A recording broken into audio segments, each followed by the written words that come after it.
What's up, guys? Don't forget to smash that like button, drop a comment, hype up the video, and if you're new here, hit that subscribe and join the family.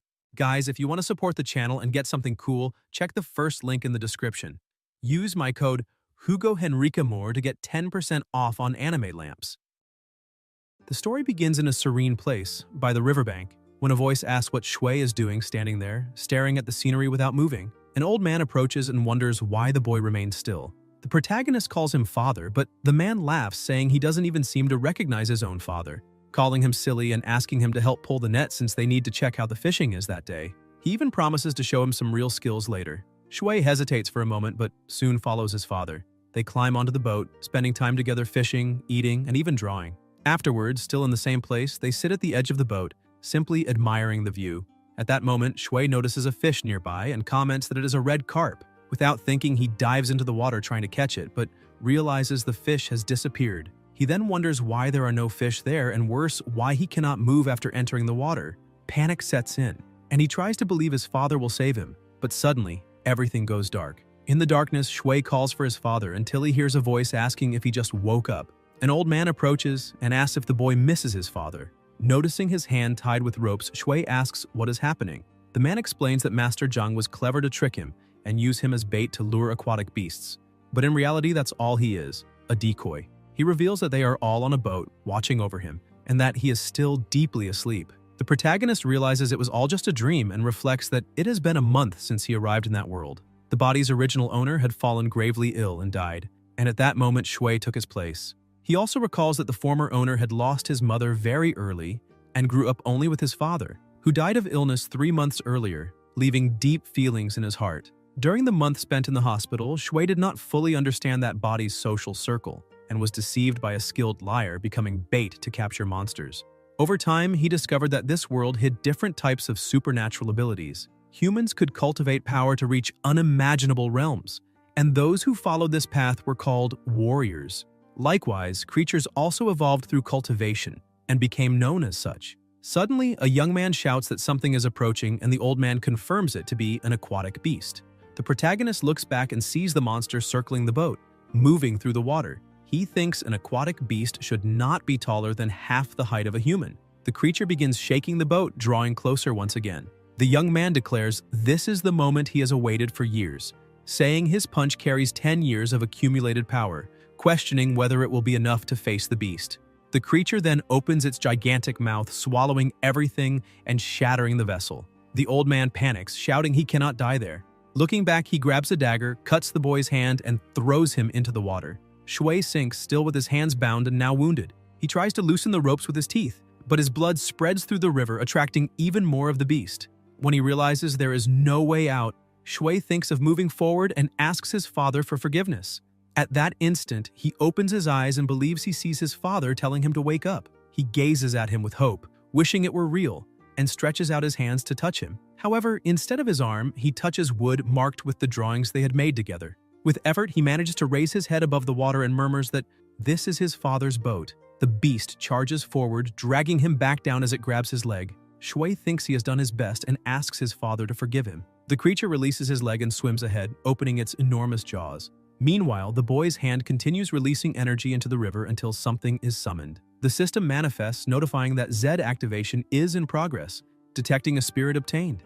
A metallic sound announces successful acquisition and the possible awakening of water manipulation abilities. His body begins to recover. The protagonist awakens in confusion, realizing he has not been swallowed. He recalls the moment when the beast almost devoured him and notices he is still underwater. He wonders why now it feels like he is walking on land within the water, as if all resistance had vanished. New messages appear. Water flow control successfully acquired, ability to manipulate the current at the cost of physical energy. Shui ponders this ability and is surprised to notice that even his breathing remains steady, allowing him to survive underwater. His wounds also close rapidly, however, he suddenly feels pressure and sees the monster ahead, opening its colossal mouth wide. The protagonist panics and starts screaming until he opens his eyes and realizes the beast did not attack him, for it is bound by chains formed from the water itself. Shocked, Shui wonders if he was the one who created them and if this could be similar to the systems described in the novels. He reflects that within the water there seem to be no limits, and even control over it belongs to him. When the chains unravel from the creature's body, he realizes the domain has a time limit. The beast tries to bite him again, but Shui manages to dodge and concludes this cannot continue. He needs to find a way to subdue the enemy. New notifications appear. Plasma Command Seal ability successfully acquired, effect by inscribing ancient runes using the host plasma, possible contract with aquatic beast. The protagonist observes closely and thinks this might be the solution.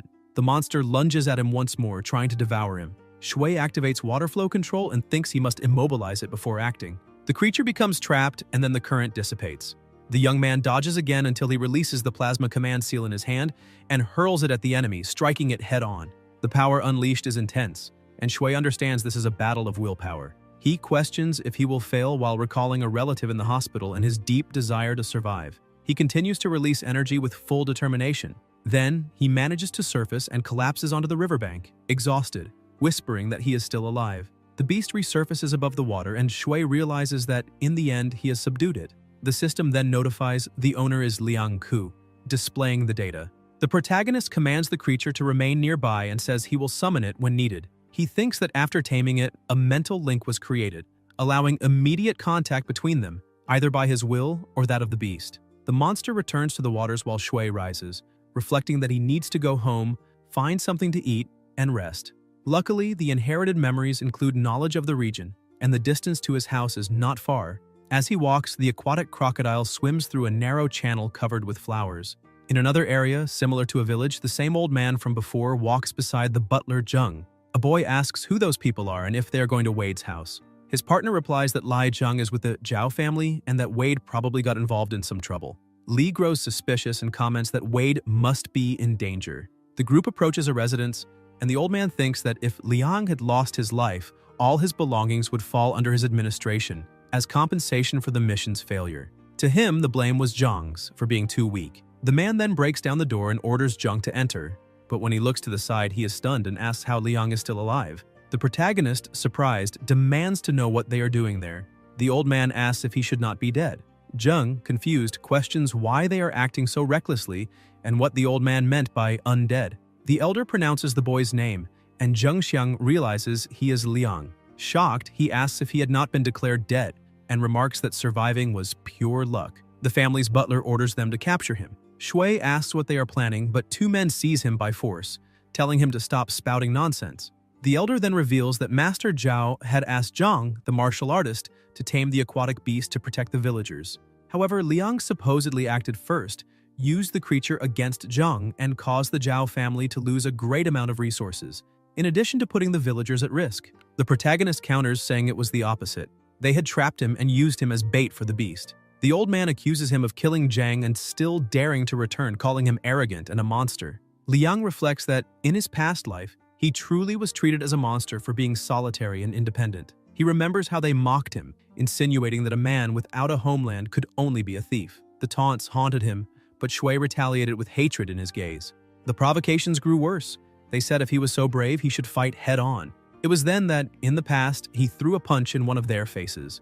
The reason he earned that nickname was clear. He was relentless. Even at the risk of exposing his abilities, it would never be in his nature to surrender without fighting. Now, in the present, the men begin to assault him. Liang is thrown to the ground, the objects around him scattering. And even while fallen, he thinks with anger that, even if they call him a monster, he will bite off a piece of their flesh. The old man orders him to be tied up and taken to the Zhao family, asking if they are short of people for that job and stating that the orphaned child is perfect for the task. Zheng adds that if he agrees to become Master Zhao's adopted son, they might let it go, but otherwise that very day his legs will be broken. They leave the house, and the villagers watch, whispering that they heard in the neighboring county many people taken to the Zhao family vanished without a trace, and that this family has been taking in many people lately, which is truly suspicious.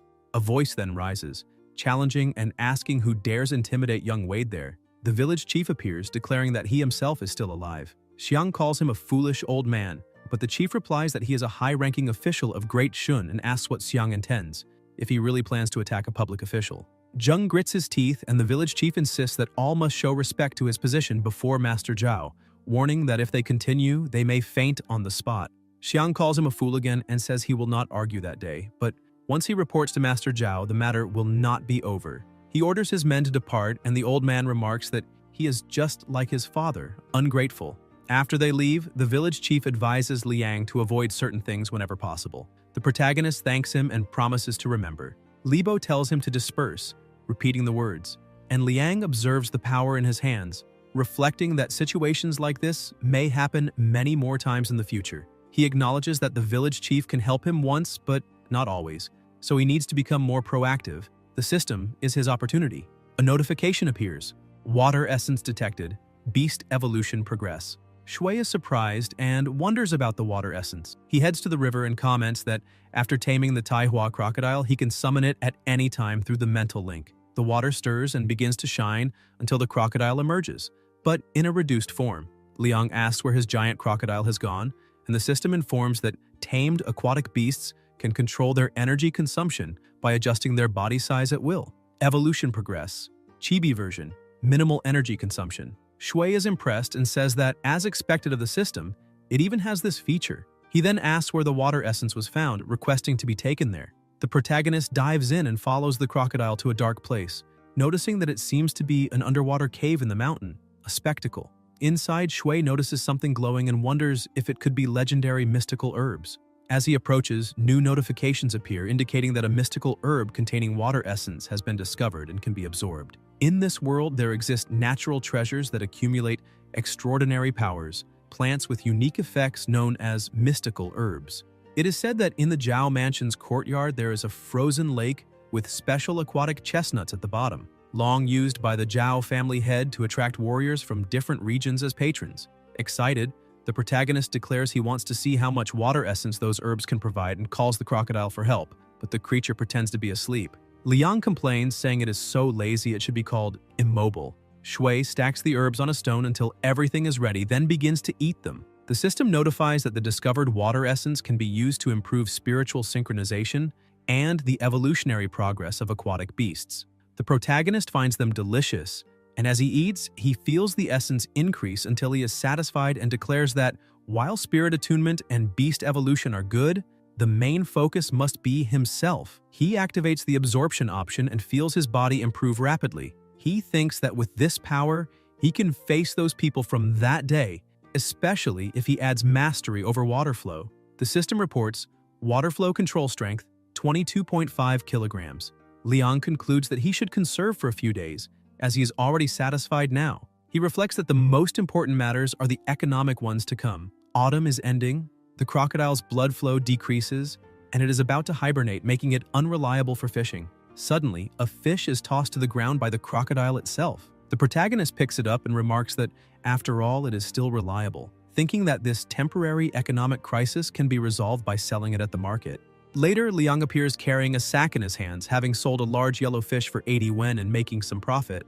He reflects that the merchants in this world are nothing like the market women of his past life, since convincing them was much easier. After dealing with the matter of the water essence, Liang's next goal is to settle accounts with Lai Tu-jung. The old man approaches, feigning cordiality, asking if that isn't Wade, and comments that there had only been a small misunderstanding between them the other day. He adds that he had been about to look for him to apologize, calling their meeting a coincidence. He says his boat is nearby and promises a good meal to clear things up, telling him not to worry. Liang thinks that it is just the two of them and wonders where he could escape if necessary. Shui smiles and replies that, since it's only the two of them, he feels perfectly at ease. Elsewhere, a group discusses the situation. Zheng comments that recent experiments at the mansion failed, resulting in many deaths. The mansion urgently needs materials for the elixir, and since Liang is an orphan without family, he would be the perfect choice. He asks if the old man understands, and the latter replies yes, assuring that the boy will not escape. He promises that the next day he will bind him with his own hands. Zheng declares that if he does the job well, Master Zhao will even ask great figures to help him ascend to immortality. The old man asks if this is true, and Xiang confirms, saying it is real. Excited, the elder says he too will become immortal, opens his robe revealing a symbol on his belly, laughs loudly, and says he will finally achieve ascension. Later, on a boat, the old man invites Wade to enjoy that beautiful and peaceful place, with no other boats in sight. He assures they will have a good meal together and settle the misunderstanding. Discreetly, he throws something into the food he's preparing. The protagonist questions if he is sure there are no other boats nearby. The old man insists yes, saying he checked the entire area carefully, and thinks to himself that once the boy drinks the fish soup, he may scream all he wants. But no one will come to save him. Liang stands up and remarks that this is perfect. Then Shui unleashes his ability against the old man's face, suffocating him until he cannot breathe. The protagonist stares at him coldly. At night, the old man awakens tied up. Alarmed, he realizes his situation, and Liang comments that he slept soundly. The elder asks what he intends, and Shui, holding a sack, replies that it seems he profited well, selling it to the Zhao family, valuing it at least 2 taels. The old man tries to justify himself, saying he can explain, but Liang tells him to look around and asks if the place doesn't look familiar.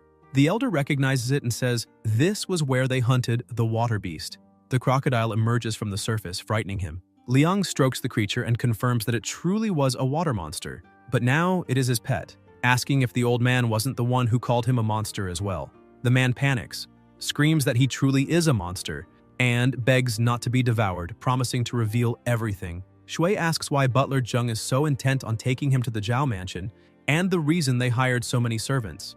The elder explains that all are used as materials for Master Zhao to refine the immortal elixir required for ascension. Everyone captured was sacrificed for this purpose. Liang comments that this means innocent people were hunted and turned into resources.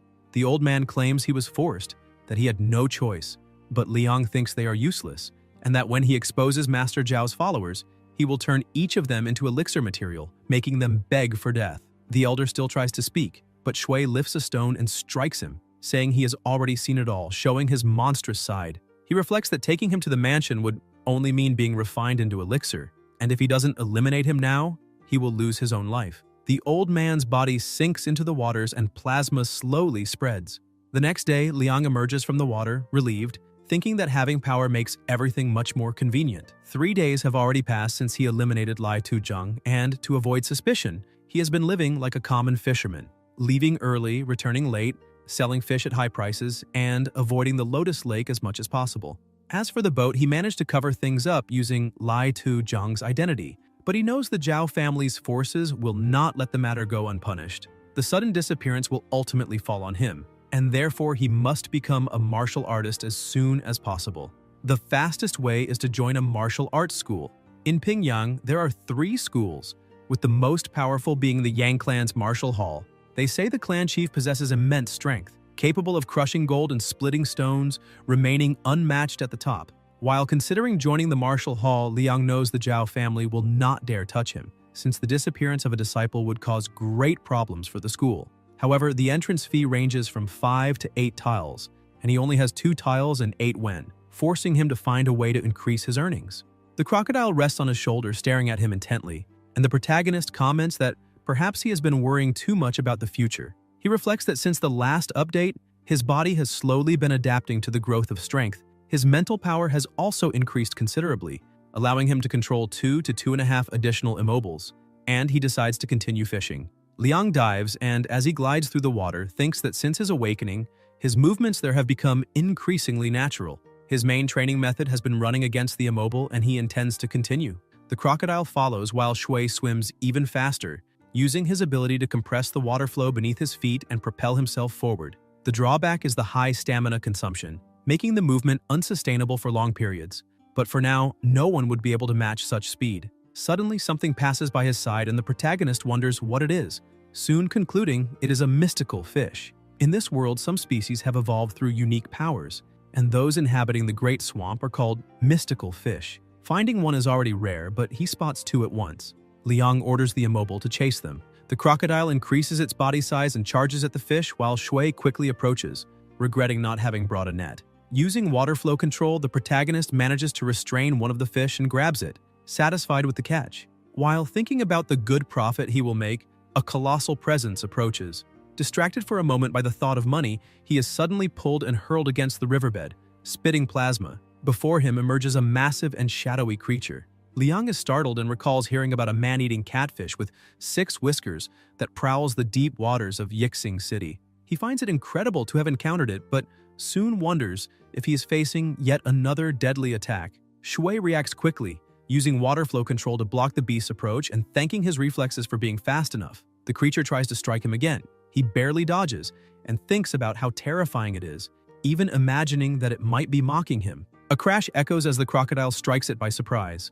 The immobile lunges once more at the beast and Liang praises it, saying it was a good job and that now is his chance. He thinks that if he doesn't tame it at that moment, he will be doomed. He focuses and releases the plasma command seal, believing his extra mental energy will be enough to subdue the creature. The system, however, warns him, host action resulting in mental overload, energy too low, attempt to tame aquatic beast may cause backlash, recommends immediate interruption, overload detected. Despite the warnings, the protagonist continues pouring mana into the monster, which begins to feel a strange pressure. On the surface, Liang emerges gasping, leaning on the boat and breathing deeply. He tells himself he managed to return and admits he didn't expect the fat catfish to have such high mental resistance, to the point of almost making him lose control. Looking to the side, he realizes he succeeded and thinks the rewards are equally valuable. The system notifies, by taming the 6-whiskered catfish, evolution becomes possible, consuming 800 units of water essence to transform it into a tiger-headed catfish.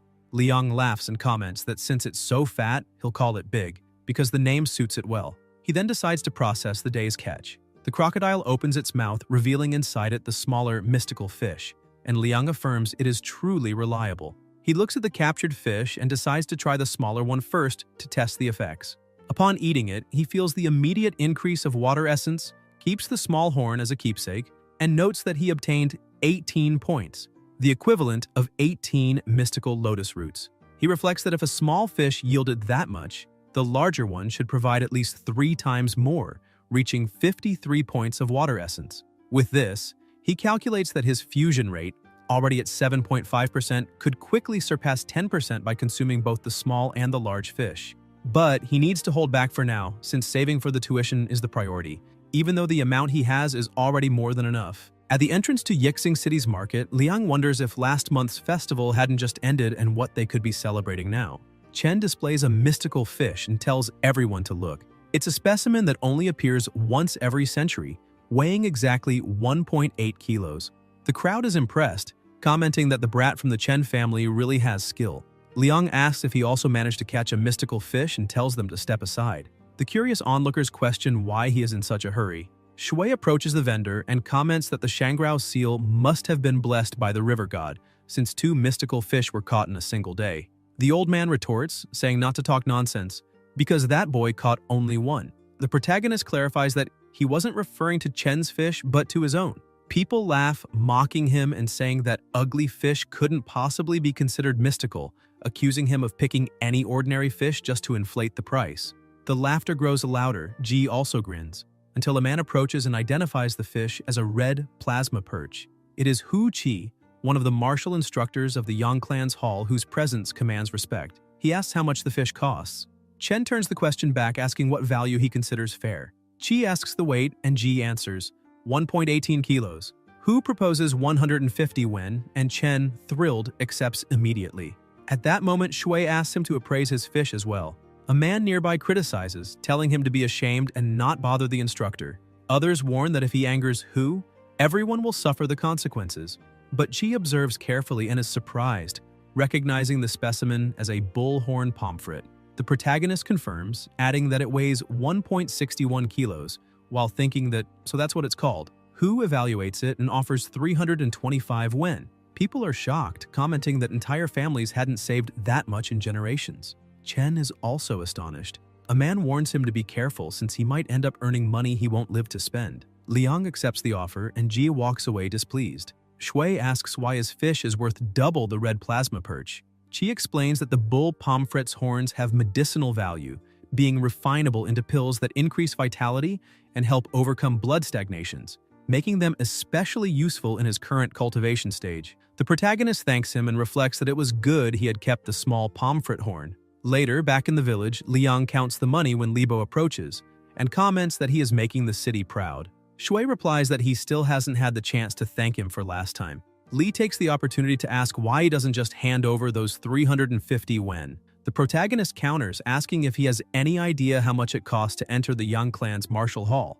Libo says yes, since his father is about to enroll him. He explains that the hall charges 350 wen tuition, without meals or lodging included. 500 covers lodging. 1,000 includes lodging and medicinal baths, though meals are still paid separately. Expensive compared to the other 2 halls, but it makes sense since it's the best. Liang calculates 350 wen fee added to the savings of recent days, plus 325 wen from the fish and 130 wen from fishing, totals 455 wen, already enough. He declares that they will both enroll the next day. Lee jokes that he's truly rich and won't have any trouble.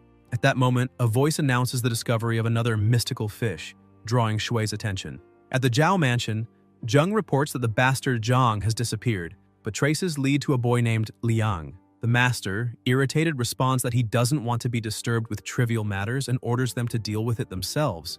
Xiang glares with fury. At night, by the river, the protagonist prepares a meal in his boat, cutting ingredients while the crocodile watches him. Dinner is ready, and the aroma is appetizing. Liang tastes it and comments on the freshness and flavor. He shares it with his two animals, saying they deserve to try it too. The water essence increases, and Shui confirms that, as expected from a mystical fish, the energy flows quickly, visibly strengthening his body. He thinks he was truly lucky again. 18 points from the bullhorn pomfret last time, plus 24 now. The protagonist fiddles with the system and reflects that the power flows constantly, thinking that a sparring partner would be perfect at that moment. He notices that his water control ability has increased significantly, requiring only a small injection of energy to realize that the essence requirements for immobile and robust beasts have decreased. New notifications appear. The tamed aquatic beast, the crocodile, will consume 799 units of water essence to evolve into a horned crocodile, while the six-whiskered catfish will consume the same amount to evolve into a tiger-headed catfish. Liang thinks this is extremely mysterious and wonders whether it was created by human hands or developed naturally. On one side, a ying dragon, on another, a giant monkey like Wujiki, further ahead, gods with human heads and serpent bodies, and finally, an enigmatic emperor in a black robe. He concludes that there's no point in overthinking, since tomorrow he will join the martial hall and needs to strengthen himself quickly to deal with the Zhao family. The next morning, they get on the carriage. Libo comments that it's time to depart. The protagonist sitting beside him wonders how long the journey will take. Li is excited, talking nonstop along the way. When they arrive in Pingyang City, they get off the carriage and go straight to eat and explore the surroundings, surprised by the bustle. Elsewhere, a young man asks if the child mentioned will really pass through there. A muscular man replies confidently, saying he heard the boy from the Li family mention that they would be registering at the Yang family's martial hall that day. He adds that the boy sold a fish the day before and earned 325 wen, pointing out that he couldn't gather such an amount even by selling his own wife. The man beside him fears they will be taken to the Yamen, but the muscular one insists he doesn't understand. Giving so much money to the martial hall is a waste, and they would manage the wealth better. He states that this entrance is the only path to the hall, and since few pass through, it's the perfect chance. He orders them to stay quiet as the targets are approaching. Li asks how many opponents his friend thinks he could face after completing his training. The protagonist answers that he doesn't know and reflects that he doesn't even understand yet how many he could fight at full strength, if he has even mastered anything at all. Then a young man blocks their path and the muscular man announces they've met again, demanding the money. He says they can choose, hand over the coins or end up buried by the roadside. His companions laugh loudly. Liang, serious, replies that he chooses to be buried. The muscular man charges threateningly, but Shui is faster and lands a solid punch. The men behind also attack, but the protagonist strikes them with direct blows, throwing them aside and making their noses bleed. He then approaches the muscular man again and delivers another punch, knocking him down and cracking the ground. Li comments in awe that he was fast, ending the fight in only 9 moves. Shui reflects that, as expected, his physical abilities have improved greatly. Libo, astonished, asks when he became so strong and if he even needs a master now. The protagonist laughs, saying maybe he's a genius, and urges them to hurry so they don't miss registration. Li watches him closely. In another area, a young man named Chang introduces himself and says they can call him older brother. The two greet him and he invites them to follow him to another instructor for testing and an explanation about warriors. This other one is Hu Qi, a direct disciple of Master Yang. Liang recognizes him and asks if he is the same warrior he saw at the market. Qi looks back and identifies the two.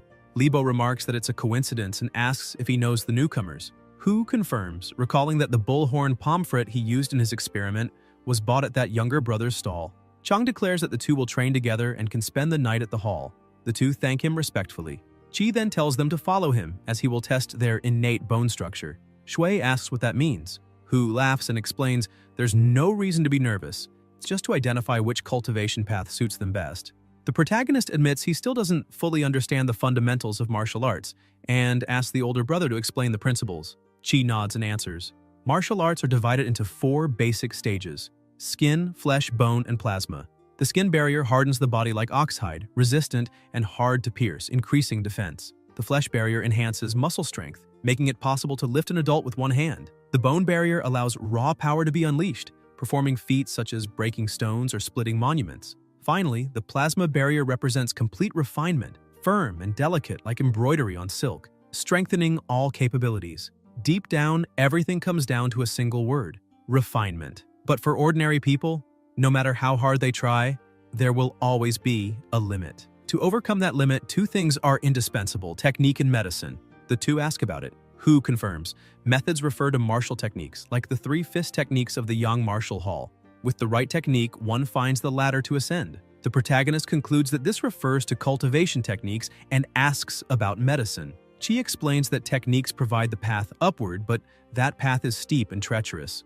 To advance faster and more steadily, one needs a handrail, and that handrail is medicine. The bullhorn pamphlet Liang sold is an example of such a resource.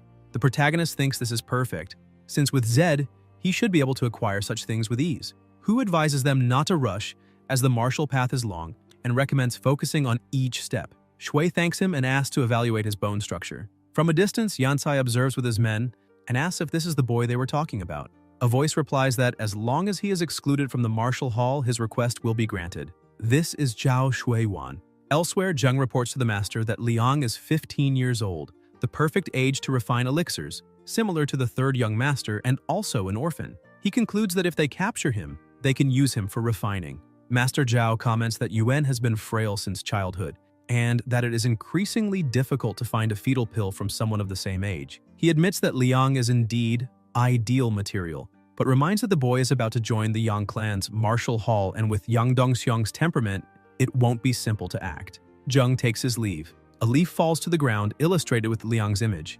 A hidden observer picks it up, thinking he must consume the celestial elixir and pass through the elixir opening, and that anyone in his way will lose their life. Meanwhile, Li comments that he never expected his friend to have such high-quality bone structure, while he himself only has a medium level, calling it destiny's manipulation. The protagonist replies that it must be talent. Libo asks him to wait, but Liang insists he follow quickly to the training grounds. At that moment, Li widens his eyes upon seeing Chen nearby and asks what he's doing there. Jie retorts, asking why he couldn't be. If Liang is there, he has the same right. Libo calls him a brat, and Chen asks if he wants to fight. Shui intervenes, reminding them they are all from the same city and shouldn't argue. He reflects that Chen is also from Yixing, 2 years older, a skilled fisherman known in the region, and that he had a good relationship with the body's former owner. He asks if Chen also came to practice martial arts. Jia confirms, saying everyone seeks strength, and that after selling the fish and saving enough money, he decided to enroll. The protagonist proposes they go together to the training field, since the elder brother is waiting, and Libo reminds them that if they don't hurry, they'll miss the chance. At the field, several warriors train together. Libo is already exhausted from so much effort, and the other two as well, until someone raises his hand and orders them to stop. It is Hu who authorizes a break and announces that in the afternoon, instructor Lu will continue the training. Li complains of fatigue and says he already thinks about quitting. Chen calls him weak. At that moment, some youths approach, saying they smell fish. Lu mocks them, asking if they were born from a fish's belly. Yan demands that each of them pay 100 wen to remain there. Libo rises angrily, but Jia urges calm to avoid trouble in front of the elder brother. The protagonist thinks that with his current strength, he doesn't know if he can handle those three. Lu provokes again, saying he's about to break through the skin barrier and would love to test. Liang reflects that if he were in the river, he would have the advantage. Li only mutters. Then a voice calls out to Lu, asking what they are doing. It is Qi who orders that if they have nothing to do, they should stand still for half an hour. Yan grumbles, telling Liang he was lucky and that there is no place for cowards there. Hu asks if he didn't hear the instructions, and Lu replies that he will. Libo shows his middle finger to them, but Chen scolds him, saying it's useless to act from behind. Shui thinks that he is still weak and needs to accelerate to grow stronger. He asks them to cover for him because he needs to go home for a while and skip the afternoon training. Li asks what happened, but Ji says he doesn't know either. The protagonist runs off alone, reflecting that this is the key to becoming stronger, and nothing can go wrong. Elsewhere, Li comments that his partner hasn't returned for an entire day. Chen retorts, saying the emperor doesn't seem worried and asks if the eunuch's claim Wade must have his own reasons. Libo reacts angrily, asking if he's looking for trouble, and Ji answers that maybe he just needs a beating. At that moment, the two notice something. Someone approaches. mocking that the heavens are smiling on him that day for letting him find those two cowards again. It's Lu who declares that this time there is no elder brother to support them. The two grit their teeth, and Yan states that now they'll see how he himself will cripple them. Meanwhile, in the depths of the water, the protagonist is with his two beasts. He thinks that both are already close to the strength of the skin barrier, but they still warned him with caution, which makes him question what kind of creature it could be. Liang observes the marks on the ground and concludes that, judging by the size, it must be something enormous. Shui reflects that after consuming the treasure fish last time, his synchronization rate reached 11.7%, allowing him to control 35 kilos of water. More importantly, his underwater perception range expanded from 1 to 6 meters, letting him sense the details around him. Suddenly, something appears before him so large he cannot tell if it's a monster or a crab. He wonders if a creature of that size could have developed consciousness since, according to Instructor Hu, any beast that surpasses the skin barrier is considered a spirit beast. By its size, it certainly is one, but it shouldn't be that powerful, otherwise the immobile one and the fat one wouldn't have managed to escape. Even so, he feels unprepared. He knows that to strengthen himself requires planning, but remembers the words of the old man who called him a monster and affirms to himself that, like his father, he also doesn't know what's good. He recalls Lu saying there's no place for cowards like them and decides that accidents and dangers have always been part of his life. Events capable of changing it demand risk, and the truly important things often happen by chance. He refuses to accept that, being within his reach, he will simply give up. He thinks of Lai Tuzhang, who tried to take his life and ended up losing his own, and questions if now they want to take his lotus field, but declares they'll see who has more skill. The two beasts advance to attack. Meanwhile, elsewhere, Chen is struck and falls to the ground. Lu mocks, asking if he has courage, and questions where the other companion has gone. Jie grabs a brick and smashes it, replying sarcastically that he went to his grandfather's house. The brick shatters, and Yan stomps on Jie's head, mocking that they truly seem to wish for their end that day. He orders his 3 men to guard the gate, saying he'll have fun torturing the two. His henchmen agree. Libo stands and charges at Yan, but Lu grabs his arm and twists it, ordering him to speak again. Yan turns to Chen and, staring at him, says his eyes are too sharp, so he'll rip them out to see how he trains afterward. Li yells, calling him a bastard, and demands he stop immediately. Lu brings his finger close to Chen's eye, who screams in pain until a voice orders them to stop. In the depths, the creature bites a rock and shatters it. The protagonist dodges its strikes, realizing the shell's layer is incredibly heavy and nearly impenetrable. The crocodile charges at the enemy while Liang projects a stream of water but starts coughing. Noticing he's losing control, his mental energy failing. Sounds echo and the catfish dashes toward the beast. Shui orders the fatty to attack.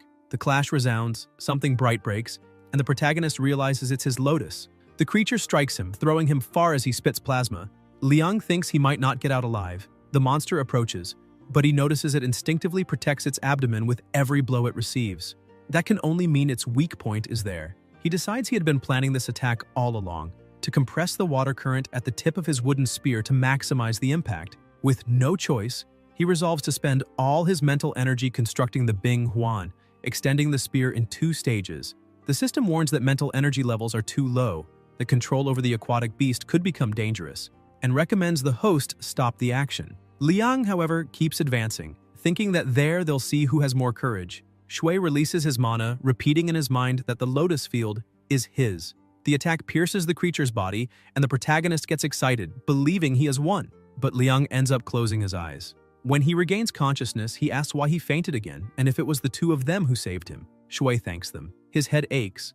It seems he will need to use the technique more carefully next time. Then he notices something nearby and asks what it is, a demonic crab. He asks if the 2 of them brought it there and comments that such a crab provides an incredible amount of water essence. The crocodile points at the creature and Liang realizes it's female. He approaches and questions whether those are crab eggs, regretting that if he could tame the giant crab, his power would increase greatly. Since he cannot tame the adult female, he observes that inside the eggs are small crabs, and wonders if the plasma domain talisman could tame these eggs. Shui cuts his own hand and places his palm on an egg. The talisman symbol is invoked on the shell, and he wonders if he himself generated it. The egg begins to shake and cracks. Out comes a crab. The system notifies that a stone crab has been successfully tamed and that it can evolve by consuming 8,000 water essence points to become a stone claw crab king. Liang holds something in his hand and starts eating. His fusion rate rises, light envelops his body, and his strength grows steadily. His 3 beasts remain by his side. Shui realizes his wounds are completely healed, a true miracle. His fusion rate has reached 36.6%.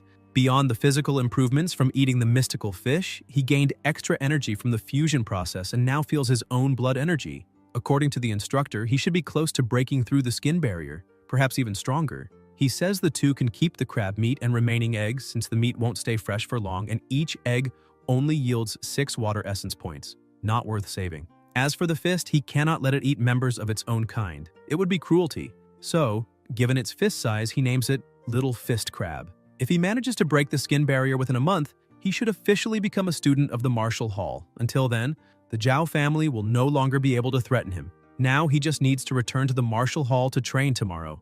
Elsewhere, Lu continues beating the two boys until someone arrives and orders him to stop. It is Xiao Hui who reminds them that the Martial Hall has its own rules. Yan replies not to blame him, that he is only following the orders of the third young master Zhao, and asks whether he will follow the rules of the hall or the Zhao families. He tells them to look closely at that boy, saying he left the Zhao family for only a few days and already forgot who his master was. He argues that if the Zhao family hadn't taken him in, where would he be now, and wouldn't it be better to remain a cowardly, obedient dog? If he even has the courage to defend himself. He reminds him that his father is still on Zhao property, suggesting he should consider that. Xiao apologizes and thinks of his father, stating that if he can protect his family, he doesn't care about the rest. Lu agrees. Be a good dog. Then Chen spits in Yan's face, saying he can't stand his tricks and finds him pathetic. Yan wipes the spit and denies knowing anything. Lu steps on Li's arm. Libo screams in pain. Yan says that if Li plays the hero, it will continue like this. He doesn't even need to attack personally, just make his friends suffer. Ji calls him a bastard and challenges him to come closer, but Yan asks if anyone will come save them now. He reminds them the instructor isn't present, and mocks who they think they can rely on. His men begin to act. When Lu looks back, someone is there. The protagonist. He sees his injured companion, swears he'll knock out every tooth from that man, and releases a terrifying aura. From afar, two people watch. Hu comments that it's his own fault, that he was too happy to have broken through the plasma barrier that day, drank too much, and arrived late, and that's why it happened. The master remarks that he had never realized how cold Xiao was. Perhaps coldness is his nature, but the concern he showed was genuine, and now he has withdrawn. Precisely because of that, he cannot break through the plasma barrier. A warrior without courage is like a body without breath, says the master, referring to Yang Dongxiang. Qi then orders them to go help Liang, reminding them that he only entered the Martial Hall that day. Lu is close to breaking through the skin barrier, and there's no way to defeat him in a direct fight. The master tells them to wait, stating that the plasma energy of that boy is interesting. Lu laughs disdainfully and asks if they really believe they can break his teeth. He himself believes that will not happen. The protagonist repeats that he will indeed break all his teeth. Liang charges forward. Yan scoffs, calling him a mere inferior fisherman, and orders his men to seize him. Shui reacts with a flying kick against one of them, dodges attacks, and continues striking the others. Ding tries to knock him out, telling him to take the kick and not grow arrogant. But the protagonist, using his speed and strength, strikes his face quickly and declares that now it's the last one's turn. Lu asks if he thinks that just by winning he can stand against him, explaining that spilling blood and energy is only the first sign of nearing the skin barrier. The two lock eyes and begin trading fierce blows. Liang glares back and lands a punch that hurls him away, declaring he's nothing special. Yan charges forward wielding a blade and stabs him, calling him a filthy fisherman, asking who protects him and what it's worth, since he's nothing but a lonely orphan. At that moment, Shui grabs his hand and scolds him, calling him shameful, a despicable coward. The protagonist unleashes a barrage of punches until he stops, leaving Lu collapsed on the ground, unable to move, begging him to stay away and asking if the instructor nearby doesn't intend to intervene, since he was attacking his own companions. Then someone approaches, tossing a sword to the ground and stepping forward. It is Dong, who names Lu, Shui, Wei, and Ding, declaring that the 6 of them are no longer welcome in that martial hall, and orders that Xiao be taken to the confinement room, as he will deal with him later. Liang watches and wonders if this could be the legendary Yang, thinking that after such a grave mistake they cannot remain in that hall. Shui recalls Yan's words about being a lonely orphan, and the protagonist questions if, in the end, it still wasn't enough. Xiong asks his name and Liang answers. Dong then asks if he is interested in becoming his direct disciple, leaving Shui astonished.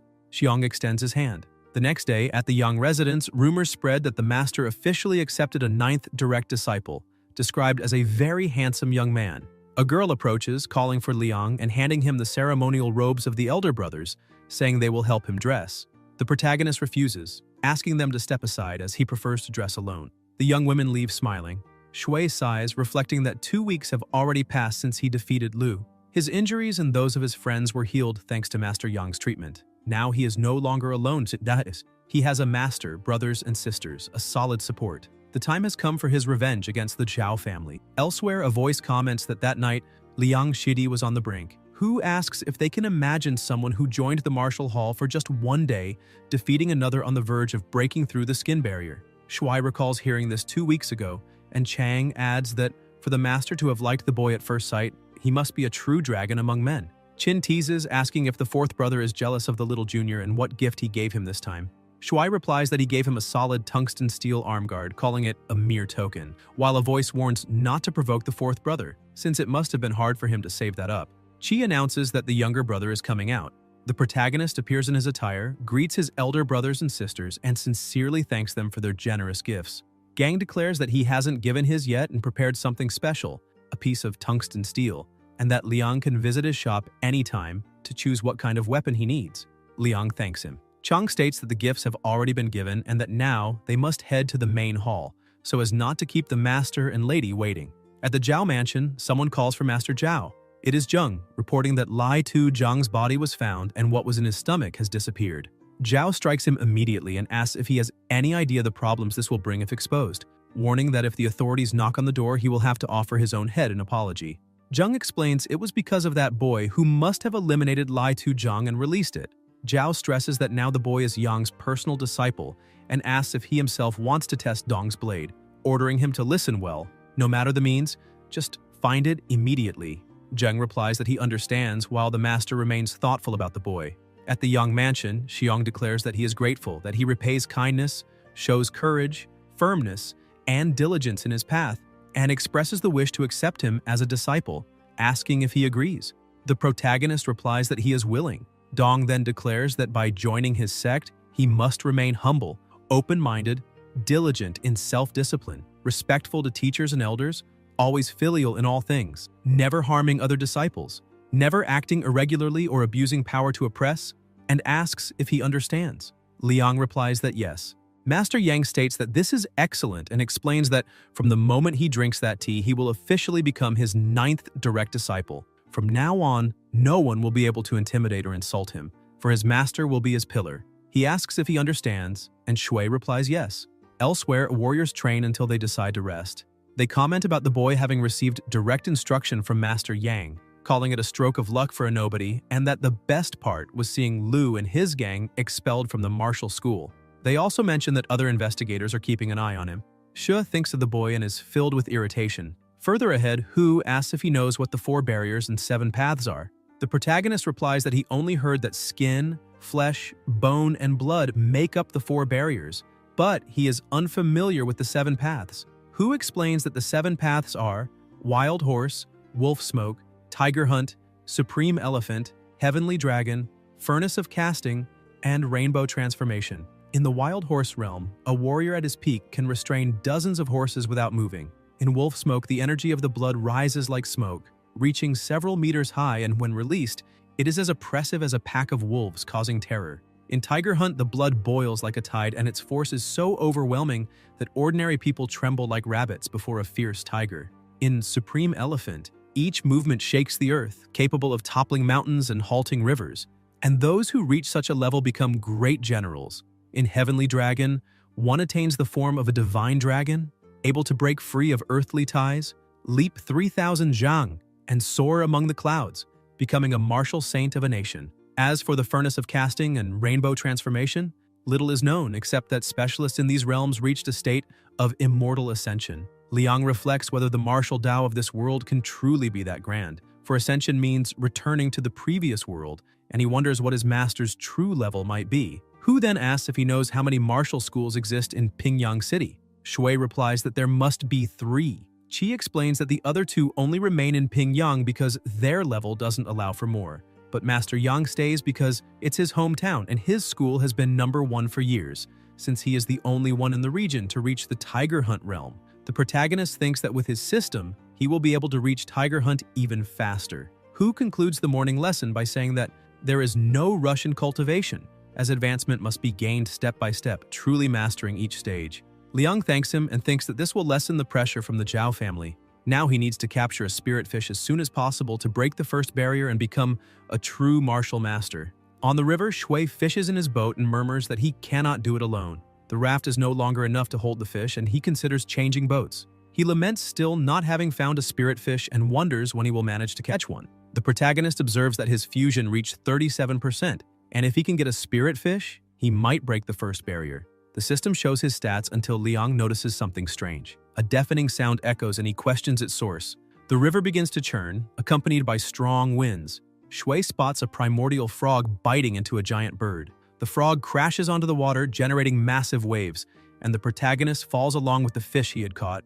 The boat shatters, the bird lets out a thunderous cry, and Liang realizes it is a mental attack. Shui sinks to the bottom of the river and then awakens on the grass with the help of his beasts. He wonders if he fainted again and if they were the ones who saved him this time. He concludes the bird knocked him out with that cry and that the monster is terrifying. If that one is already so strong, capturing something even greater will be nearly impossible. The attempt failed. The boat was destroyed, the fish escaped, and his progress toward the first barrier was delayed. The crocodile approaches and Liang asks what it is. The beast opens its mouth, revealing a fish stored inside. Shui recognizes it as a horned butterfly fish and realizes he can now attempt to break the first barrier. The energy of the blood is a reflection of the martial artist's physical strength, but one does not become powerful just by having strong blood energy. Rather, it is because the physical constitution is strong enough to condense blood energy. Blood energy is not the cause of strength, but its result. Yet this result can reinforce the cause itself, creating a positive cycle capable of growing infinitely. In another place, the protagonist sits cross-legged on the floor in training posture, trying to concentrate while inhaling the smoke of an incense stick. This incense, a gift from Hu, helps martial artists break through gates more easily. The key to breaking through the Pi gate and becoming a martial artist is tempering the blood energy concentrated in the chest. After each session, this energy can be replenished with fish meat. It is already his 38th attempt, yet he still hasn't advanced.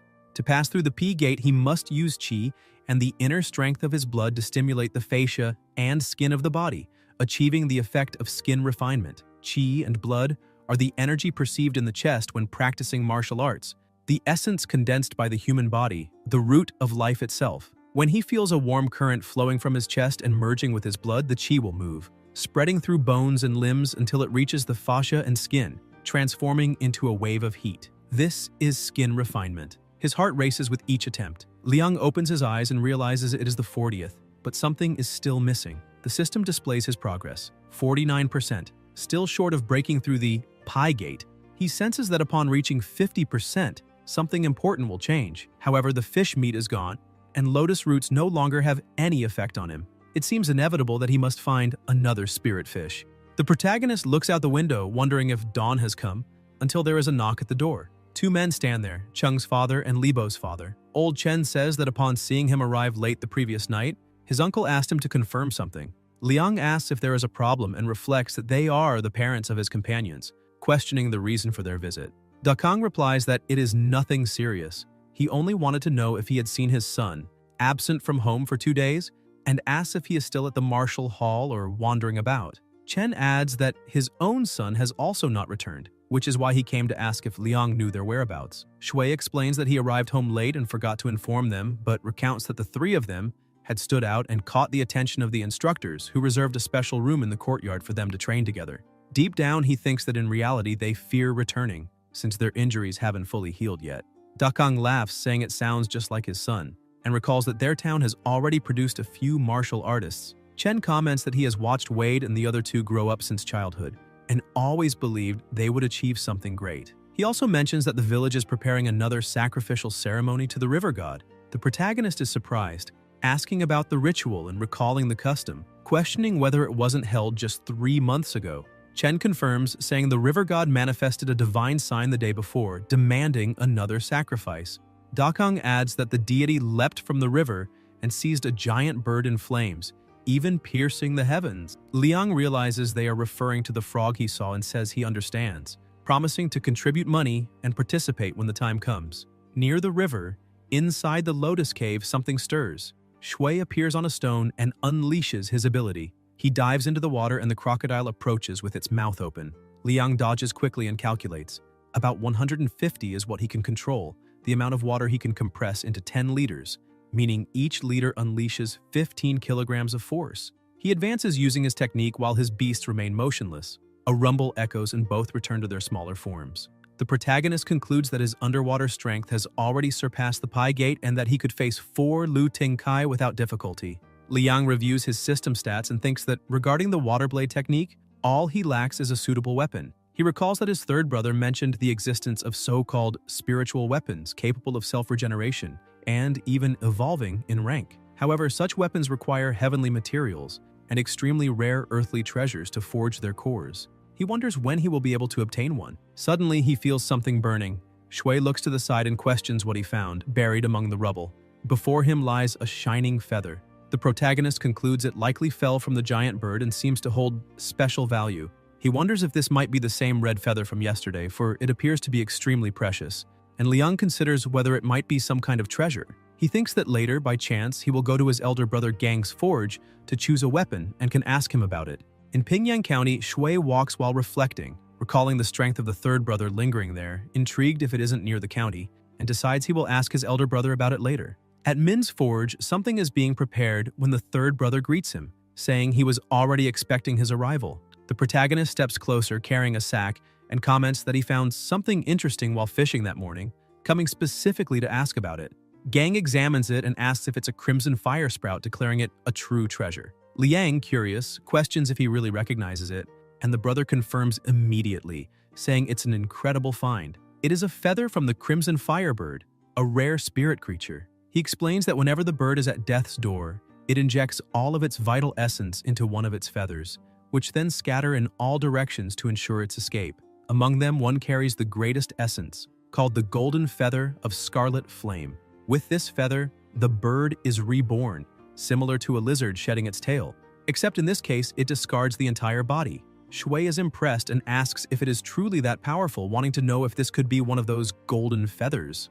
Gang regrets to say it is not, clarifying that it is merely a residual crimson fire feather, though still of great value.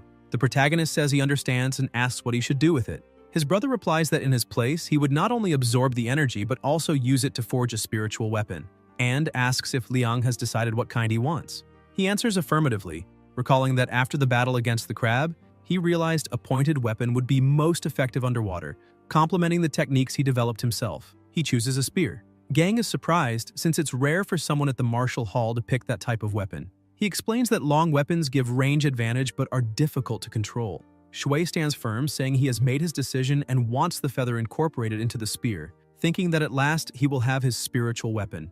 The elder brother assures him that as soon as it is ready, he will be notified to come collect it. The protagonist then asks about the long column of smoke outside, and Gang explains it comes from the Fahua temple, where a great fire broke out that morning. Amid the flames, something appeared that should never have emerged. Liang asks what this forbidden thing might be, and Gang replies, the Demon Mountains. Elsewhere near the forest, someone runs desperately. It is a woman crying out for help. A little boy hears the screams. The woman, breathless, faints. Later, she begins to regain consciousness, and people around comment that she's about to wake. An elder watches, relieved, saying she has finally awakened. The woman rises, holding her head, and asks where she is. The old man replies that she is at the Fahua temple and asks what happened to her. The woman explains that she is from Huaju County and 3 months ago went to visit relatives in Pingyang, but was ambushed by a group of mysterious bandits. Blindfolded, she was dragged to a dreadful place. When the blindfold was removed, she discovered a true hell, where people were tortured to be transformed into demons. The elder asks if it was a kidnapping for ransom, but the woman, frightened, denies it. She says the men claimed they were materials for refining pills. Terrifying monsters were there, and hooded people raised their hands before a creature. A young man took a dagger, pierced a man in front, and opened his palms to gather blood. A small mana orb was conjured. Aliang comments that it is truly strange and asks what exactly are those things that appear in the bellies.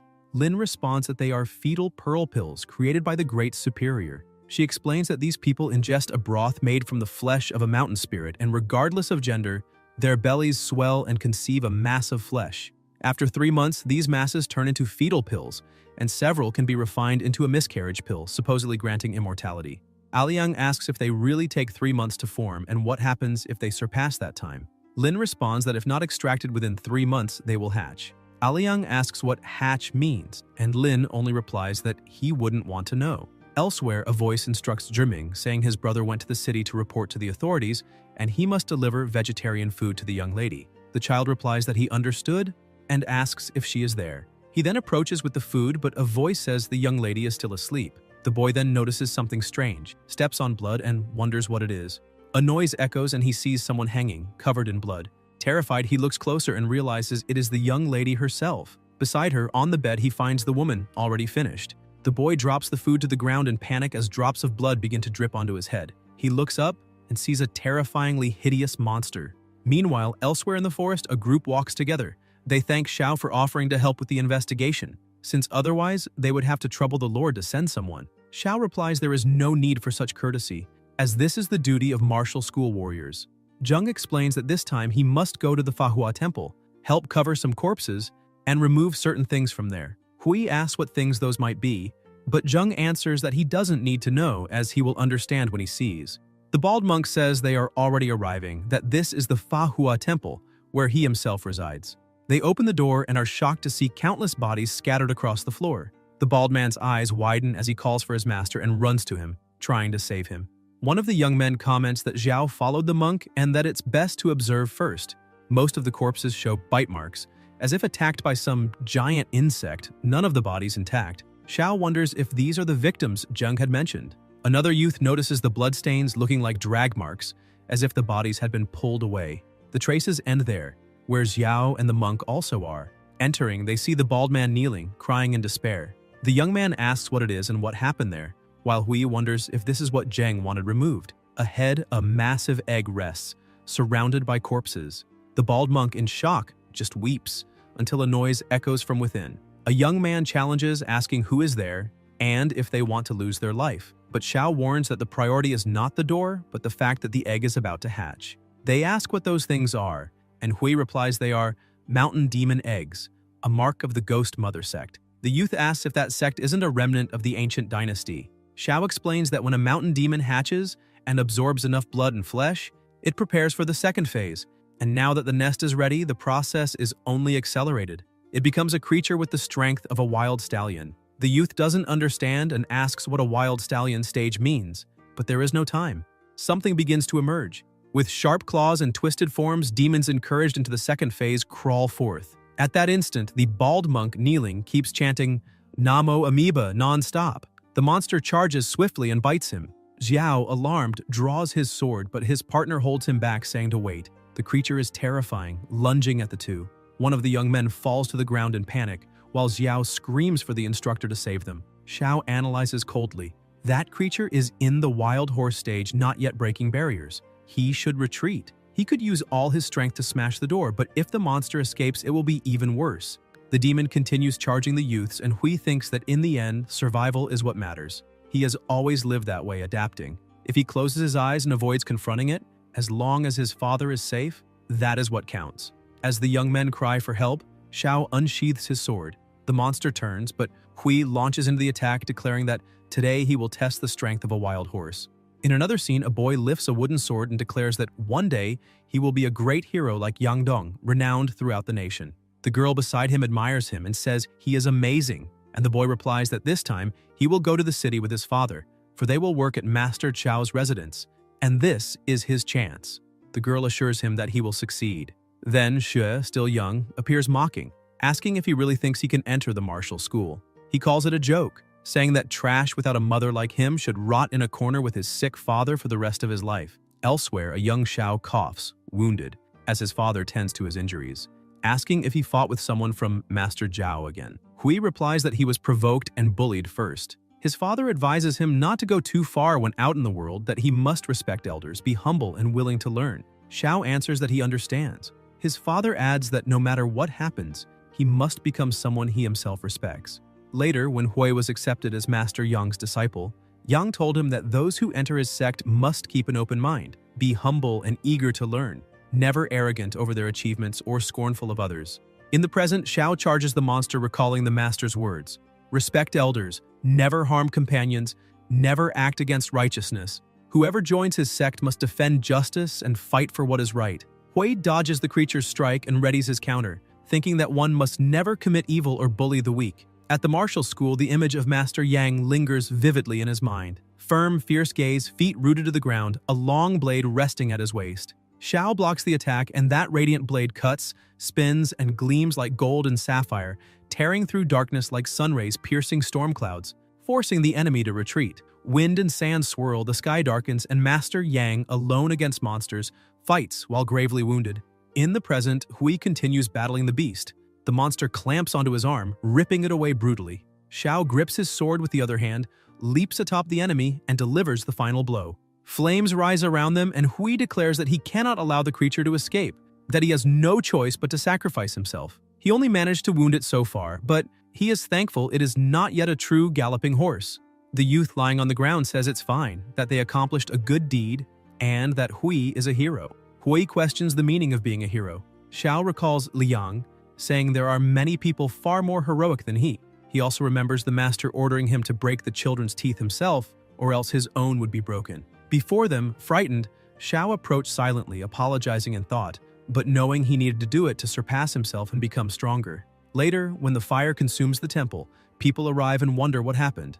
They approach and see Hui braced on the blade impaled through the monster's chest, both burned. Shocked, they ask who that is standing upon the sword until they notice something on the ground. An elder retrieves an object marked with a symbol. Earlier, Xiao, still young, had given something to 2 children. They asked why he would help them, and Hui showed his broken teeth, answering that it's because he is a hero, and heroes never bully the weak. At the Zhao mansion, a thunderous voice calls someone useless. It is Master Zhao scolding his subordinate for acting on his own and asking if he has any idea how great a problem it would be if what happened at the Fahua temple were revealed. Zheng tries to justify himself, saying he made a quick decision as the situation demanded. That day, upon discovering that the woman had escaped, they chased her immediately. But who would have imagined she would run straight to the temple? When they caught up, the place was already drenched in blood, and the only option left was to let Xiao head to the authorities, while at the same time dealing with the mountain demon that had emerged. As soon as he entered the scripture repository, they locked the doors behind him and set fire to it to destroy all evidence. Master Zhao, irritated, yanked his ear and asked what use fire was, since turning everything to ash takes at least 3 days and 3 nights, and whether he had that much time, until a voice intervened, declaring enough, calling them all idiots responsible for the mess. He accused them of failing to deal with the woman as they should, now bringing a stone into their path. He added that to the Supreme Mother, their actions lacked sincerity, and lack of sincerity must be punished. He then crushed the head of one of the hooded men and declared that it was the Supreme Mother's will. Master Zhao was stunned. The terrifying man concluded by saying Zhao had made great contributions to the sect and would be blessed by the Supreme Mother, but he should not forget they were all in the same boat. Zhao promptly replied yes, that he could rest assured, that he would clean up the mess. The superior then asked about the steward whether he truly intended to throw his own son away. Zheng, kneeling, promised it would never happen again. The superior withdrew, saying he would leave the matter in their hands. Watching him leave, the master sighed. Zheng muttered that the man now threatened them openly without restraint. Zhao retorted, asking what they could do, that if not for his family's wealth and influence, he would never tolerate that wretched old man. But he admitted the man was at least clever to continue with the plan, letting the woman's belly nourish the mountain demon and massacring everyone in the temple to feed it. Otherwise, it would be hard to find another chance like that. And now that everything was moving forward, they needed a way to cover it up, for the tribunal was already stirring. Once the Fahua temple matter is resolved, they will flee to Huang, where they have a foundation and can still live as immortals. The Taiju Dan can also continue there without the nuisance of Yang interfering in their affairs. If they don't want to be purged by Dashun, they must minimize the damage. That is the safest way. At Yixing's marketplace, at the entrance of the village, the protagonist walks, thinking he never expected Xiao to end up like this. According to Libo, he was one of the few who defended justice that day, and seemed like a decent person. Hui tells Lu to stop, and Liang asks why he is at the Fahua temple, saying that according to his elder brother, the martial school never received any request from the authorities that day. He thinks about the mountain demon, about how this world is truly cruel, and hopes that monster has already been dealt with. A voice asks if that isn't Wade. Qing says he has returned, and Shui asks what is going on. Jiang replies that he should go see for himself because a large crowd has gathered at his door. The protagonist is confused. On top of the rocks, the demon is watching, saying Liang's name over and over. It is often said that the past of great people is full of suffering and pain, and the greater the suffering, the greater the greatness. A voice says that he is completely broken, that this is the worst suffering. It is Quan. Dingy tells his father that enough is enough, that he has been lying there for half an hour, that the fisherman doesn't need to go that far. The boy keeps getting beaten, and the father says he is an unfilial son, asking how someone charismatic like him could end up with such a foolish child. Dingy shouts for him to stop hitting or he will kill him. Quan replies that he will beat him until the end.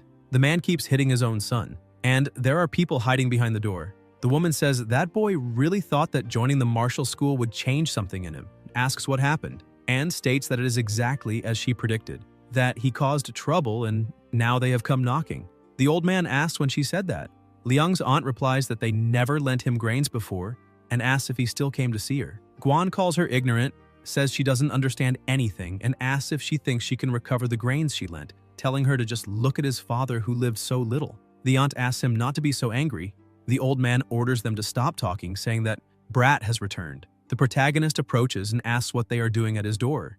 Ding calls him a scoundrel, and Quan thinks he is a handsome young man, saying he must be the nephew. He states that he is truly exceptional, straight as a thorn in the wind, dignified and balanced, and that it's no wonder he became the master's personal disciple. The people are surprised to hear Young's name and ask if he became a personal disciple, saying that it means he truly bowed and recognized him as master, half son and half father, and that Wade entered the Yang Martial School where even the county magistrate must show respect to the old master. The people ask if even the county magistrate needs to greet him. They say they always knew that boy was destined for greatness and ask how old he is now, if it isn't already time to talk about marriage, commenting on his fair and beautiful skin. Quan says he is ashamed of his son and never imagined he would commit such a vile and shameful act, and that if the nephew wants to beat him to the end right there, he won't stop him. Liang asks if he can do whatever he wants and says he is not one to hold grudges, but that a man cannot live long if he keeps resentment inside, asking who does not wish to live a long life. Dingy begs, says he truly recognizes his mistake, that from now on he will be a servant, his horse, but pleads to be spared this time and swears he will not do it again. Shui throws the piece of wood he was holding to the ground and says to forget it, leave it behind because he has already suffered enough. After all, he was not the mentor.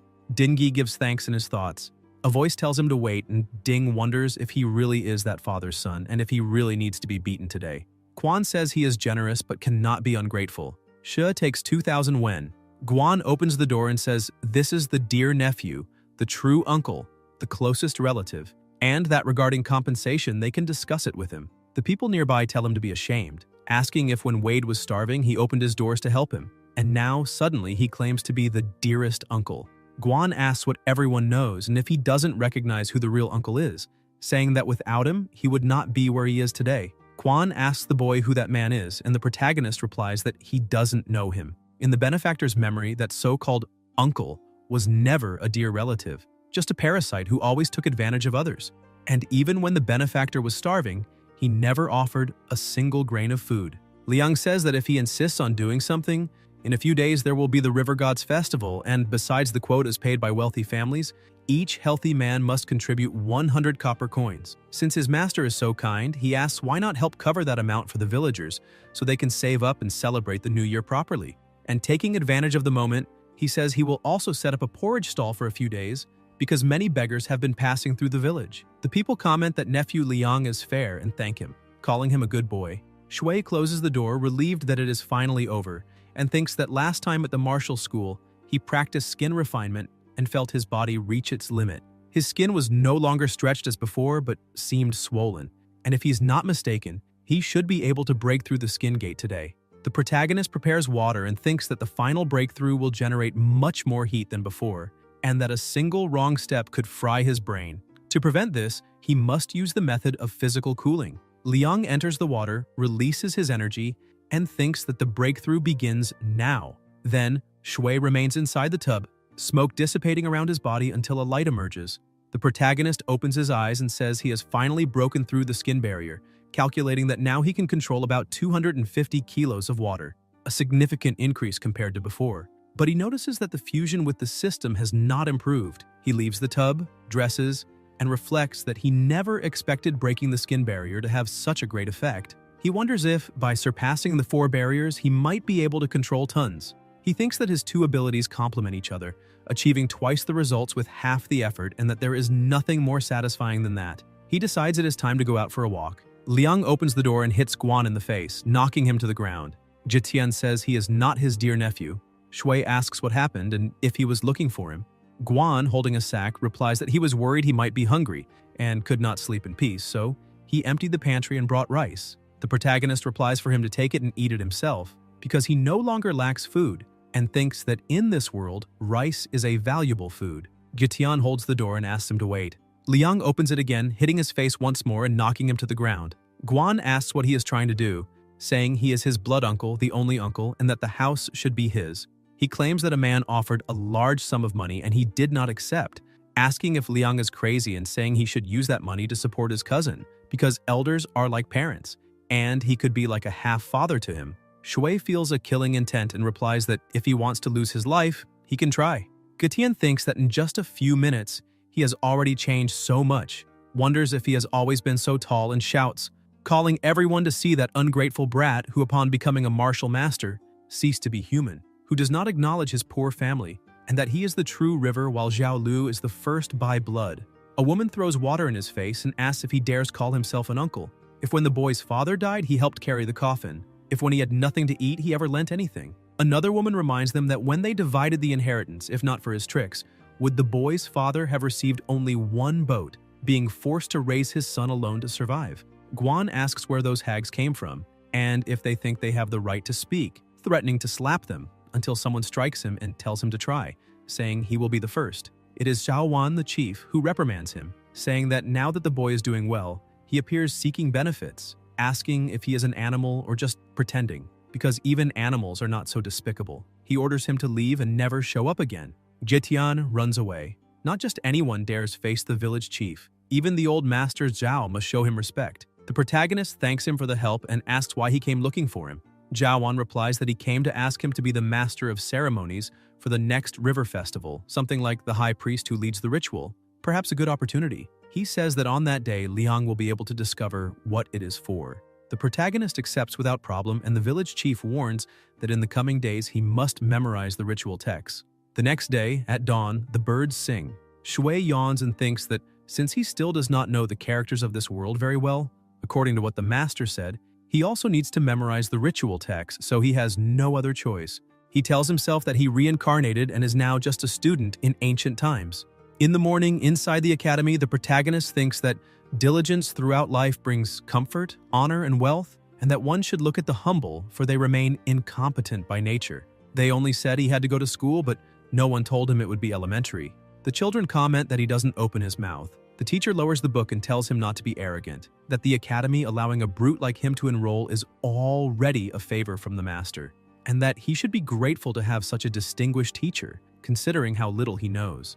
Liang replies that one must understand the will of the ruler and serve the officials, respect authority, and act with caution, for diligence throughout life brings comfort, honor, and wealth, and that one should look at the humble, for they remain incompetent by nature. He states that the teachings are complete and cover all subjects: insects, plants, weapons, armor, beasts, fierce tigers, and all kinds of strange things. He says he has already memorized everything, thinking that, as one of the best university students in his past life, memorizing that is nothing. He just finds the method of learning characters very inefficient. The teacher calls him an insolent brat and says those are sacred teachings, passed down through generations, and that what he understands is nonsense. He claims it is not contempt, but asks how a brute like him could invent something. Shui replies that the Academy's Fankai method is effective but extremely complex and requires prior knowledge of the characters, whereas the method he developed turns characters into symbols, each symbol representing a specific pronunciation,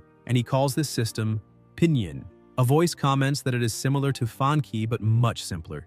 It is Si Hung Yi who asked to hear more about the phonetic symbol system he mentioned. The children say that he is a professor from the capital of the Great Dynasty. The teacher bows before him. Then, still in the same place, Sai says it is interesting.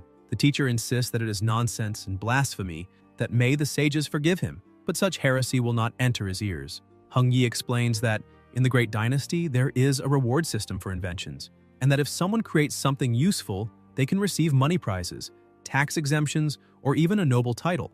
The protagonist thinks that this is it. Sooner or later, people will notice his uniqueness, and the only way to avoid suspicion is to stand out in his own way. Sai states that he is exceptionally talented and asks why he doesn't study with him from now on, saying there is no distinction of status between scholars and warriors as that is what his teacher taught him. Jiang protests, saying that is outrageous, but Heng Yi assures him not to worry, because the things his students cannot question, he will question, and the things they cannot tear down, he will tear down.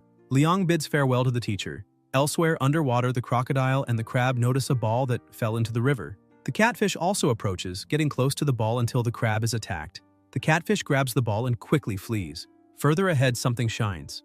On the riverbed at night, the protagonist swims and the crocodile seems excited. Liang says he knows that victory is his, and asks if that was the tunnel he dug. The crocodile smiles and Shui praises him, saying it is incredible. He thinks that space is larger than he expected and wonders if the light comes from that vine since there seems to be more space above. The texture is soft. The protagonist tries to bite it but cannot. He keeps swimming and wonders if it is not water inside and if all those vines extend from there. Suddenly, something emerges behind him and leaps at him, but Liang manages to dodge and says it is too slow, that he had already seen it before. He wonders if that is a water centipede. The creature leaps again to attack him, but the crab steps in and blocks the blow. Shui comments that it seems his fist has grown quite a bit. The centipede turns and the crab manages to hold it. The protagonist praises it, saying it was a good job, remembering that the bite of a water centipede is terrifying. But more importantly, they possess a weapon feared by martial artists, venom. If he can control it, it will basically be a hidden weapon, besides still having space for another spiritual connection. Liang takes a stone and makes a cut on his finger, thinking that his body, after breaking through the barrier, has become incredibly strong. He thinks he will need to ask his elder brother about buying a dagger. Shui brings his finger close, blood dripping, and touches the centipede. The pressure increases, and the protagonist wonders if that thing is as strong as a crocodile. Later, still in the same place, Liang manages to secure the connection and says that the centipede is so fierce he will call it Ah Wei. The system notifies information about it, and Shui is surprised by the value of 10,000. Thinking that each new tamed beast gets more expensive, he wonders where it might have eaten that water spirit mushroom. They walk into a dark place, which the protagonist finds frightening. Inside, they notice someone. It is a skeleton holding something in its hand. On the ground beside it is written that a former Navy general of Great Qian, after defeat and gravely wounded, came there, ashamed to face the Majesty's grace, and ended his life in that place. Sometime later, Liang stands before the skeleton and thinks it is great that Qian, the vanguard, ended his own life. He says he cannot read the rest of the characters. It doesn't seem like he simply wandered in, so he wonders if there might be an ancient battlefield nearby, and if perhaps spiritual weapons or something else remain. He recognizes that the box must have been the one that held the water spirit mushroom and apologizes for the offense. He assumes the other one was the one he ate. He decides to take the remains and bury them beneath a field of spiritual lotuses as a proper burial.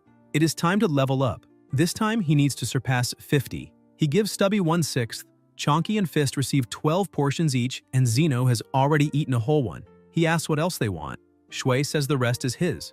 Then the protagonist eats, finding the taste soft and smooth like tofu, refreshing. The system notifies that water essence increased by 216 points, higher than crab roe. He thinks that if he uses everything to improve, he will be able to advance. Liang clicks the system and more notifications appear.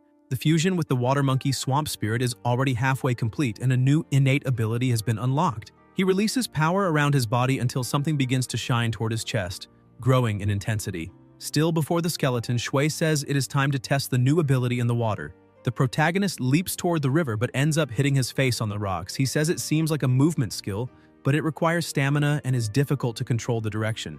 As for the previous aquatic ability, if it is real, it is absolutely insane. This time, his water control ability increased by another 150 kilos, reaching 400 kilos, a significant leap. As for the creatures, each grew between 200 and 500 points. He wonders when the catfish surpassed the others since it makes no sense.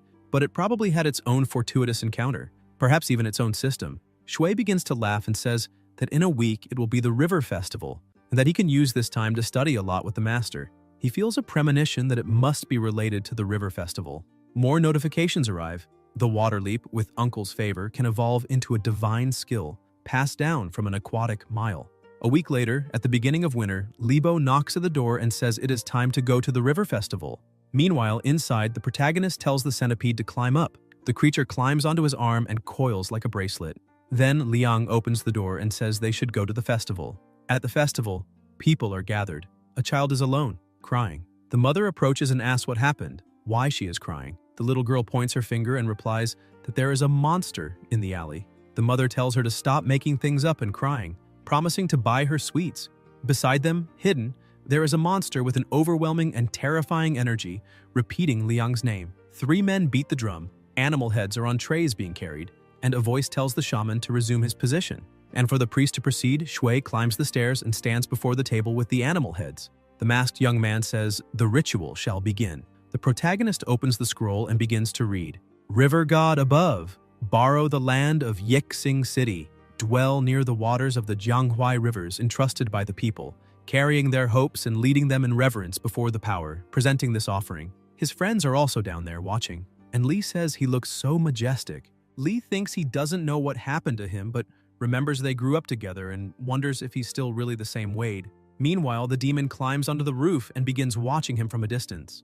The protagonist immediately realizes it's the mountain ghost mentioned by his older brother. That cracked skin, resembling tree bark, was identical to the illustrations in the annotated version of Hao Mutung's notes about the haters. The child, upon seeing the creature, screams for her mother, saying the monster has returned. Everyone looks frightened at the beast, and suddenly the demon charges toward the people. Civilians run and scream desperately, while the girl becomes separated from her mother, who searches for her amid the crowd. The monster passes by the child, notices her nearby, and turns toward her. Liang watches and thinks there will be no way to stop it, but Shui runs in that direction, worried. The mother screams for her daughter until Chung manages to grab the child and falls to the ground, holding her in his arms, just as the monster charges at them. Libo rushes over and comments that he hasn't been anxious in recent days. Li launches an attack, telling it to taste the flying dagger technique he had learned, but the demon notices and dodges easily. Libo thinks that since it dodged, he won't make it in time. The monster opens its mouth horrendously and raises its sharp claws about to strike. Jie yells to Wade, asking that if he has any trick, he should use it now. At that moment, a skill activates, blocking the creature's touch. It's the protagonist who approaches and strikes the beast, pinning it to the ground and declaring he made it in time. Even so, the monster insists on pressing forward. Liang thinks it's already too late, but notices the abundant water from the lake used in the ritual, and remembers that the water stepping skill requires that medium. Realizing Shui created the necessary condition himself, he then places his hand over the water and activates his technique, making the current turn against the enemy. Chung watches in surprise and asks how he managed that. The protagonist orders him to take the girl away and leave the rest to him. Ji agrees and promises to return soon to help, withdrawing with the child. Liang still wonders why all of that was happening, but Shui notices too late the momentary disappearance and realizes the demon approaching from behind. He turns quickly, crosses his arms, and blocks the attack, thinking about the immense force of the blow. The monster strikes repeatedly, but Shui manages to dodge and thinks this is the right chance. He begins striking non-stop, and at that moment his allies come running back to help him. The protagonist ends up injured and understands he must immobilize first, instructing his companions to target the joints instead of random cuts. The two obey and hit the enemy, which lets out a roar. Liang taunts, asking if the creature really thinks it can be defeated like that, since it wouldn't be enough. Shui strikes it and throws it far away, then summons his centipede, which bites the beast's neck. He thinks that Zeno's poison is no joke, and that this was going to hurt. People hiding watch, and upon noticing them, the monster tries to reach them. Liang reacts by throwing a sharp wooden stake, piercing the creature's body. Shui then steps in and drives the stake deeper. The protagonist asks if it's over, but the creature lying on the ground still utters mortal assent and mentions Liang's name. The hidden villagers murmur fearfully, wondering what that means and if the river god is punishing them. Chung remarks that the villagers are losing faith, and Libo adds that if this continues, no one will live in peace. Shui denies it and says this was a gift, a blessing for Yixing village. He raises his dagger, decapitates the monster, and declares this was the perfect offering to the river god. The system notifies that the Huai River sacrifice has been completed and that experience has increased. At the ritual the next morning, at the start of winter in Yixing village, the villagers gather around the defeated body. Liang reflects that to defeat that mountain ghost, first it was necessary to break through the skin barrier at the right time. Second, the synchronization rate rose and his physical strength now far surpassed that of a common martial artist with a skin barrier. And third, the deadly poison made all the difference. Without it, the situation could have been disastrous. Most important, however, was the favor gained from River, which could strengthen his innate ability, even if the benefit was minimal. The village chief announces that the doctor has arrived. Shui shows his wound and the doctor observes, saying his body was powerful, with arms strong like a monkey's and a waist slim like a wasp's. The protagonist thanks him and asks to examine the wound. The doctor then asks what materials were used for the cloak and tunic he wore. Liang answers that the cloak was a gift from his older brother, made of bear dog hide, tough as steel, and that the tunic was from his 8th older brother, woven with celestial silkworm silk. The doctor observes that even so, it wouldn't be enough given the depth of the wound, and asks if he had broken the skin barrier. Everyone is surprised and asks about it until Shui confirms, and the civilians comment that he brought honor to the village and would bring glory to the ancestors. Libo declares that Wade is now a true martial artist and in just a few months. Chung thinks he still can't catch up to him, while Guan reflects that the boy has become too strong and wonders if he might come settle accounts with him. The village chief, worried, asks what kind of monster that was. The protagonist explains it was a mountain ghost, a creature that feeds on blood and was probably attracted by the crowd's accumulated concentration. He couldn't say if there were others lurking near Yixing, but if 3 appeared at once, something was wrong. The people, frightened, ask about this wrongness. An elder comments that the creature's head looked familiar, resembling Lai Tu Zhang, and wonders what might have happened to him. Liang reflects on Lai Tu Zhang, thinks about alchemy, the mountain ghost tied to the Zhao estate, the Lai Tu Zhang clan, and the Fahua temple. He concludes he should have noticed earlier since alchemy may be real, but creating mountain ghosts was the real business behind it. He decides he must go to Pingyang to report everything to the master, suspecting that monster was indeed Lai Tu Zhang, and that answers would be demanded at any cost. Elsewhere, Xu asks what brings Xiao there today since he rarely appeared. The protagonist greets her and explains he came to report something important to the master. Later, in the same place, Liang states he believes the incidents involving mountain ghosts are connected to the Zhao estate. Shi remarks he remains as smart as ever, calling him Little Nine, and says it's no wonder the master thought so highly of him. Shui replies that it seems she already knew. Xu admits she knew he would get anxious, reminding him not to forget who his master was.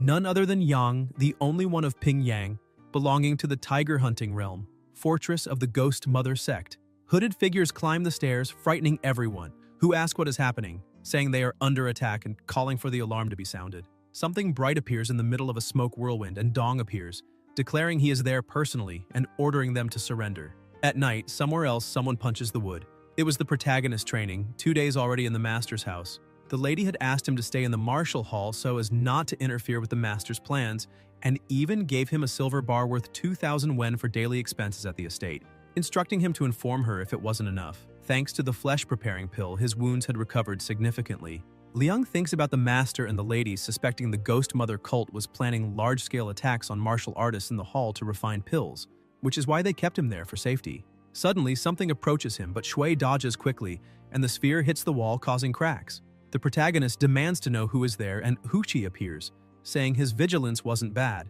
He reveals he had learned of his presence upon returning and guessed he would be there. Liang asks if he returned that day, and the instructor answers it was just minor matters. He then recalls he used a spear and challenges him to a few training rounds while they talk. Shui warns he won't hold back and expects clarity. Huqi throws the object at him again, and the protagonist manages to defend against all of the attacks. They exchange intense blows until the instructor sees an opening and tries to hit him, but Liang blocks, though his spear ends up falling from his hand. He then uses the opponent's weapon to leap and closes his fist, charging at him. Soon after, the object rolls on the ground and Shui falls as well. Huqi comments that it seemed he had already broken the skin barrier, judging by his speed, and concludes he really was someone with a destiny pattern. Liang asks what that was. The instructor replies that, in any case, the day of the destiny pattern was approaching, and the master would explain when the time came. Huqi extends his hand to help him up and invites him for another round. Shui accepts, stands, and agrees to continue. The two resume training, and the instructor keeps encouraging him, advising him never to underestimate his strength and to keep advancing. Afterward, the protagonist is seated, breathing heavily, and Huqi asks him about what he had said regarding the Zhao estate, whether it matched the investigations he had been conducting over the past few days, since something seemed very deliberate. Liang repeats in doubt, "Very deliberate?" And the instructor confirms, saying it was as if someone had left a trail on purpose. Maybe he was just being overly cautious, but he couldn't ignore it. Then he hands him a book, saying that now that he had just advanced past the skin stage, this manual would be perfect. It was called the Bow Force Method, suitable for a martial artist newly advanced in that stage. He explains that martial techniques are divided into two major categories: movements and force techniques. Force techniques were methods to channel and circulate qi and blood, requiring deeper control, and only artists who reached a certain level of cultivation could use them. It was a way to harness the strength and qi of the whole body for one's benefit, and he advises him to read carefully and then use the method to spar with him in training. Shui thanks him and asks the reason he had sought him out. Huqi smiles and replies that he had almost forgotten. Elder brother Lu had sent him to inform him that his spiritual weapon was ready. Elsewhere, a huge chained monster thrashed about while hooded youths hurried civilians along. Yang watches two girls pass by and sighs, remembering his daughter of the same age. One of the hooded men rebukes him, saying that Lord Wu was waiting for him. In the room where the monster was kept captive, another hooded figure announces that all the pill's ingredients were ready, and that in 3 days they could feed that rare creature. He emphasizes that it was a valuable mutant and should be well cared for, as it would be a crucial ingredient. In another room, civilians of all ages were confined, some coughing, among them an elderly man lying down calling for a youth. Spiritual weapons possess spirit, and where there is spirit, there is also a nature. Those of fiery temperament wield explosive arms, while those of calm temperament handle soothing arms. Elsewhere, metal was heated in the fire. It was gang forging. The first stage consisted of softening the tungsten steel, refining its essence, and increasing its resilience. The second stage was to activate the latent energy in the core of a feather so that it would be absorbed by the steel. Gang throws something into the flames and explains it was the skin of a shadow bat, a creature oscillating between illusion and existence, able to glide through darkness and feed on blood, serving as the mold base for the spear. He urges his younger brother to continue the process. The protagonist steps forward, cuts his own hand with the dagger, and infuses his blood into the fire, since a spiritual weapon required its wielder's blood to complete the fusion with the stir spirit. As soon as the blood is cast, the flames intensify. Gang places the spear into the fire and wonders if the weapon's spirit was rejecting the blood, perhaps still unstable at the finish. With effort, he persists until the weapon finally completes, then hands it to Shui, asking him to try it. The protagonist observes his spiritual weapon and comments that it was heavy, at least 54 kilos. He drives the spear into the ground, makes a movement, and feels an immediate bond, as if sharing blood and breath with the weapon. The smith suggests testing it on the wooden stakes in the back courtyard. Liang goes there and begins training. Gang notes the form was great, but reminds him he still hadn't given the weapon a name. Shui replies that he will call it Fubo. At that moment, someone approaches saying his weapon seemed ready. It was Huqi, accompanied by Shu. The protagonist asks what brought them there, and the instructor replies that he had come on the master's orders to investigate personally and asks what he had done. Z laughs and comments that taverns and opera houses were excellent places to gather information. Gang asks if they had managed to get anything useful, and Shu confirms that he had overheard something, maybe even found one of the ghost mother's hideouts. He says he had just been admiring flowers when he saw men in black hoods passing by, and thinks to himself that he doesn't understand how they could wear dark clothes in broad daylight, drawing so much attention. The girls tease him, saying he would be drinking afterward. Shu explains that he simply followed them, simple as pie, and that he discovered a hideout very close to the Fahua temple, thus fulfilling his mission. Gang is surprised to hear it was near the temple and says that means they could advance with the task the master had given. Z comments that, given the situation, a direct attack would be most appropriate. The smith agrees and declares that the next day they would strike and destroy the hideout. Huqi says understood, and Shu adds that this time the younger brother would go along, for it was already time to have blood on his hands. He couldn't avoid it forever, not with all the enemies the master had drawn. Gang knocks him on the head and scolds him, telling him not to listen to such nonsense, then asks the protagonist's opinion. Shui replies that he understands and confirms that he will go with them the next day. Inside the Ghost Mother cult's hideout, the terrifying monster remained chained. One of the hooded men leads the way and comments that the tiger was fine, strong as ever, and feeding well. Zheng orders that they not disturb him or his son. The young man nods in agreement, and Zheng adds that his son had tried so hard, but if he hadn't turned into that thing. The old man places his hand on the creature's face and asks in what other way he could help his own father achieve immortality. On the hill, already at the start of a winter night near the Fahua temple, children walk as one of the hooded men carries materials for elixirs, saying, "Today's batch brought true treasures." The leader calls him a useless pig, asking if he couldn't even hold his pants up. The young man laughs and asks for a moment from the chief, but he replies for him to come closer, warning that if he ruined Envoy Huang's plans, he'd be finished. Hidden with his older brothers and accompanied by a dog, the protagonist observes and declares that this must be the place Shu had mentioned. Thankfully, the master had dressed them in black, for without the sharp beacon, they wouldn't have noticed the subtle markers left by the fourth brother. The dog starts barking, but Gang approaches, signals to silence it, and Liang asks where the elder brother had gone. At that moment, Z aims and fires an arrow. Meanwhile, a hooded man tried to take advantage of a defenseless woman, but is struck by the arrow and thrown far. The others notice and shout that they were under attack, ordering immediate response. Huchi recognizes it as Zhu's signal, and Gang charges ahead, shouting for them to advance. The smith charges with great force, and when the smoke clears, the hooded men are already in battle stance, weapons in hand. The protagonist, upon seeing, asks if that was the strength of warriors from the galloping horse realm. The instructor responds not to freeze, for it was their turn. Liang agrees, saying he understood. Gang charges at the enemies.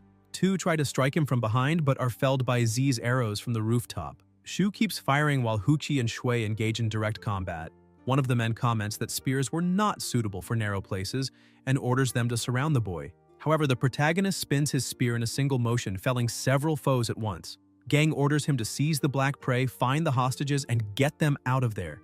In the underground passage, the cultists run, shouting that there were intruders and calling for reinforcements. Yang sighs in relief, saying it was finally over and there would be no more torment. His teammate, frightened, orders him to run, for they were being invaded.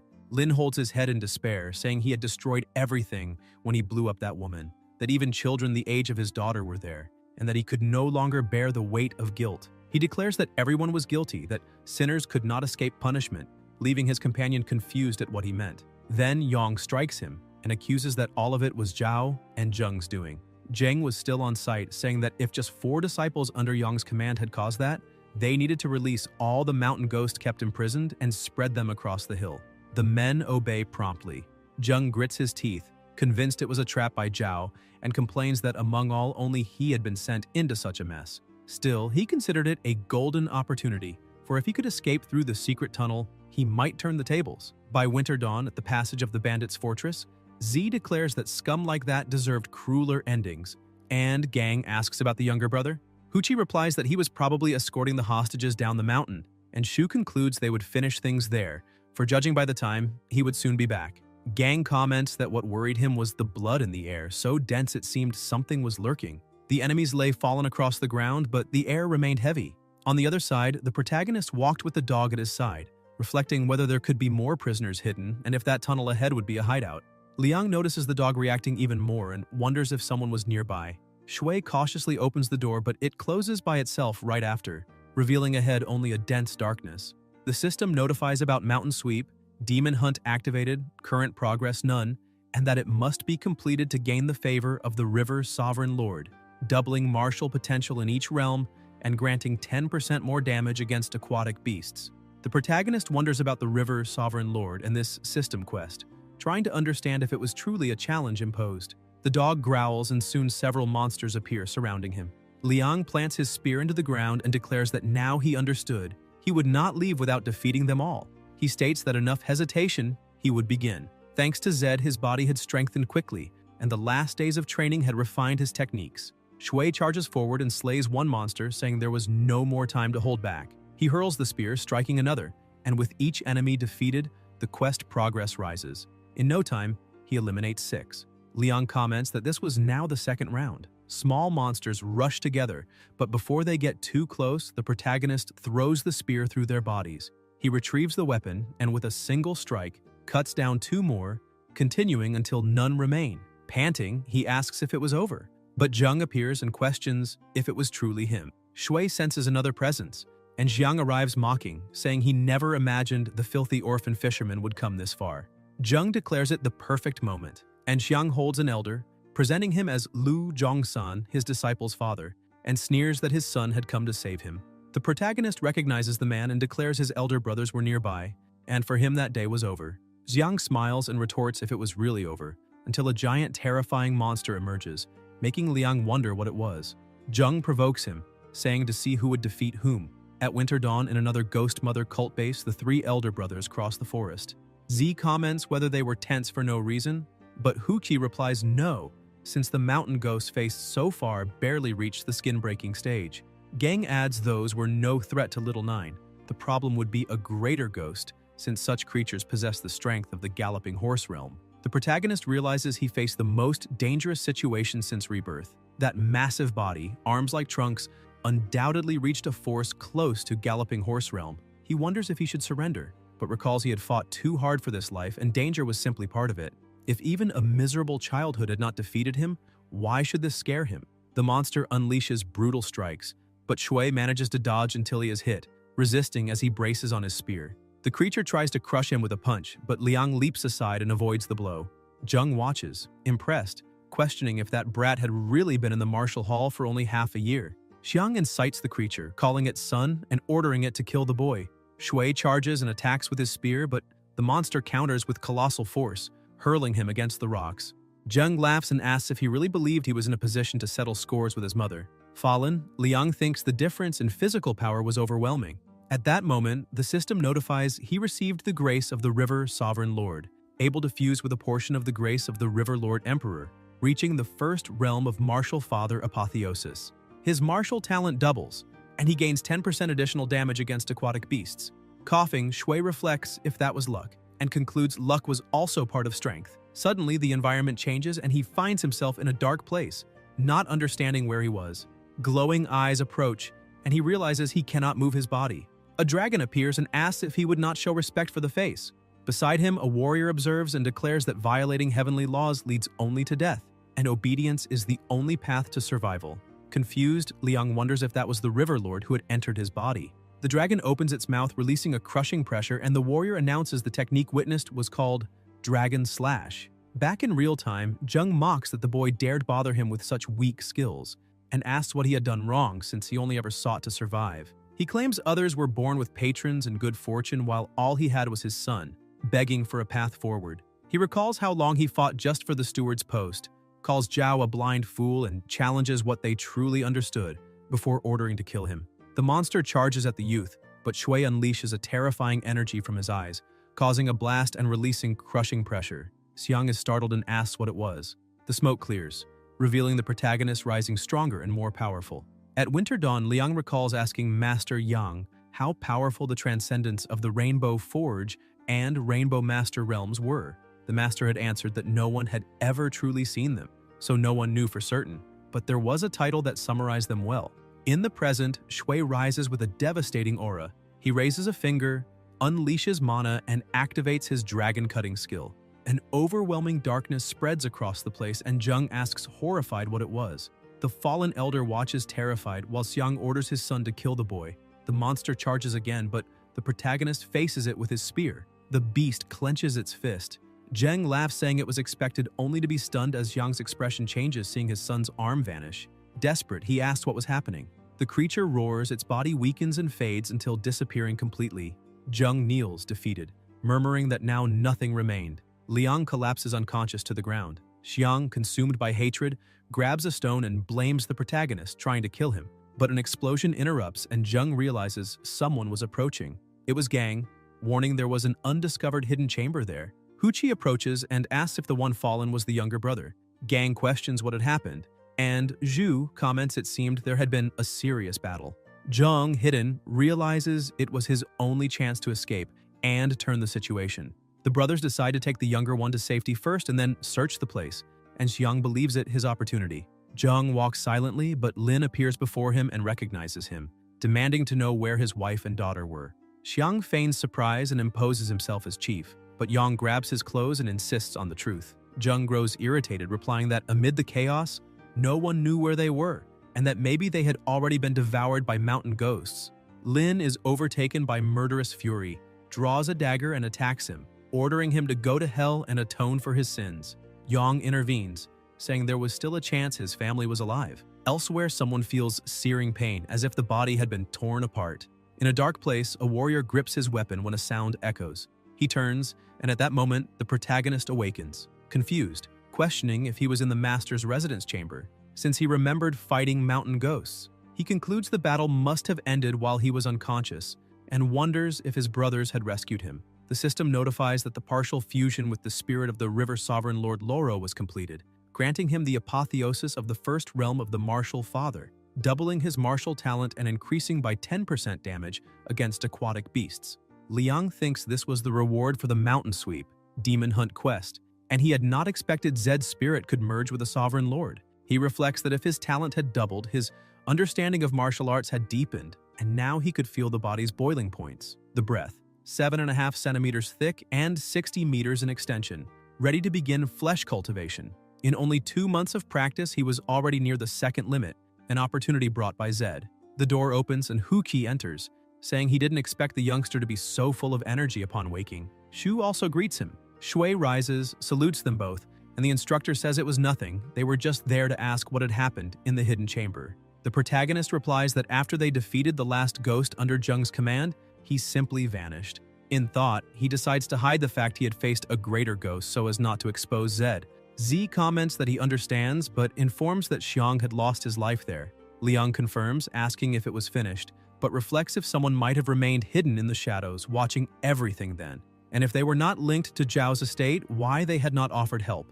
Huqi says he will report everything to the master and advises him to rest well for now, since the next plan would likely be a full sweep. Shu comments that he heard from younger brother Li that Shui's house was almost finished with renovations and congratulates him. The protagonist asks in surprise about renovating a house. Shortly after, upon arriving at the place, he wonders if that was really his house and observes that it was a residence with 2 courtyards. A voice greets him, saying he had returned. The building was spacious and beautiful. Liu explains they followed the design of 2 courtyards. Liang asks them not to call him master, reminding that he was older and wanted to be treated as always.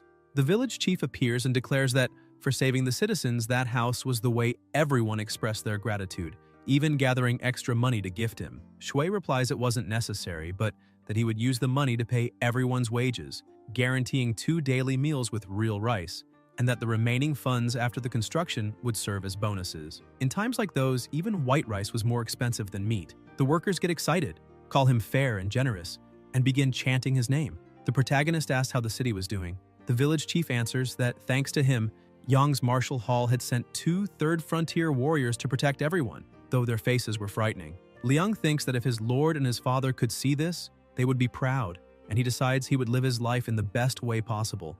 At night, by the river, Shui reflects that, since the boat had been destroyed, if they wanted to fish again, they would need to buy another. Since Zed's awakening, he longed for this moment, and remembers that in his dreams he could never see the River Sovereign's act, fearing it was in vain, but now he realized water manipulation went far beyond that. Even in deep waters, he could ride the waves, something glorious. Elsewhere, Zhao kneels and asks the superior what they should do, since the main fortress had been taken and even his chief steward Zheng had fallen. The superior scolds him, reminding that they had eliminated more than 100 mountain ghosts and accuses him of crying uselessly. He kicks him and complains they were about to reap the rewards when that happened, questioning how the fortress had been exposed. He stresses that although many were lost, they still had enough pill materials for now, and orders the boat prepared to return to the cult immediately. Zhao promises the boat will be ready for the envoy by morning and thanks him. Xue calls his father, who looks at a jujube tree planted 5 years earlier that had never borne fruit. He asks his son if he knew why he kept it anyway. Xue answers no. Zhao explains that even without fruit, it attracted birds and animals daily to feed on it. He compares Zheng, Lin, and Master Lu to those birds, creatures destined to be devoured by him, calling it natural selection.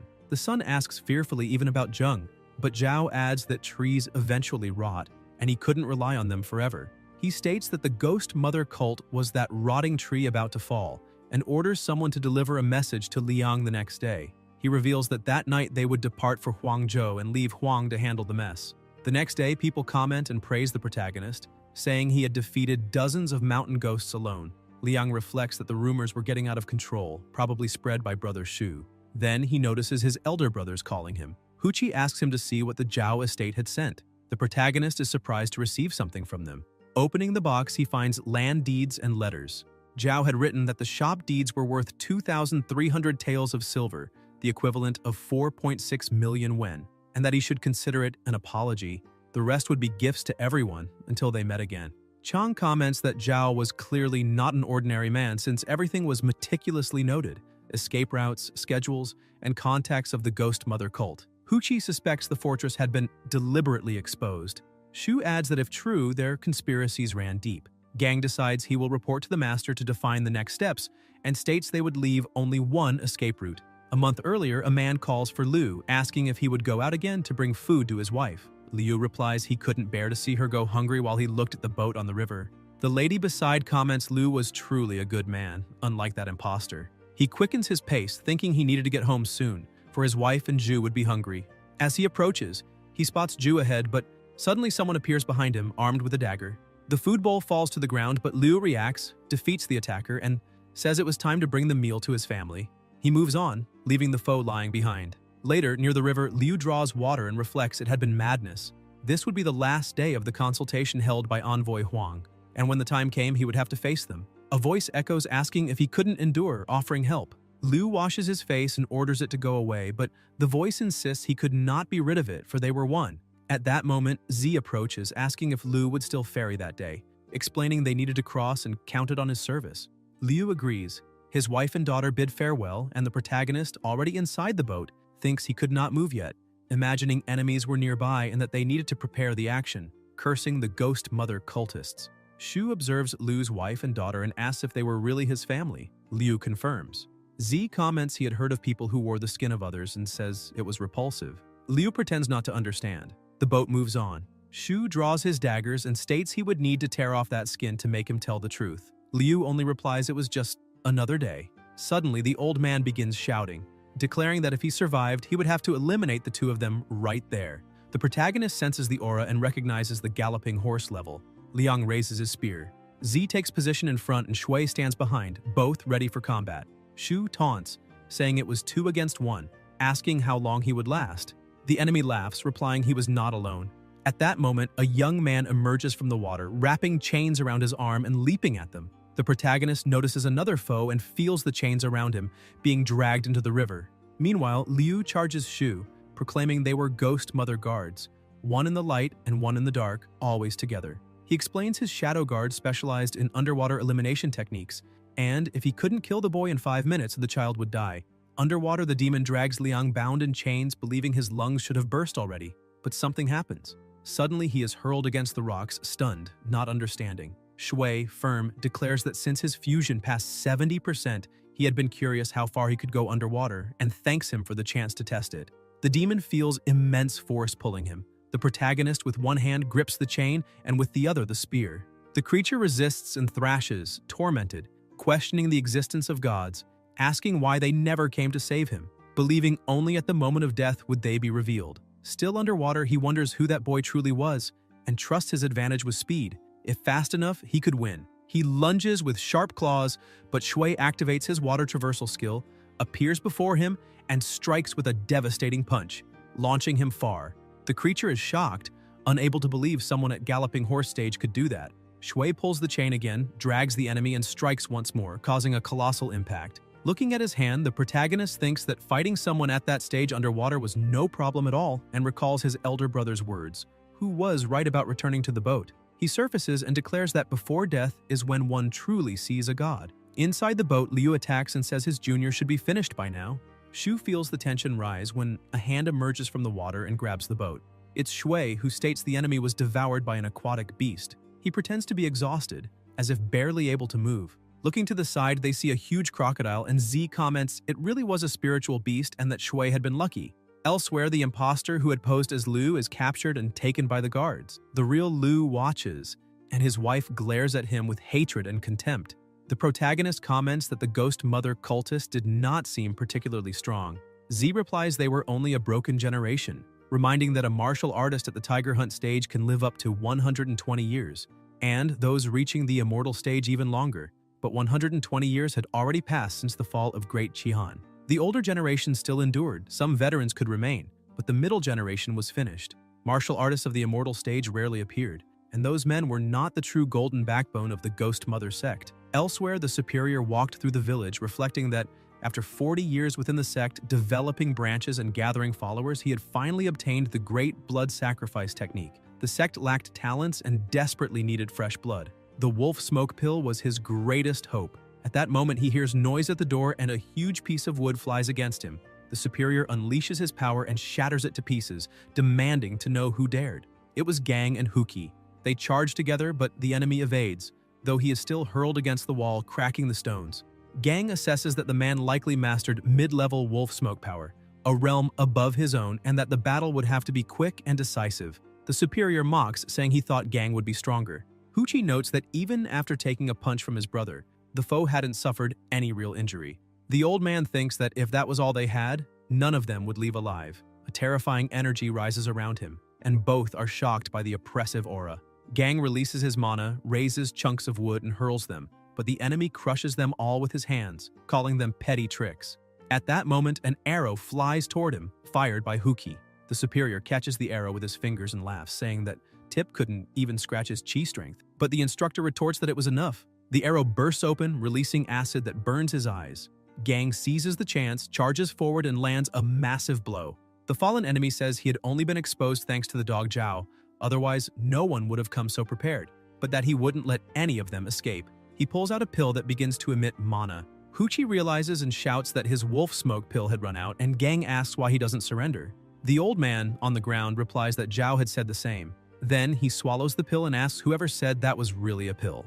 Gang is startled, not even realizing when he put it in his mouth. Suddenly, the superior rises, his aura swelling even greater, his form distorting into something dark and monstrous. He asks if they could withstand the power of wolf smoke in its final stage. Elsewhere in the city, Shu points toward the Zhao residence at the end of the street, and the protagonist urges them to hurry. Z senses something wrong and realizes it was on the third brother's side, concluding they were in trouble.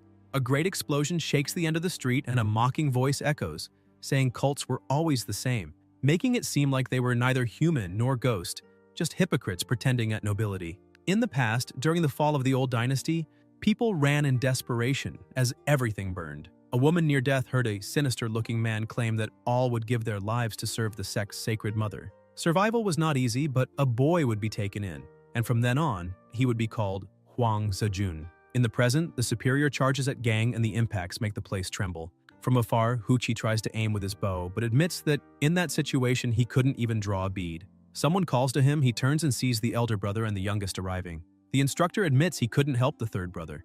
Z reassures him, telling him to leave it to him. Shu raises the bow and Liang watches in awe, thinking that this was the true form of a wolf smoke battle. Gang concludes they couldn't endure for long and needed to find a way to break the stalemate. Convinced the weak point had to be the heart, he had to open a breach for his younger brothers. An arrow shoots at the superior. Gang finds it strange, since that didn't look like the fourth brother's power. The enemy only laughs, saying he already told them those arrows couldn't even scratch his chi barrier. And then Gang realizes Zhao Si was merely deceiving him. Z keeps his bow drawn, and in that instant, Gang charges wrapped in flames at the foe. The pressure in the air intensifies. Shu thinks it's the right moment, and Z releases the arrow. Elsewhere, a colossal creature asks why they couldn't live openly under the sun. An elder replies they were just remnants of a bygone age, and in this era there was no place for them, for someone had taken what was rightfully theirs. He declares that no matter the time, one day they would pay the price. In the present, the arrow pierces straight into the superior's heart, and he wonders in disbelief how it was possible. The protagonist understands the first arrow fired by Brother Shu had been deliberately weakened to fool Huang, making him believe it had been launched by someone at the fourth stage. But the second exploded at full force, at the peak of the galloping horse stage. Liang reflects he still had much to learn. Gang declares it was over and orders him bound with the blue steel chain forged specifically to restrain martial artists of the wolf smoke stage. Even with his heart destroyed, the enemy remains alive, showing the tenacity of such warriors. Finally chained, the superior is dragged out. Shu tells the younger brother not to be impressed by the sight, for cultists always strove to appear something between human and ghost. The prisoner retorts, saying neither human nor ghost, and asks if they had ever lived in caves where the sun never shines, if they had ever emerged from piles of corpses. He screams that all he wanted was to live under the sun, but spoiled people like them would never understand. Z answers that it was useless trying to justify evil as if it were right, reminding that his crimes destroyed countless families, that many children lost parents and many parents lost children. He says glorifying selfish desires was pointless, and that alone was enough to deserve being broken, having his limbs smashed and his heart fed to dogs. Gang then comments that Shu himself was one of the orphans from villages exterminated by the Ghost Mothers sect. The prisoner tries to say something, but Z strangles him. Gang cuts it off, saying it was time to take him back to the martial hall. Shu turns away. Gang embraces him, saying it would be all right, and asks if he wanted to drink later. Huchi also embraces him, promising to show his skills on another occasion. Z grumbles that one day he will crush him. The protagonist, silent, feels something new, a sensation he had never experienced. Gang calls him to come along, and Liang, confused, replies, of course, reflecting that this was exactly what happened when one delayed a manuscript. In the depths of an underwater cave, the catfish sleeps until he dreams of Liang and wakes frightened. He sighs, rubs his eyes, grabs his pouch, and swims off full of energy, but soon notices another fish ahead and begins to follow. He watches each movement of the pink fish, which, noticing, speeds up. The catfish lunges after it but ends up crashing into the rocks and falling injured. He recalls Shui's words, warning not to shapeshift randomly or the Hebo office might notice. He lies there, remembering Liang's teachings that if strength was not enough, he should seek vengeance. Then he has an idea, rises and faces the target ahead. The pink fish notices him and the catfish tries to lure it, but instead the fish flees in fright as if having made a decision. The catfish's companions laugh, leaving him disheartened. Meanwhile, in the village, the protagonist cannot calm down and thinks about the lever, remembering that since Huang was delivered, the lady had exchanged the Zhao family's deeds for hard silver, 150 taels of refined silver, and reflects that the lady had been truly generous. The elder brothers commented that it was probably the first time the youngest saw so much money and was overwhelmed. In the days that followed, Liang accompanied his brothers and defeated other mountain spirits, stabilizing his strength even more. Though he hadn't officially crossed into the flesh stage, he already felt its approach, and that day was not far. Shu calls to him, announcing that the master had returned and was summoning everyone to discuss merits and distribute rewards. Shui asks eagerly if there would be more rewards. Elsewhere, the superior swears he will still eliminate him, calling him a despicable bastard. Z complains about having to eat under the watch of 2 thieves, and Chang replies that it had been arranged by the lady. Shu questions if that was serious and why he was there, since he hadn't participated in the battle at the residence. Chang tells him not to speak like that, reminding that on that day he and elder brother Cao were on another mission. The protagonist says he truly thinks the lady is amazing. She organized everything at the Yang residence perfectly. Gang comments that he still has no idea of the weight her surname carries. Liang asks about the surname, and the blacksmith explains it is Shu, a prominent name in Huangzhou. In the time of the great ancestress, the family produced a grand secretary and several ministers. The master and wife were even courted by Grand Marshal Shu, Wenju himself, and the lady's father was none other than Shu Rongguang, a third-rank official and minister of imperial banquets. Chang observes that marrying a lady to the master would be considered a marriage beneath her station, and Gang jokes to be careful or the master might flay him alive. Master Yang says he heard everything and that everyone had gotten along. As for those 2 thieves, they would be handed over to the authorities that afternoon. The chained superior insists they execute him or flay him, that he didn't care, claiming the sect had many members and countless experts, and they would all be punished by him eventually. Dong, in turn, comments that such an organization didn't even understand the concept of sustainability. Yang says it is pure nonsense, and that the villain is only still alive because he is useful. Otherwise, he would have been eliminated long ago. The man gets scared, and Dong comments that after the triple judgment, everyone will receive great rewards anyway. They also mention something about Zhao, which surprises the protagonist and makes him ask about himself. Xiong explains that the item is a gift from his older brother, who arrived at the post station the day before and brought it. Liang asks who this older brother is. Elsewhere, a voice questions whether the captain really defeated a general from the wolf smoke stage just to get that object and is now giving it away for free. A guard comments that he is being very generous with the older brother, since everyone had been eyeing that item for a long time. His partner agrees and says the captain should not play favorites. The captain snaps back, saying he knows exactly what those bandit-like soldiers are thinking, and declares that the drinks on their return will be on him. The guards get excited, saying they can barely contain themselves. The captain smiles, satisfied, thinking he really liked that gift. In another place, Ku opens the box and a powerful energy spreads out. When Shui notices it, her eyes widen, and she asks if that is a spiritual weapon. Each of these weapons is a unique existence, and the peculiar individuality of each master grants an unshakable status in the world of armaments. Having a spiritual weapon is considered incredible luck for any martial artist, since the materials are rare and very few can forge something like that. The protagonist is shocked by the power of the spiritual weapon and thinks that, in fact, he now has 2. He decides to call it Blue Wolf, concluding that his weakness in close combat will be completely covered, and that from now on, in any battle, he will no longer be limited by the environment. Somewhere else, Liang comments that because of the mountain ghost, he has missed many classes, and it is time to return to the academy. He hears a voice and asks if that is the phonetic system, until someone calls for him.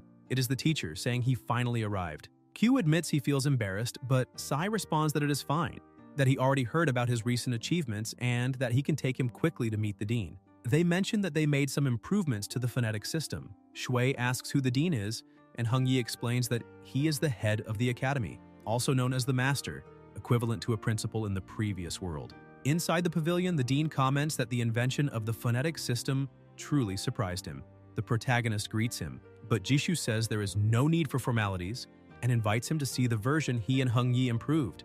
Liang observes and notices that this version has fewer characters than the original 76 sounds. Now it has 63, divided into 23 initials, 24 finals, and 16 complete syllables. The Dean is truly brilliant. That could be considered an upgrade of the original version, and Jishu thinks that this elder definitely is not an ordinary person. Ku admits he is deeply impressed, saying the new version is much better than his. The Dean, however, says the one deserving admiration is him, because without the original phonetic system, they would still be stuck in the cycle of explaining characters with other characters. The teacher comments that they sent the achievement to his master, and that with this recommendation the chances of earning a title will be much higher. Jishu is pleased, and Shui thanks them both for the recommendation, thinking that having a powerful background indeed makes everything easier. He asks if he can know who their master is, and Sai answers that he never mentioned his teacher's name. At the top of the imperial capital's hierarchy stands the emperor, and below him are the 3 halls, 2 pavilions, and the 5 great academies.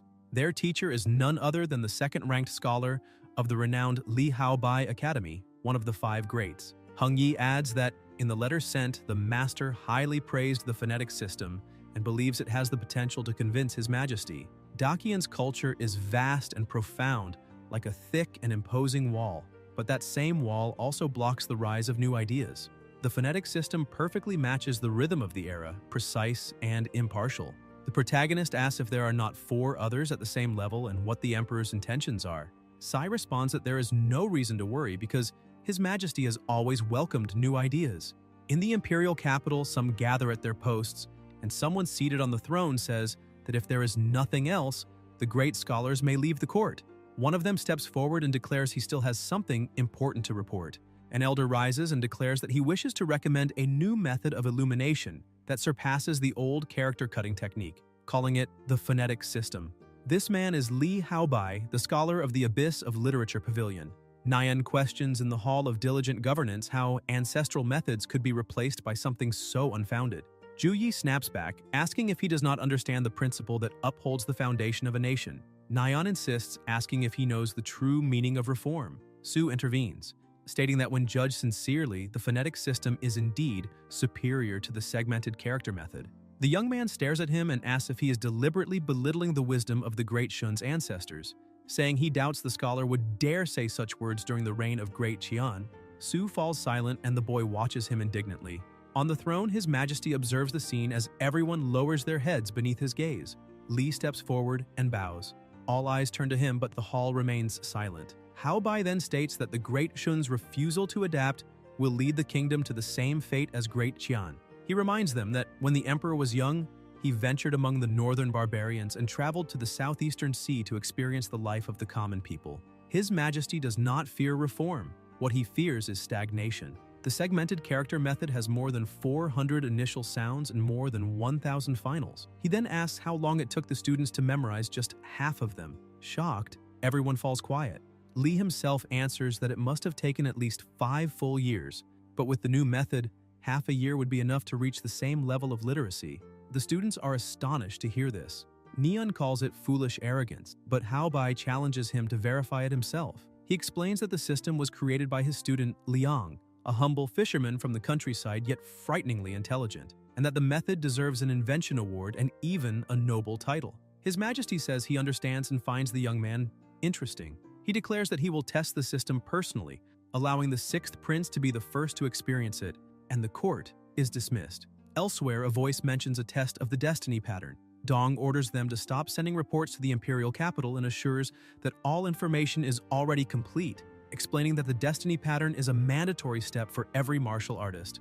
Though it does not determine everything, it represents a rare opportunity. Those with unique patterns are considered blessed by the heavens, chosen by fate. He explains that the pattern is not something fixed, but a mark that reacts to the world. Encountering wind turns it into a tiger. Encountering rain turns it into a dragon.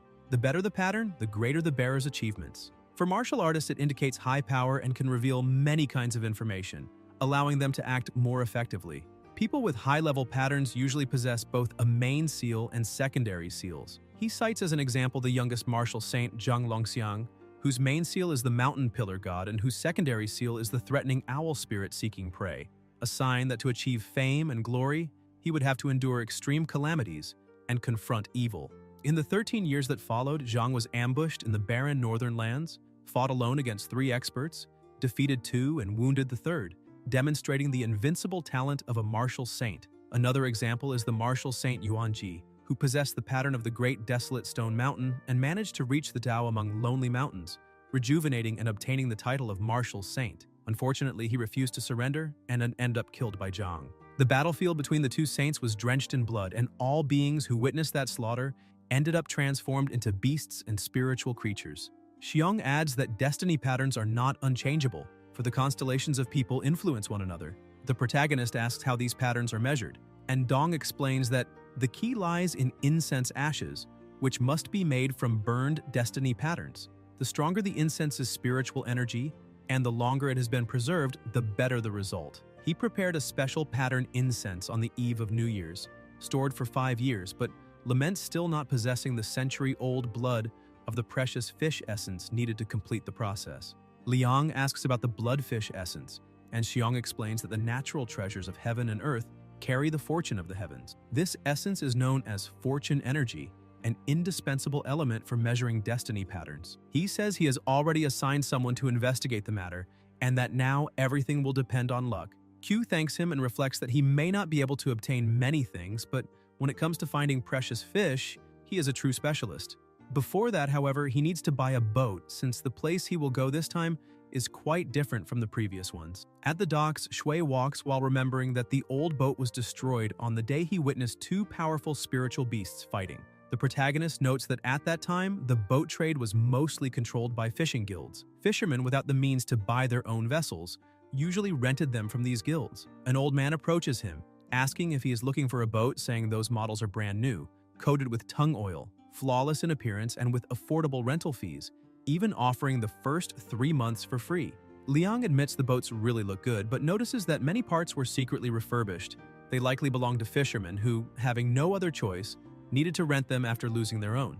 Then a voice calls him. It is Lin, accompanied by 2 people, Songbao and Fuyun. Lin greets him enthusiastically, saying that his visit brings honor and prestige to such a humble place.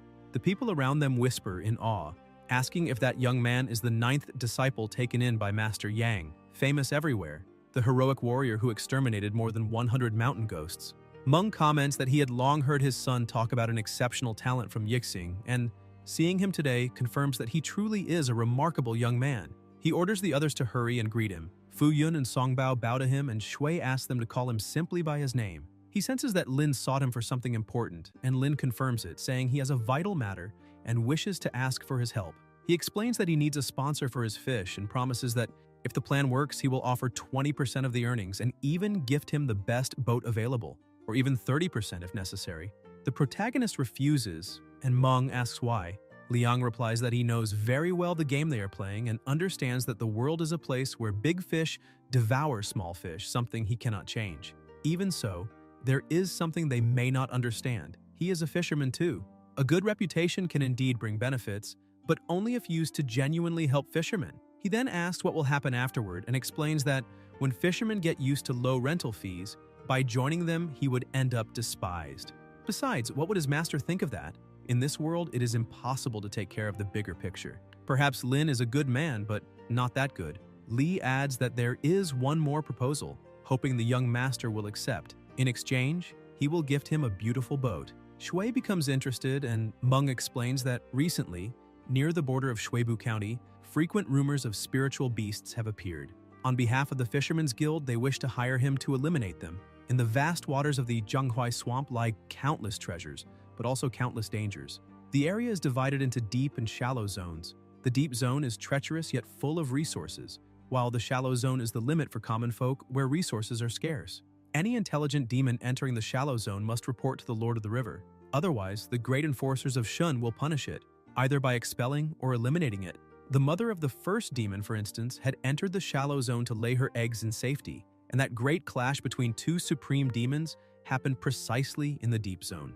Inside the boat, the protagonist comments that the demons Lin mentioned are located at the border between the deep and shallow zones, and it is common for some to cross that boundary by accident. He secretly sent Bu Afei throughout Jiayang City and Yixing to clear the area, and almost all demons except the strongest have already been expelled from the shallow zone. He believes these new cases are just occasional strays, and that their strength should not be extreme.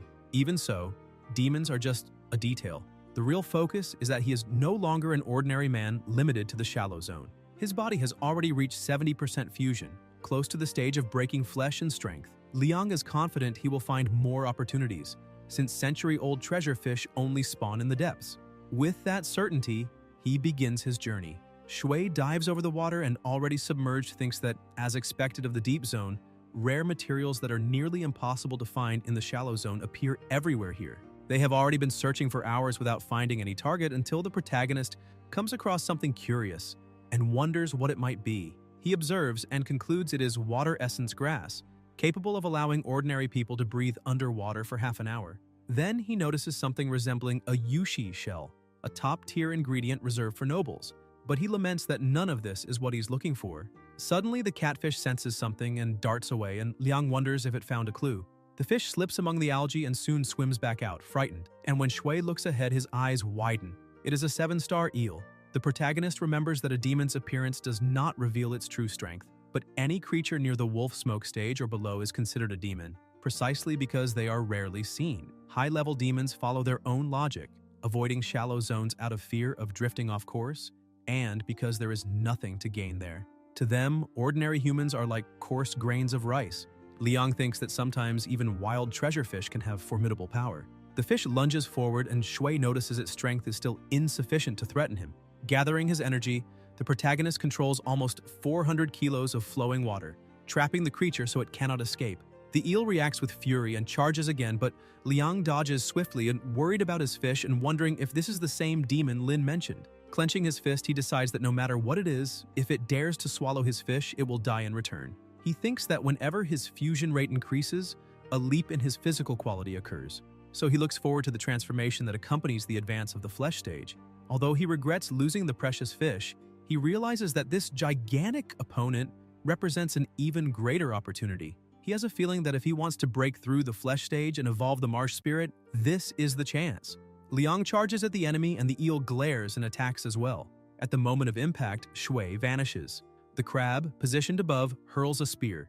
The protagonist grabs it in midair and unleashes all his power, striking the monster directly. The fish screams in pain as the centipede climbs over it and releases corrosive acid. The fish tries to escape, but the crocodile bites down hard and the crab moves in to strike again. The creatures attack together, and Liang leaps forward, slashing the enemy with his sword and ending the fight. He remarks that it was far too easy, a complete victory. Compared to the earlier battle with the crab, this time he not only emerged unscathed, but defeated the target effortlessly. He marvels at the strength he achieved when fighting with everything. The crocodile looks at him, and Shui says it is time to divide the meat. He sets up an improvised grill and comments that the creature's body structure yields less than 50% meat, but since it is so large, plenty remains. Liang grabs a piece and wonders how much water essence he will gain by eating it. He takes a bite, and the system notifies him. 22 points of essence obtained. He thinks that only a small portion yielded so much, and feels he is evolving the marsh spirit. He decides that tonight he will succeed. New notifications appear. The white marsh water spirit has been fully fused, and the ascension requirement for the marsh spirit is complete. Obtain a trace of the river's favor and fully fuse with the water monkey of the marsh spirit. The protagonist remembers the day of the river sacrifice and concludes that, by pure luck, he had fulfilled all ascension requirements. Without hesitation, he selects the ascension option in the system. A chest is summoned, releasing waves of intense energy. Liang looks around, impressed, for the scene is identical to when the marsh spirit was favored. Perhaps it is the same phenomenon. Suddenly, he feels something strange and collapses to the ground, not understanding what is happening, wondering if the ascension failed. But the system announces success. The energy churns in great volume, the pressure around him rises, more notifications appear, and something is summoned. When everything ends, the protagonist awakens lying on the grass, feeling as though his body is about to fall apart.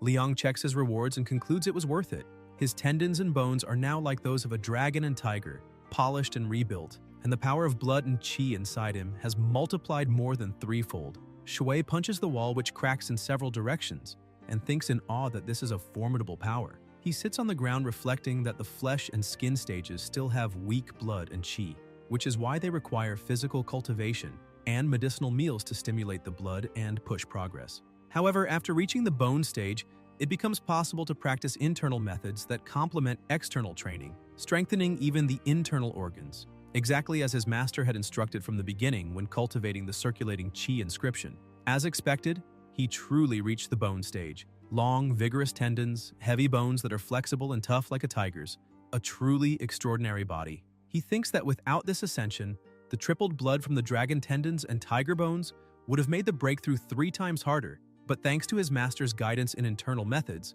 all the power gained during ascension flowed naturally. The system asks him if he wishes to evolve the crocodile into a horned crocodile and the catfish into a powerful whale tiger. The protagonist confirms and orders all of them to evolve. A magic circle forms around the crocodile and the catfish, radiating an intense light until it begins to shatter. Notifications appear stating that the Taihua crocodile consumed 14,912 water essence points to evolve, transforming into a horned crocodile. Both change in appearance, becoming visibly more imposing and powerful. Liang watches in awe and asks if that really is a dragon horn, concluding that fusion rates will be 10 times harder from now on. Because of that, using the remaining water essence to force fusions would not be worthwhile. He decides it is best to go deeper today, since water essence combined with the life force it nurtures can be slowly absorbed while submerged, compensating for the shortcomings in aquatic beast evolution. Now that 2 have evolved, the others cannot fall behind either. No one knows what dangers lie ahead, and these creatures are his greatest trump card. Before, he had no choice, but today he wants to take all of them with him. Soon after, Shui is back on the moving boat, enjoying the speed and thinking that this is what it truly means to dominate the waters. None of that fake water control. What surprises him most is that his 2 companions have developed new abilities. Afei now emits high-frequency waves, and Budong has gained the ability to apply a slow healing effect to everyone nearby. As they advance, a water prison forms, and soon a shark is spotted. The 2 beasts move quickly and leap off the boat. They are the crab and the centipede. Quan evolved into a rock-claw crab, while Awei kept the same name. Together, the creatures capture the shark and toss it into the boat. The protagonist watches, satisfied, thinking that with divine abilities like these, fishing will never be a problem again. Still, he knows that the next stage of enhancement will be strenuous. The cultivation path is long and full of obstacles. So he decides to return to the fish and explain everything that happened. Elsewhere, an old man asks if the Lord will really return, for they were ordered to wait for him for 3 days. A monk replies that no one can know and comments that those who drown are always the ones who know how to swim, questioning how many warriors have already lost their lives in deep waters. At that moment, the head of a giant fish is tossed before them, making both men recoil in fright. Liang appears and says to tell Lin that the spiritual beast has been eliminated, that they are even now, and that he will be keeping the boat. The old man freezes with fear and the others whisper in amazement, saying he really defeated the monster. Shui continues walking, lamenting not having obtained the precious fish he needed, and thinking he will have to sell the others he caught. Suddenly, a voice comments that that fish is truly precious. People gather around observing it, enchanted by its beauty, saying they have never seen such a magnificent fish and praising his luck. The old man recognizes the young man and asks why he is there, remembering that he is now a martial artist and wants to know if that large carp is really a treasure fish. The protagonist confirms it is a blue dragon carp, certainly a rare and even century-old fish, whose weight alone is worth at least 45 taels. Everyone is left speechless, and Liang hands over 50 taels, saying he hopes the man will agree to sell it to him. Chen replies that the boy saved them during the river sacrifice and asks what harm there would be in giving the fish to him, refusing the money. The people around call him crazy for rejecting such an amount. Shui thinks the old man is still the same and remembers that when his original body nearly starved to death, that man divided the meat buns intended for his own children to feed him. Because of that, he asks him not to refuse and decides to take the fish. Chen says the name of his father and tells him he raised a good son. The protagonist walks in silence, thinking he did not expect everything to fall into place so quickly. The final ingredient was ready, and all that remained was to wait for New Year's to test his own destiny pattern. Elsewhere, a group runs while someone holds a lit incense stick. Dong raises his voice and asks the spirits of their former comrades to continue protecting the disciples and descendants of the Yang clan. Liang watches silently, wondering if those were his master's battle companions. Xiong then approaches and announces that it is time to test the destiny pattern. In another area, a voice explains that the blood sacrifice ritual serves to connect a person's destiny pattern to their own essence. Shui cuts his hand and lets the blood drip into a bowl, saying that just a single drop is enough, no need to overdo it. Dong watches closely and instructs them to mix ashes into the seal ink. Use the right hand and press firmly without shaking. The clearer the mark, the better the result. The blood markings form a perfect glowing circle. Xiang holds the bowl steady until a crushing energy erupts and a deep sound echoes. A voice exclaims that the junior brother possesses both complete major and minor seals. Xiang states that he truly carries a destined pattern, and Hu Qi comments that ordinary people have 2 blank seals. Having just one already signals potential, but he has 2. Another voice asks if the minor seal on the left represents a river, and why it would be an inanimate object since such symbols usually manifest as fierce spirits. They also ask if the major seal on the right is a monkey, and what it would mean for a monkey to be a fierce spirit. Shuzi finds it strange and notes that the junior brother's seals seem reversed, while another suggests that the minor seal might not be a river but a twin-tailed dragon. Hu Qi asks its exact meaning, and Dong replies that this seal is extremely aggressive in nature, representing the fate of the dragon that crosses rivers. He explains there are 2 interpretations. According to legend, a serpent becomes a flood dragon after 500 years, and after 1,000, crosses the rivers and attains the form of a true dragon. The first reading is that he will undergo great trials and after overcoming them will become a true dragon among men. The second, however, indicates that the ascension of another dragon may clash directly with his. Even so, Dong asks the master and brothers not to worry. The protagonist smiles and says that whether he crosses the river or is crossed, it only proves he is no mediocre ornament. Xiang praises his courage, saying that the young man who once faced 7 opponents alone will one day become a dragon soaring across the heavens. He notes that the main seal is indescribable, but its nature is aquatic, and therefore, it tends to attract calamities in the water. Still, Zhaoju's minor seal is also of the water element, which means that in aquatic terrain he will enjoy great fortune, a balance of luck and danger. He warns that destiny is never fixed. Even a good fortune should not be overestimated, and dark omens should not be taken lightly. He says he will report the destiny pattern to the authorities, and that now all that remains is to wait for the reward. Liang thanks them humbly for reading his fate and promises to remember those words for the rest of his life, thinking to himself that he recognized the color of the seal. It was not an ordinary monkey, but the ancient fierce god Wujiki. With the marsh cauldron in hand, he knew no one could steal what belonged to him. Elsewhere, a voice discusses the fate of the dragon that crosses rivers, saying he was born from the great waters of the marsh and that this pattern fits perfectly. It asks whether he will be the one to cross the river or be dragged, and whether the opponent would be the old flood dragon, that shameless being who rules the waters of the great marsh, questioning which of the 2 would become the true dragon. It was Emperor Shun speaking, wondering whether the young man would truly be worthy of his expectations. Later, the protagonist sighs, and Dong comments that this year he will carry out a test for both of them, so they do not grow complacent. Chang and Liang were the last to arrive, but precisely because of that, they have the most room to grow, and expectations for them are higher. Chang promises to train diligently and swears not to disappoint the master. Dong then sets the goal. Within 1 year, he must become a true martial disciple, perhaps even reach the mounted warrior level, and asks if he is capable of that. Xiang turns to Shui and says he has already been practicing martial arts for 1 season. He demands only that he advance 3 stages by the same time next year, and wants to know if he can do it. Before the protagonist answers, Dong interrupts, saying the martial path is measured by practice, and that in truth the challenge is 2 breakthroughs. Liang releases his power and says they misunderstood. He had already broken through 2 stages. Everyone is stunned, and Chang asks if it is possible that only 3 months of practice resulted in 2 breakthroughs. Shui confidently states that in 1 year he will become a true martial master. Xiang says that is excellent and that with such confidence, how could the master be careless? Then asks if he has heard of Emperor Huanwu.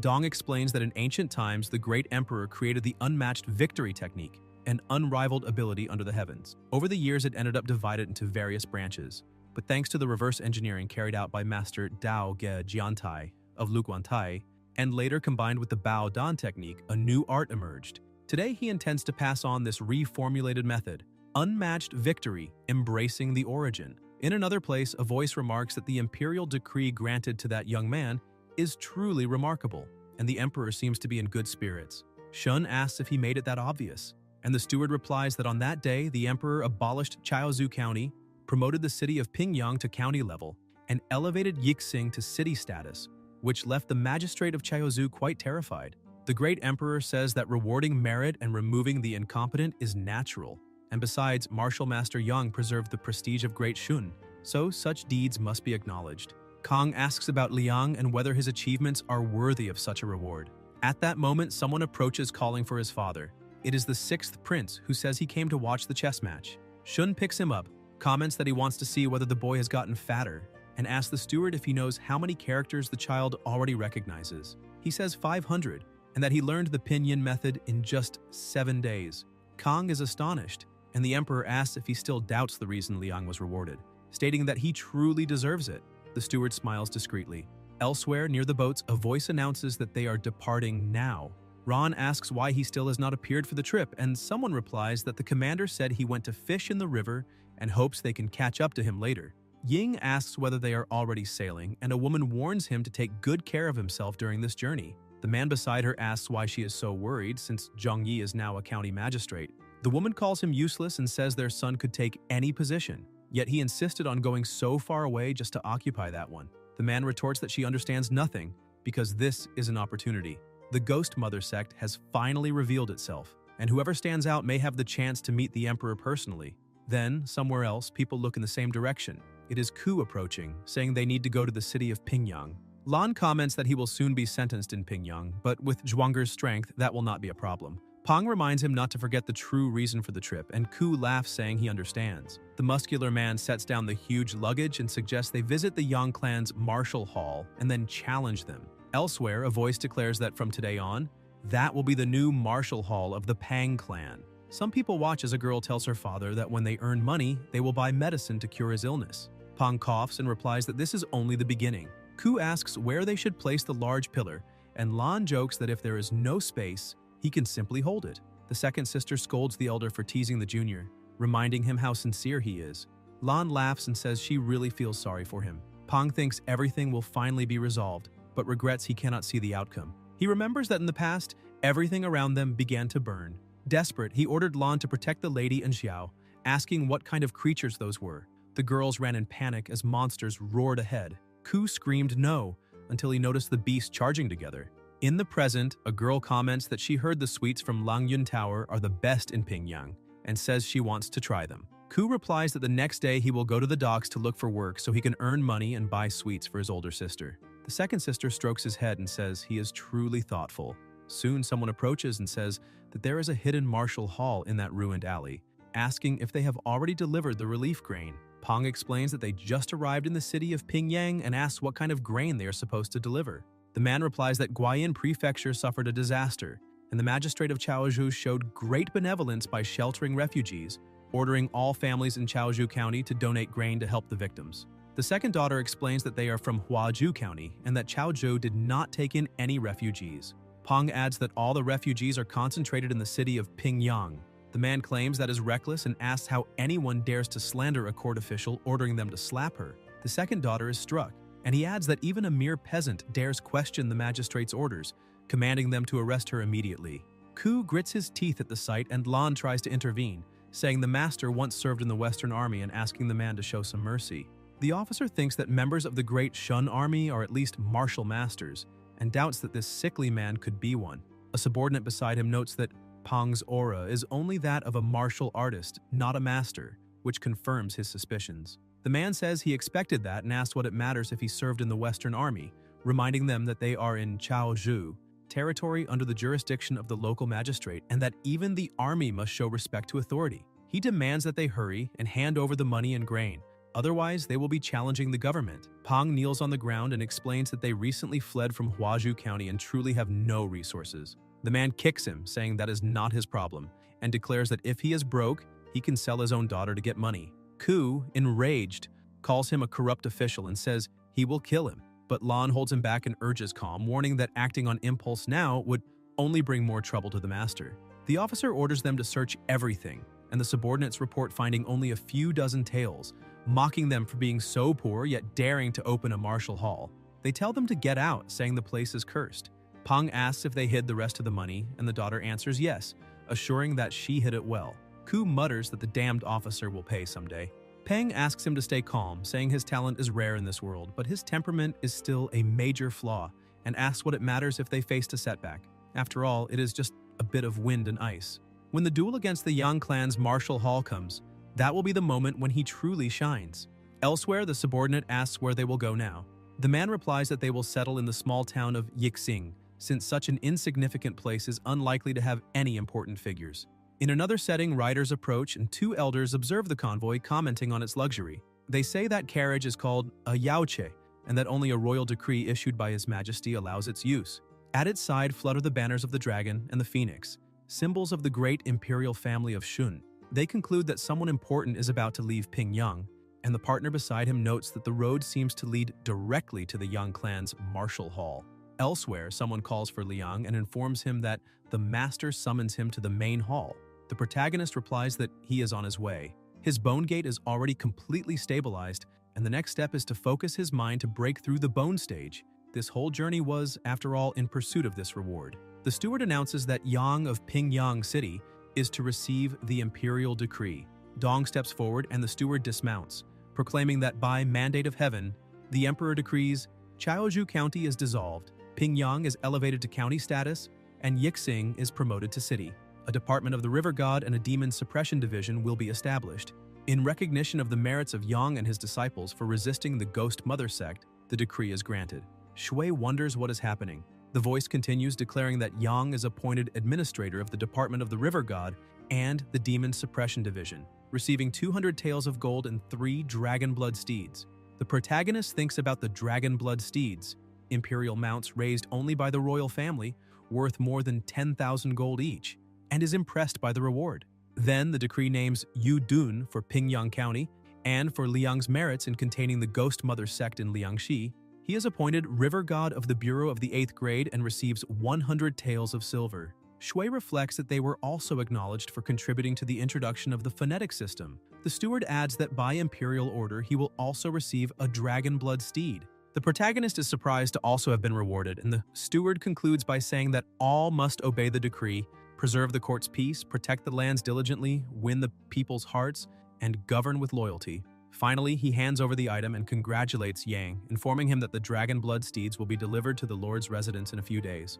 Dong thanks him, saying it is an honor and that the envoy must be exhausted from the journey, inviting him inside to rest since a meal is already prepared. The steward enters and finds a banquet already set on the table. He looks at Liang and comments that the young man must be the master's 9th disciple, praising his posture and appearance, saying he is as graceful as willows in the spring moonlight and radiant like the morning glow, truly extraordinary.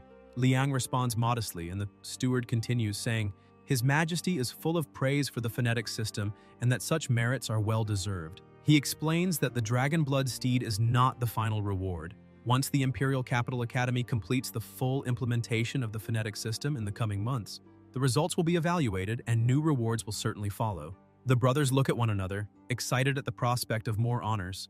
Xiang remarks that it is truly impressive, and Yang says that his 9th disciple, though so quiet, always shines like a blue streak when the right moment comes. Zhu jokes that they should have introduced this earlier, since even they, as older brothers, struggle with literacy.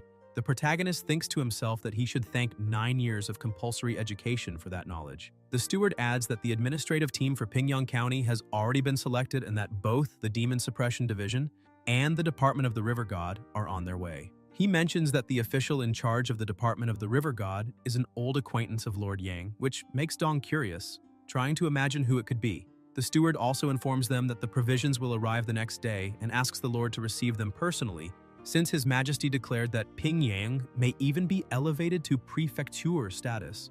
Liang reflects that the city is about to become the new center of attention.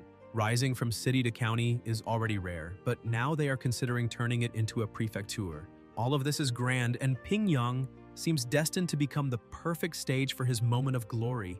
Underwater, a catfish watches in fear as something moves behind the rocks and alerts the river god above that something has been found, a great demon.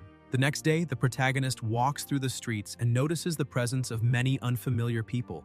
They seem to be refugees. Suddenly, a boy runs up to him, saying he finally found him. It is Tong Min, who explains that his grandfather sent him to Pingyang City to look for him. But since he could not find him there, he continued searching until he finally located him, asking him to follow him to the council hall.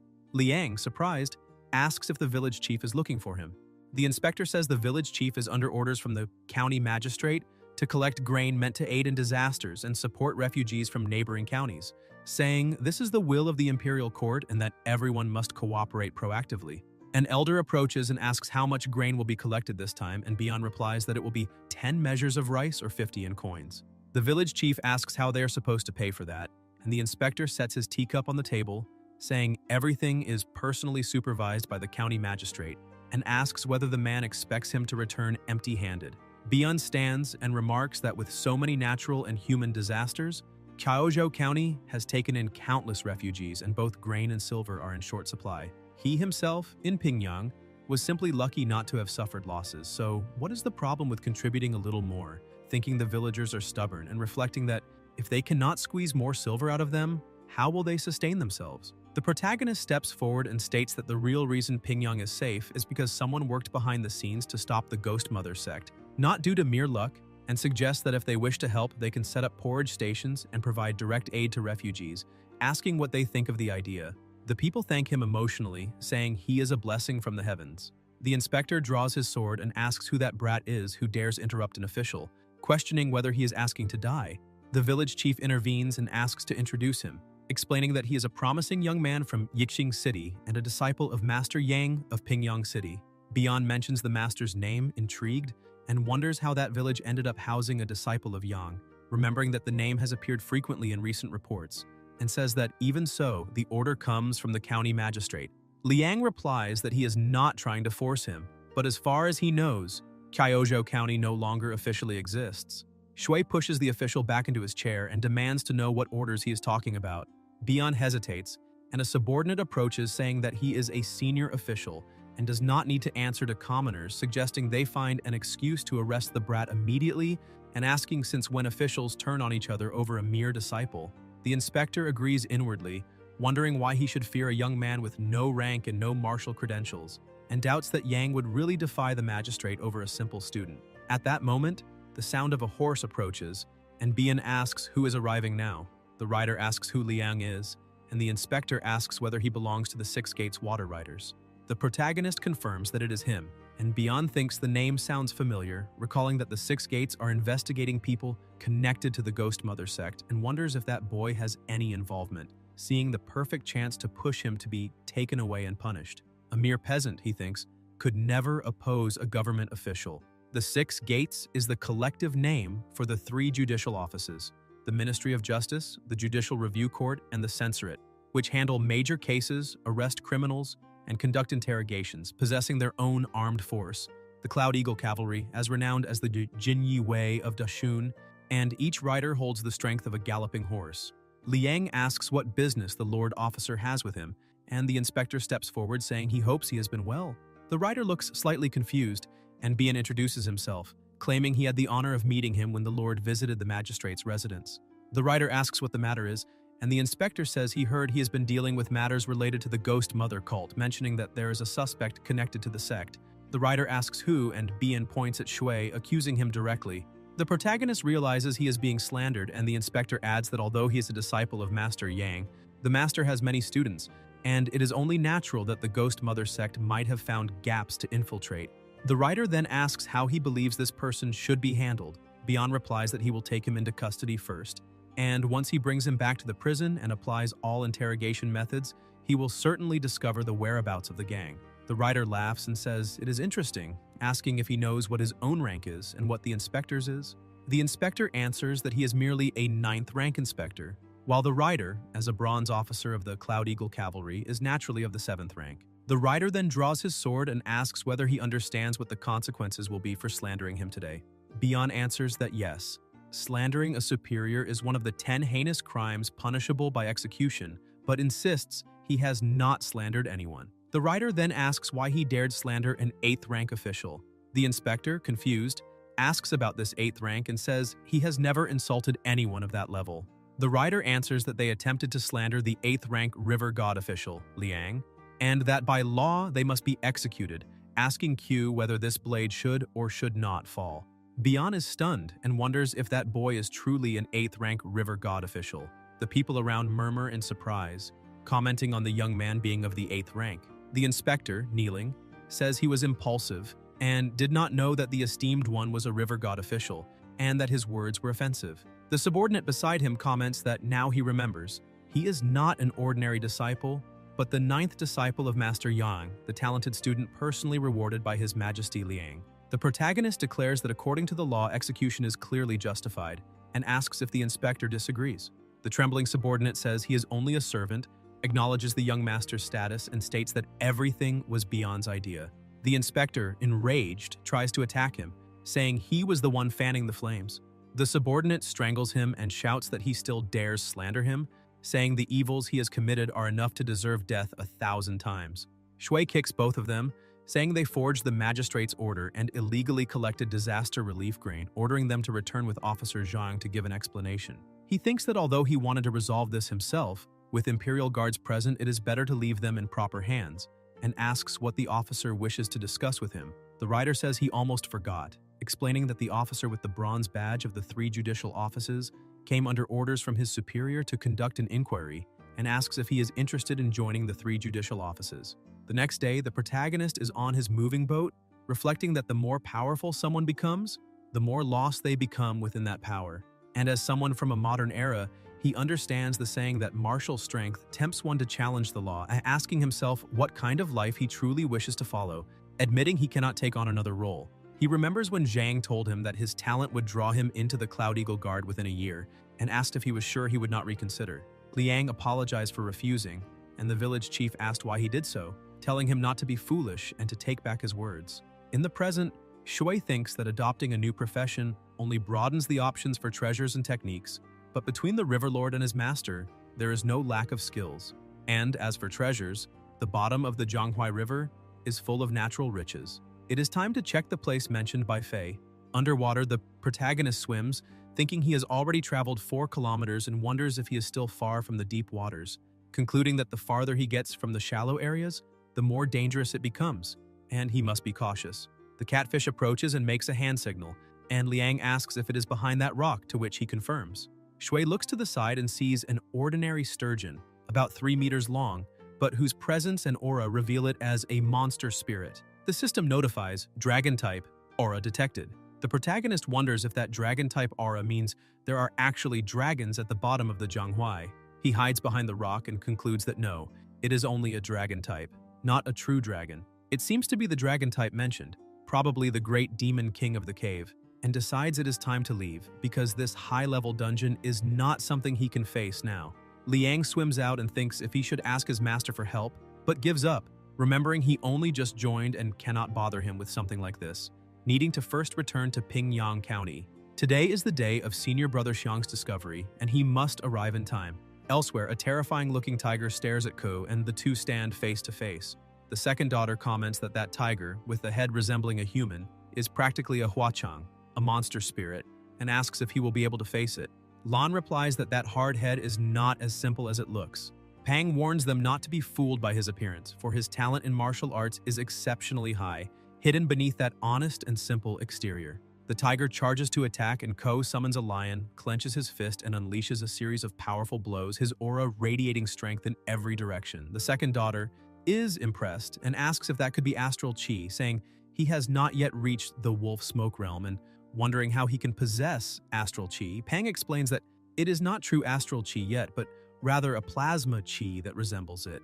He adds that there are always geniuses in this world, born for martial arts, many with special physiques, and Ko is one of them, with naturally strong bones. With one more strike, Ko defeats the enemy and thinks that if he had to summarize everything in one phrase, it would be invincible within the same realm. Elsewhere, Xiang sits at the center of a circle of energy pulsing around his body. The protagonist watches and recognizes that the bottle contains a plasma exchange pill, an essential elixir for breaking through the plasma gate. Dong announces that the moment has come and that he may begin breaking the portal. Xiang's body begins turning red, and Master Yang orders him to pierce the Yangming and release the plasma qi. Liang smells a strong scent and realizes it is coming from Senior Brother Xiang. It is plasma replenishment. A normal person loses strength in their limbs after losing 20% of plasma, and life is at risk at 30%. The replenishment process requires 3 surges and 3 coagulations. An ordinary person would die on the first surge. That is why a solid foundation in the first 3 gates is essential. The plasma gate also tests a martial artist's endurance. The feeling of being on the brink of death is unbearable for many, which is why a protector is necessary. In a duel, the one with greater chi survives, and the one with less is eliminated. When the plasma gate blossoms like burning brocade, it is almost impossible to escape, but Xiang manages to. The brothers congratulate him and he smiles, saying he is finally a martial master. Shu jokes for him to stop showing off and go bathe since he spent the entire day without eating. Shui reflects that the plasma gate is the most dangerous of the four and wonders if, when his turn comes, everything will go smoothly, thinking also that he needs to find the right moment to tell the master about the sturgeon and maybe come up with an excuse. Elsewhere, people are gathered saying that if the martial hall is Yang's, all the others fall far behind. They heard that Master Liang began as an ordinary student but soon displayed extraordinary talent, astonishing everyone with his abilities. In just 1 week of training, he challenged 7 veteran students alone and later drove out the mountain spirits in Pingyang, bringing peace to the region. They say that if anyone plans to join a hall, they should choose the best, maybe even become a direct disciple. While the crowd talks, Lan asks the master when the grand martial war between halls will take place, and Pang replies that it will occur in 3 days. It has been a long time since there was a dispute of this scale, but now that Da Zhuang has crossed the Bone Gate, he will certainly make a name for himself and attract new students to their hall. He then asks if Ko is prepared. Finishing his meal, he stands and says, yes.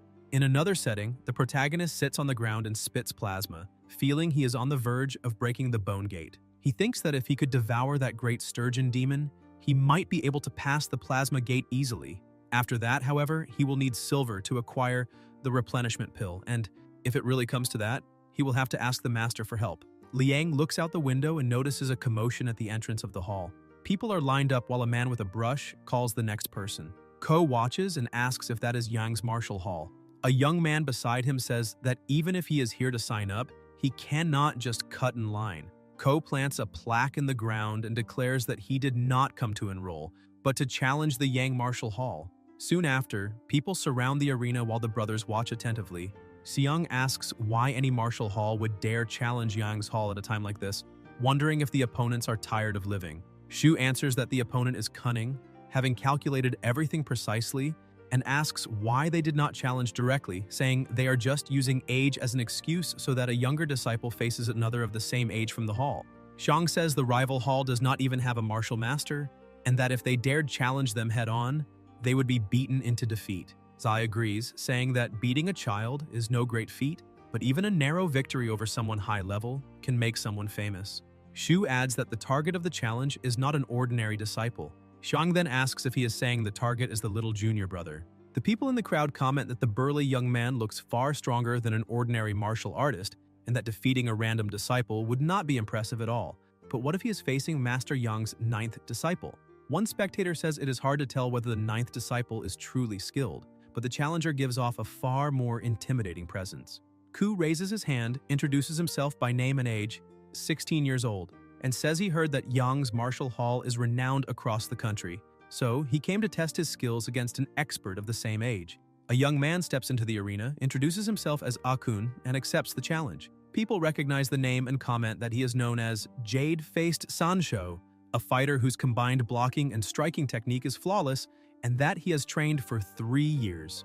Akun rushes forward and lands a hit on Ku, but the blow has no effect. The challenger does not even budge. Astonished, Akun watches as Ku stares back, grabs his arm, and slams him into the ground with tremendous force, then calls for the next opponent.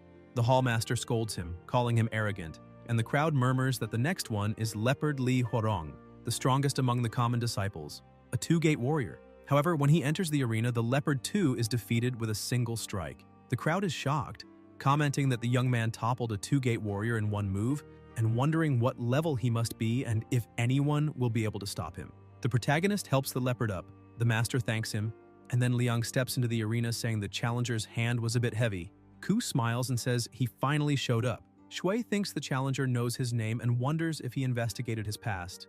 Ku stares at him, remembering his master's instructions. In the ring, he can act more forcefully. He must defeat one person, Yang's 9th disciple, someone kind by nature from a fisherman's family. To defeat him, strategy is needed. First, shake his mind, then his technique. Anger him, confuse him. That is the first step toward victory. In the present, Ku mocks them, saying he thought Yang's hall had warriors worth something, but now sees they are just a facade, rotten inside, and that he will teach a lesson to those who only chase titles. The protagonist answers that he hopes his strength matches his words, and invites Yang's hall to enlighten him. The two glare at each other. Hoochie comments that that old fox is just as dangerous as he imagined, and that the burly youth must indeed have naturally strong bones, with plasma chi so dense it is almost visible. Lu observes and says he miscalculated. In the arena, the two advance, and Ku says he wants to see whether Liang is as formidable as they say. The protagonist watches the attack and dodges. Ku tries to strike again, but Liang avoids it, and Ku remarks that the opponent does not seem very tough. They stare at each other for a moment, then Shui moves at a high speed and strikes him. Ku spits plasma, incredulous, thinking it was a frontal attack and he should have been able to counter. He tries striking however he can, but the protagonist dodges all attacks and counters, hitting him again. Ku falls to the ground and Liang says he already held back and that he should give up, as he is no match. Ku stands and admits the other is strong, but says he has not yet shown all his strength. Zhuang grits his teeth, determined. Hoochie observes and wonders if that could be the result of naturally strong bones. Pang asks Master Yang what he thinks of the disciple, and Dong replies that with naturally strong bones, the power at the second gate is equal to that of someone at the fourth, and that he is very satisfied. Pang warns that the disciple might be in mortal danger, and asks whether they should intervene, but Master Yang says to keep watching, because what comes next will be even more exciting. Meanwhile, in the arena, Ku is surrounded by an overwhelming energy, and declares that with his naturally strong bones, his true strength lies in his indestructible power. The protagonist watches silently. Chuang charges and warns that he might get hurt because of this, but he has a reason he cannot lose. Ku unleashes a devastating punch, releasing a colossal explosion, and for an instant, Pang believes he won, until he sees the unexpected. When the smoke clears, Zhuang is shocked to see that his attack, so powerful, was blocked with just one hand. Liang looks at him and says he too possesses naturally martial bones. Ku, in turn, sinks into bitter memories. He thinks that his birth was a mistake from the very beginning. He remembers that at birth, his size caused a fatal hemorrhage in his mother during delivery, and the midwife had to cut him out with a polished stone shaped like a blade. When he was 5 years old, his father went hunting in the mountains and was struck on the head by a falling rock. When they found him, half his face had been eaten by wild animals. Maybe the others had been right. He himself had been the cause of his parents' deaths. At 12, a great drought struck the region, and the village chief believed he had offended the heavens. They decided which family he would be sent to so he could work in the fields, saying it would be his atonement. He did not understand what sin was and wondered what he had done wrong, why he was the only one blamed, but he never got an answer, because bandits invaded and wiped out everyone in the village. Ironically, he was freed by them, and his life seemed slightly less miserable. The bandits said they could make money selling him to the Zhao residents, enough to enjoy themselves, and that the big boy was worth at least 5 taels of silver. Ku believed that would be his entire life, an endless darkness, until his master and senior brothers appeared and saved him. They spent 2 days telling him he was not cursed, and his master said his talent was a gift from the heavens. Lan taught him to fight. His elder sister cooked his favorite foods, and before, when everyone called him Jinx, it was his master and brothers who gave him a real name. In the present, Zhuang keeps attacking with everything he has, saying he cannot lose, that this is his rare chance to do something for his master and his brothers. The protagonist notices that his strength has increased, but it is still not enough. A voice comments that senior brother Ku is overwhelming him, and then Liang releases his grip and hits him with a powerful punch, sending him flying. The crowd erupts, praising his strength. Ku gets up and Shui, surprised, asks if he has entered a demonic state. Zhuang is consumed by fury, repeating in his mind that he cannot fail and must win.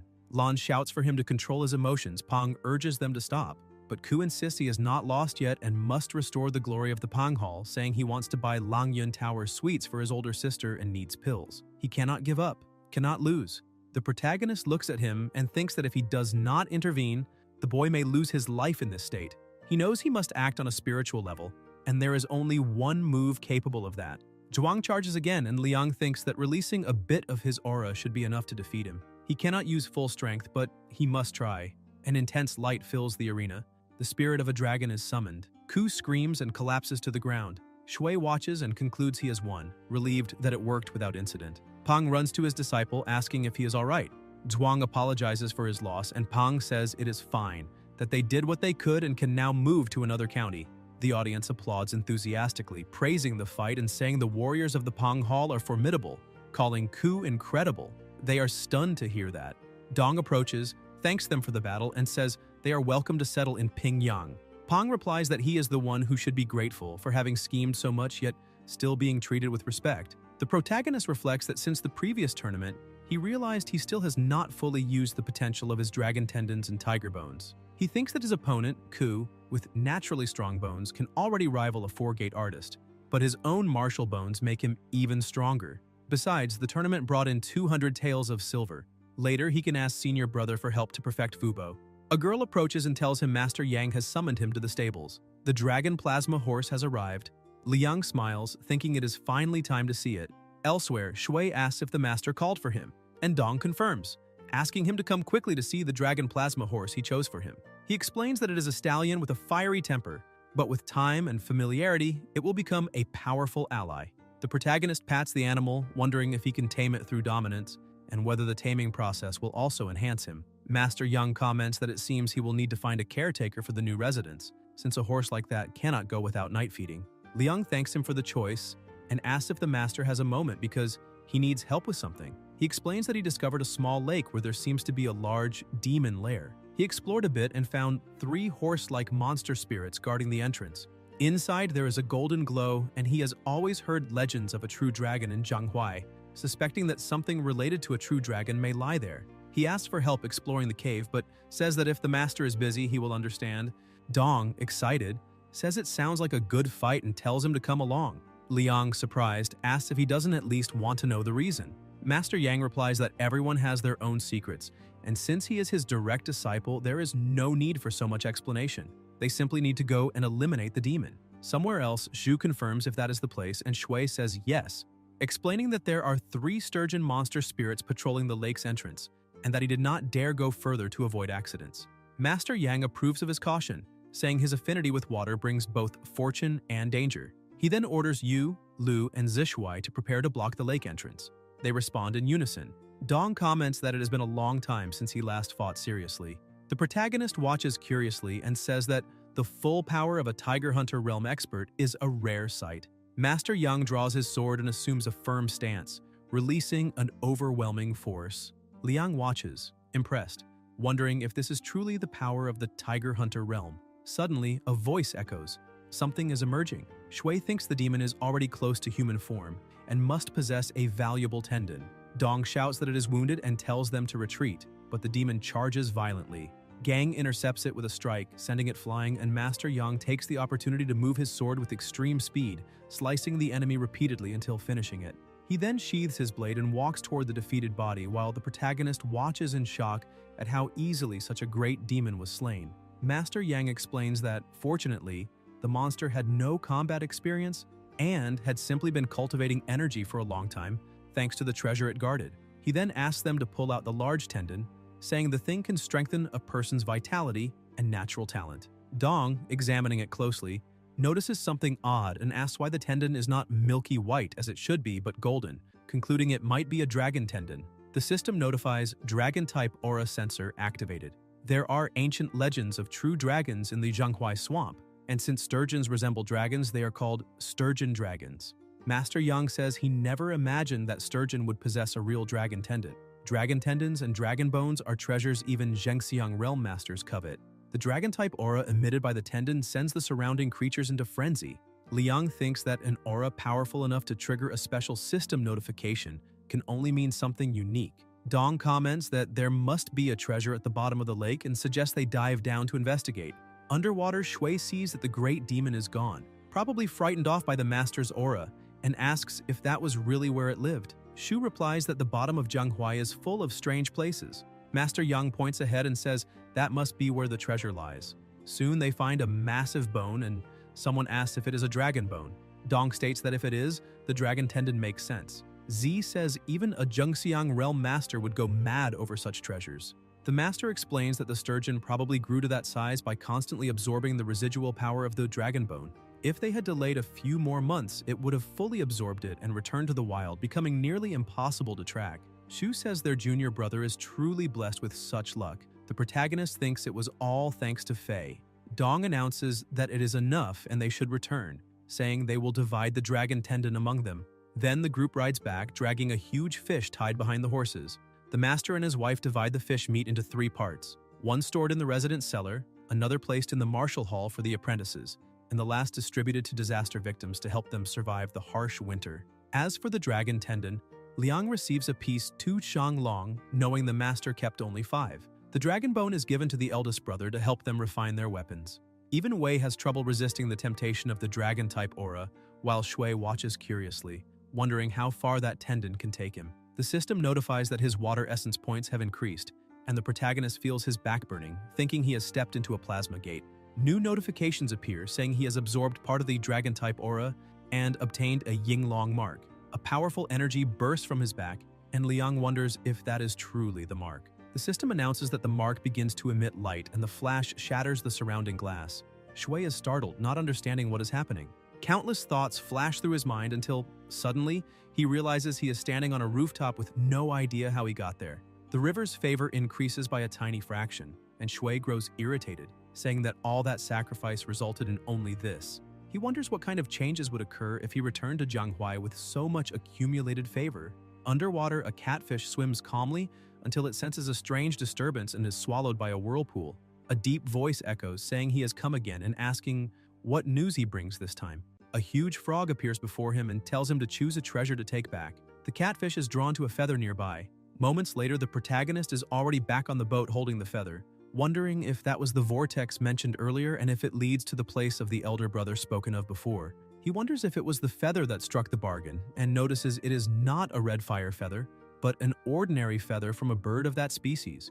He concludes that one of the 2 great demons he saw must be the frog brother Fei mentioned, and believes the underground current can be used to travel back, wondering whether that frog is indeed the same one. Liang examines the feather and thinks that whatever it is, the trade is worthwhile. Exchanging tokens for treasures is always a good deal. There's no rush, they can handle it later. For now, Fei maintains good relations, and the dragon tendon has already been devoured by him and the others, so it is time to return. Elsewhere, an elder notices something and asks what is going on. His partner replies that a large creature has arrived, a river dolphin, and that the River Lord Institute is entering the county. Dolphins leap from the water as a ship approaches, drawing curious stares. Ron asks if they still have not found him, and the young man beside him says his subordinate is incompetent because the commander's abilities are beyond human comprehension. Ron sighs, saying it is frustrating and that he probably went out fishing again, especially with Wei Lin nearby making him uneasy. On the other side, Shui is on the boat checking the system notifications and thinks that with the help of the dragon tendon, Bu Nengdong and the others have already gained more than half the experience needed for their second evolution. Suddenly, someone approaches and says he already knows. The protagonist startles, asks who is there, and realizes he cannot move. The voice comments that he is a martial artist, but far too impatient. A man holding a fishing rod appears and asks if he knows where Pingyang County is and how far it is. Liang grits his teeth, and the man casually comments that he forgot to mention he had temporarily sealed his meridians. He releases the seal and Shui feels his body return to normal, sensing that this man is unbelievably powerful, nearly as unfathomable as his master. The man explains that he lost track of time while fishing and became separated from his companions, forgetting the way back to Pingyang. Intrigued, Shui asks who he is, and the man calmly replies that he is Yue Long, the new commander of the River Lord Institute of Pingyang County. Liang is shocked, realizing this man may be his superior and thinking that the rest of the institute's members should be arriving soon. He introduces himself by name and Yue asks if he is the youngest disciple of Uncle Yang. Shui is startled by the term uncle, and Long explains that his father is Count Guanying and his grandfather is the Duke of Wei, and that back then Uncle Yang risked his life to save his father. So he has called him uncle for as long as he can remember. The protagonist considers this a fortunate twist, but reflects that His Majesty would hardly know such details. Therefore, it can only be an intentional arrangement. If it was premeditated, he wonders about the reason behind giving him a subordinate position and what its true meaning is. Yue comments that unfortunately Uncle Yang may not have been as lucky this time and asks if he is wondering why His Majesty sent him here and gave him a lower post. Liang confirms. Long then explains that Wei is the grandson of Duke Liang of the Wei family and that the Duke's son is no match for his father, just as Wei is no match for him. Therefore, he must take the subordinate post. Shui reflects on balance and realizes this is part of the royal family's political maneuvering, wondering why the Duke would make things difficult for his father. Yue replies that the tragic fate of Uncle Yang's second son is closely tied to the Wei family. Elsewhere, a subordinate comments that the announcement was made long ago, yet the commander has still not come down, asking whether the imperial envoy did not say he was an acquaintance. Master Yang replies that an acquaintance is just further proof of how ingenious His Majesty's methods truly are. A banner flutters in the wind. The subordinate reports that Chronicler Dong and County Lieutenant Dunn are waiting below and asks what they should do. A voice mentions Yang, who is actually Commander Wei Lin Do, saying that the place is still backward and filled with country bumpkins who do not respect them. Elsewhere, Ying announces that the older brother has returned. The protagonist approaches by boat with him. Rand comments that he finally came back, and Ying asks if he spent the whole time fishing too. Yue answers that he still is not used to the local fish. Ying asks what that means, and Long explains that this is the uncle's newest disciple, introducing him to the boy as the grandson and granddaughter of the Marquis of Fengning, saying they will be his superiors and that he has been appointed as an assistant. Liang greets them. Ying smiles and says the disciple does not need to be so formal, asking him to just call her older sister and wondering if he was the one who created the pinyin method. When he confirms it, she jokes that he really is human and not a great demon in human form. Shui answers that he is indeed human. Yue suggests that Ron take him to see the institute, telling him to get familiar with the place and pick up his equipment while Yue goes to meet his uncle.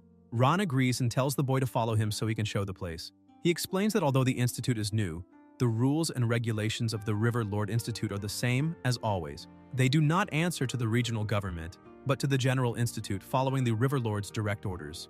He will not have many mandatory missions. Most of the time he will patrol the river veins, ensuring the safety of the shallower areas. He shows the records room where he will accept missions and accumulate military merit to exchange for rewards. The subordinates greet them and Ron explains he's just showing a new recruit around. Chang comments that it is unusual for the Lord to personally show the place to a newcomer. Ping says he must be a descendant of someone influential and that they should take note of that. Ron continues the tour, going downstairs and showing the River Dolphin claim area. He hands over an invocation letter explaining that it anchors the dolphin and that once infused with plasma, it allows him to summon it. The protagonist, surprised, looks at the letter and performs the summoning. A dolphin appears and Ron says it is male and that his luck is really good. Liang pets it and asks if this will be his partner as a river lord from now on. Ron answers that he can stay there to bond with the animal, saying he will not bother him further. Shui thanks him for the guidance and the trouble he took, but Ron says there is no need for such formality because they are colleagues now and it is natural to look after one another. The protagonist recognizes that even though he is close to Commander Shu, it does not mean everyone there will be kind. What matters is the threshold. If your strength is enough, it opens doors. If not, it becomes a barrier. Talent brings allies, but if the commander makes a mistake, everyone will grab the chance to bring him down, especially with Wei around. Because of that, he decides he cannot let himself be pushed aside and must use every means possible to increase his power, because only then will he reach true freedom. And since the river dolphins are aquatic creatures, he believes he should be able to tame them. Bu Nengdong and Fei had been tamed like normal beasts, while Wu, even though a monster spirit, was something special. He wonders if he will succeed. Liang then rests his hand on the dolphin and activates the Dominate skill. A sound echoes, and Shui realizes it worked. The system notifies that domination was successful and that it is possible to spend 1,500 water essence points to evolve the river dolphin into a river dolphin king. The protagonist looks at the creature and comments that its head is so round that from now on he will call it Yuantu. Soon more dolphins approach and Liang asks if that means they are its wife and child and that they want to follow him too. He thinks that an ordinary river lord is already considered powerful for having just one dolphin, but now he has 3. Elsewhere, Shui says he will return to take care of some family matters, and Ron answers that it is fine and that there is no need to worry, saying they will see each other the next day. Nearby, a merchant displays cloud prints. The protagonist watches as the broker praises his horse, calls it magnificent, and asks its name. Liang answers that it is called Qishan and remembers choosing that name when he brought it home. The broker asks if he is there to hire servants, and Shui confirms it, explaining that his new residence is ready and that he needs a rider and a cook, one of each. The broker asks where the house is, its size, and if he would mind sharing the servants with other families.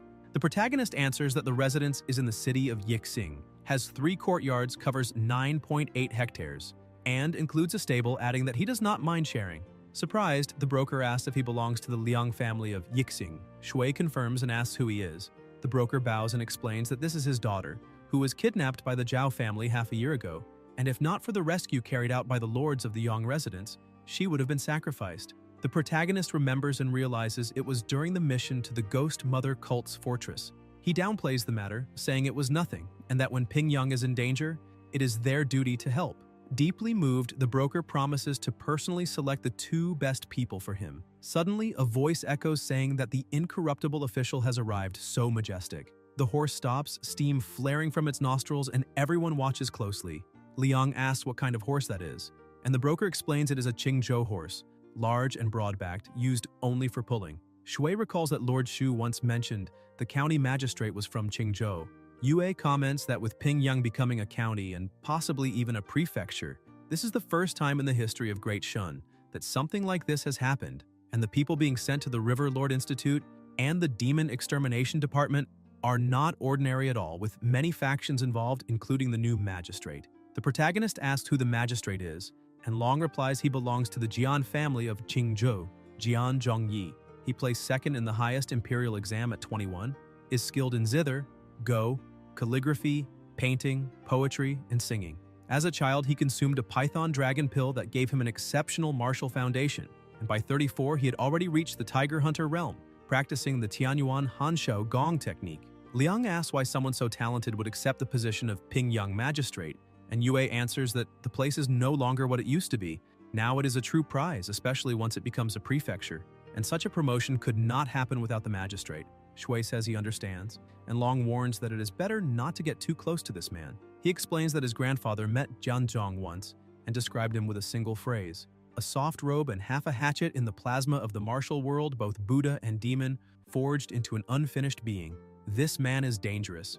Inside the carriage, the Lama announces he completed his mission, which took 107 days of preparation, and presents a treasure that unifies heaven and earth, forged through 9 years of grinding and refinement. A perfect ancestral artifact capable of lasting 1,000 years.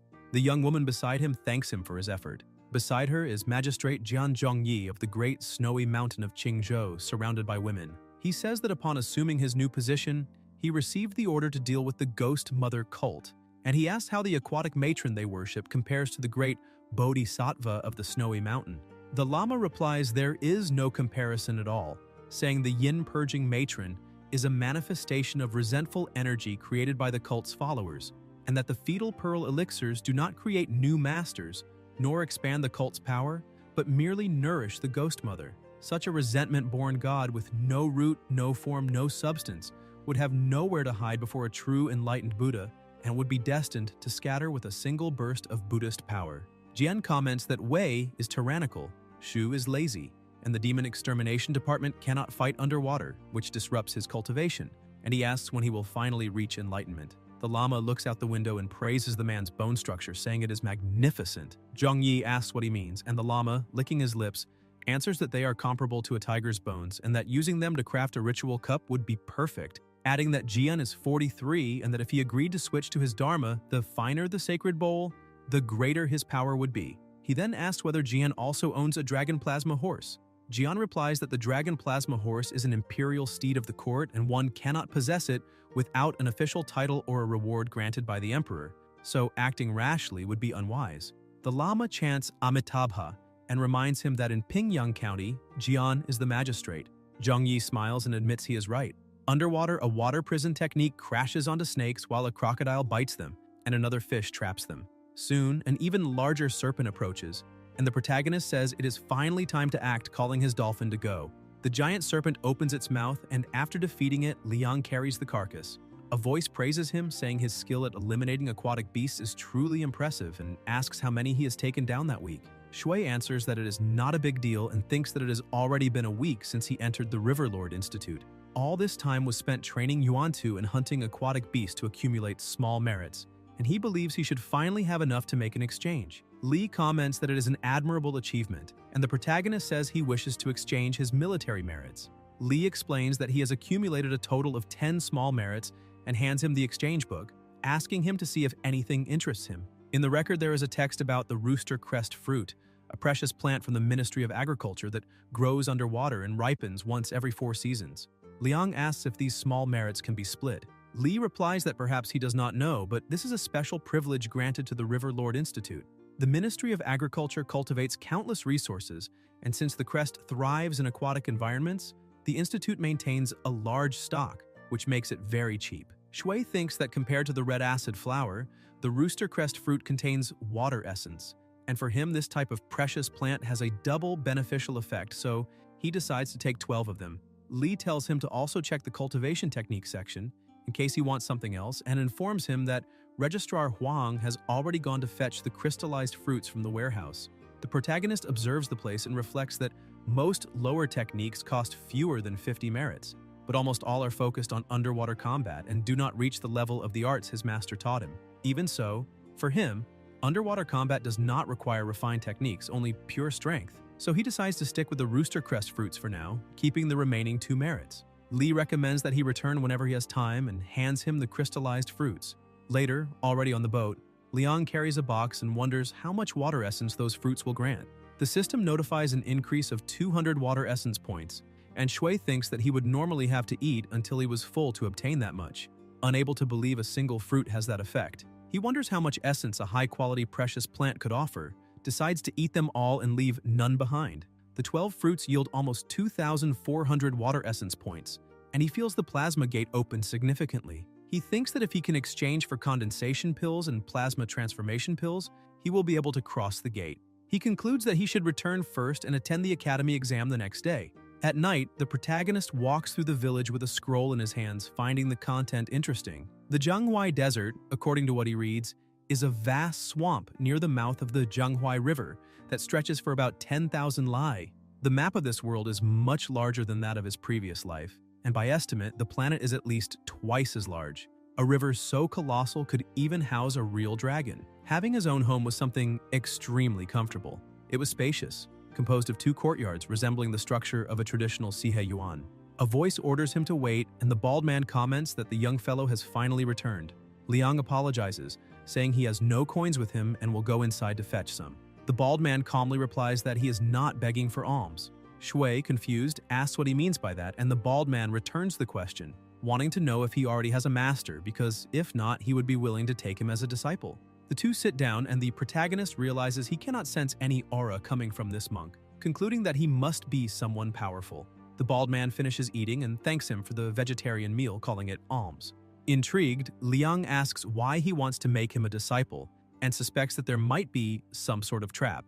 The monk, serene, explains that all things exist because of causality, and that everything is connected by destiny. Shui observes him closely and thinks that this man looks very much like the bodhisattva pendant seller who used to stand at the entrance of the neighborhood in his previous life. The bald man then says that he has dragon tendons and tiger bones, and reveals that he has mastered a technique called the Vajra Sutra, capable of subduing dragons and taming tigers. He says that when an ordinary person practices it, they can only reach a high level, but for someone like him, it is a supreme art. The monk adds that he can clearly see the boy has not yet reached 20 years of age, and that if he cultivates this technique, he will certainly reach the Genzing realm within 30 years, with real chances of attaining the Arhat stage, known among common people as the realm of the martial saint.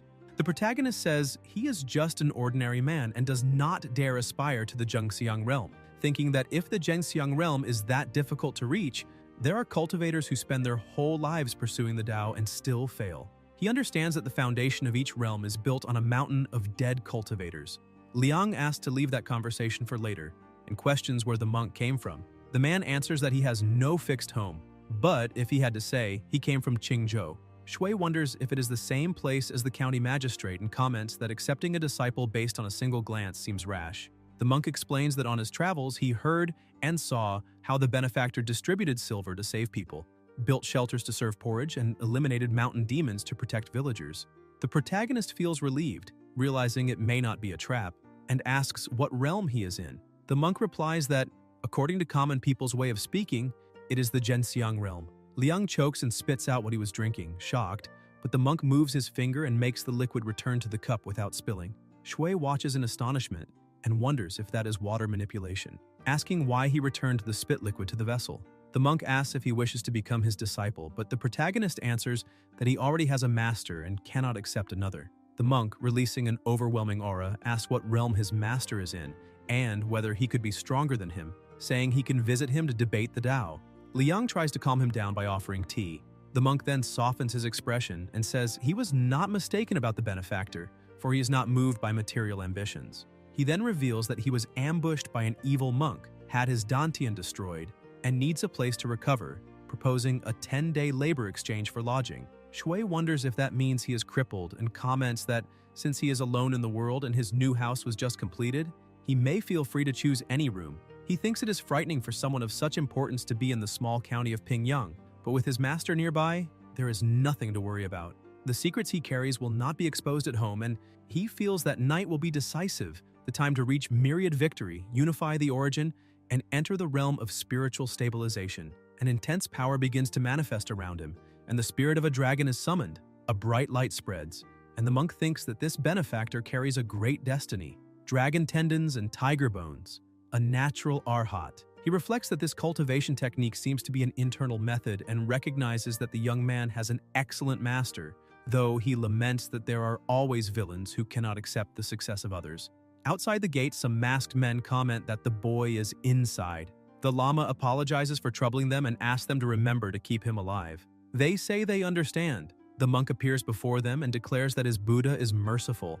That night, anyone who disrupts the benefactor Liang's awakening will be personally sent to meet Lord Buddha. The next morning, someone raises an arm and stretches. It is the protagonist who realizes he has finally advanced to the Dingshan realm. His spiritual platform is now clearer, allowing him to comprehend martial arts with ease, and the cultivation technique runs freely on its own without the need for meditation. His cultivation simply remains active at all times, ceaselessly. Shui opens the door and everyone looks excited as he wakes. At the front are Fang and Lu, skilled workers recommended by the broker. Fang says he prepared breakfast for him and the master on the courtyard table. The protagonist greets everyone and the monk salutes him, saying it seems he made good progress the previous day. Liang answers humbly that it is flattery. Soon someone approaches and informs the master that Director Zhao of the academy sent a message. Shui asks the reason, and the messenger explains that there will be an exam at the academy that day and he must arrive before noon. The protagonist is surprised, remembering that he had almost forgotten. Elsewhere, Wan comments that the academy truly lives up to its reputation as the best in Pingyang County, but points out a major problem. The elder asks what problem he means, and Wan displays a note of 1,000 taels, his personal donation to the academy. The director is stunned, thinking that the yearly salary of a county magistrate does not even reach 500 taels. Wan says it is something trivial and walks away. The elder concludes that he is a young master of a wealthy family. Wan enters a classroom and comments that he heard about a talented individual from that county who created the pinyin method, wondering if the prodigy is present. The protagonist recognizes him and wonders if he is the county magistrate and what he is doing there. He then replies that he feels honored by the praise, but considers himself only an unworthy disciple. Wan says he did not bring much with him that day, only a few notes, and hopes they will not mind. A boy in the back announces that it is 100 taels. The instructor says that a gift from an elder cannot be refused, and Jiang thanks him for the reward. Wan states that when he assumes the position of magistrate of Pingyang County, he will be diligent, caring for the elderly, employing the capable, and protecting the young. Widows, orphans, the lonely, and the disabled will be supported. Those with merit will be rewarded, and those who fail will be punished. Rewards and punishments will be clear. Everyone looks impressed, and Wan asks if Liang will take first place in the exam that day. The instructor replies that the exam is not over yet and the result is uncertain, but he thinks that although the boy is exceptional for creating the pinyin method, real knowledge is another matter. Meanwhile, the protagonist takes the exam a little anxious and wonders what that is. Wan watches intently and thinks that according to his investigations over the past few days, that boy possesses extraordinary talent both in the arts and martial practice, something rare even among experienced disciples. As the creator of the pinyin method, he is a true prodigy, accomplished in literature and martial arts. Wan wonders what would happen if he turned his skull into a ritual bowl and eagerly waits for that possibility, saying they should let the young man display his talent. The instructor hesitates to speak, and Wan looks at his paper before saying he has other matters to attend to, and they will meet again another time. The instructor invites him to stay a little longer, but Wan thinks that if he used that ritual bowl for initiation and cultivation transfer, he might end up becoming a fool like him. Remembering the moment he grabbed the paper, he leaves irritated and says, the excuse for acting without authorization had better be convincing. Outside, the men are lying on the ground, injured and groaning in pain. The Lama says everything was done successfully, but the heavenly path of lordship still lacks sufficient sacrifices to the eternal heavens. Wan asks why he failed, and the Lama explains that there is a master beside the boy whose realm is approaching the Zhenxiang level. Wan, visibly irritated, says that acting without authorization is one thing, but failure is unacceptable, because he knows his own principles. The Lama says he understands and that those men will serve as the monthly sacrifices to the eternal heaven of the lady. The wounded, terrified, ask if they are not on the same side and start screaming in despair until they are eliminated. The Lama lifts an item and hands it to his lord, telling him to look. Juan says that those with merit will be rewarded and those who fail will be punished, for he has always acted with justice. Elsewhere, someone walks on water saying there is a water monster, repeating the phrase several times and yelling that everyone died, begging them to save his mother. It is Yu, who also says that the river of the River Lord Institute must be informed since everyone has been killed. Meanwhile, the protagonist stretches and reflects on the Vajra Sutra for taming dragons and tigers, which has three main foundations: strengthening Qi, the golden body, and protection against evil. Qi strengthening improves quality and speeds up cultivation. The golden body makes him more resistant, and protection against evil forms an aura that repels dark forces. The cultivation is based on strengthening the body center, and this technique raises that center to a level above any ordinary practitioner. Complete victory in Baoyuan strengthens the spirit, while the tiger subduing, dragon taming Vajra Sutra tempers the body, tendons, and bones. The master was right.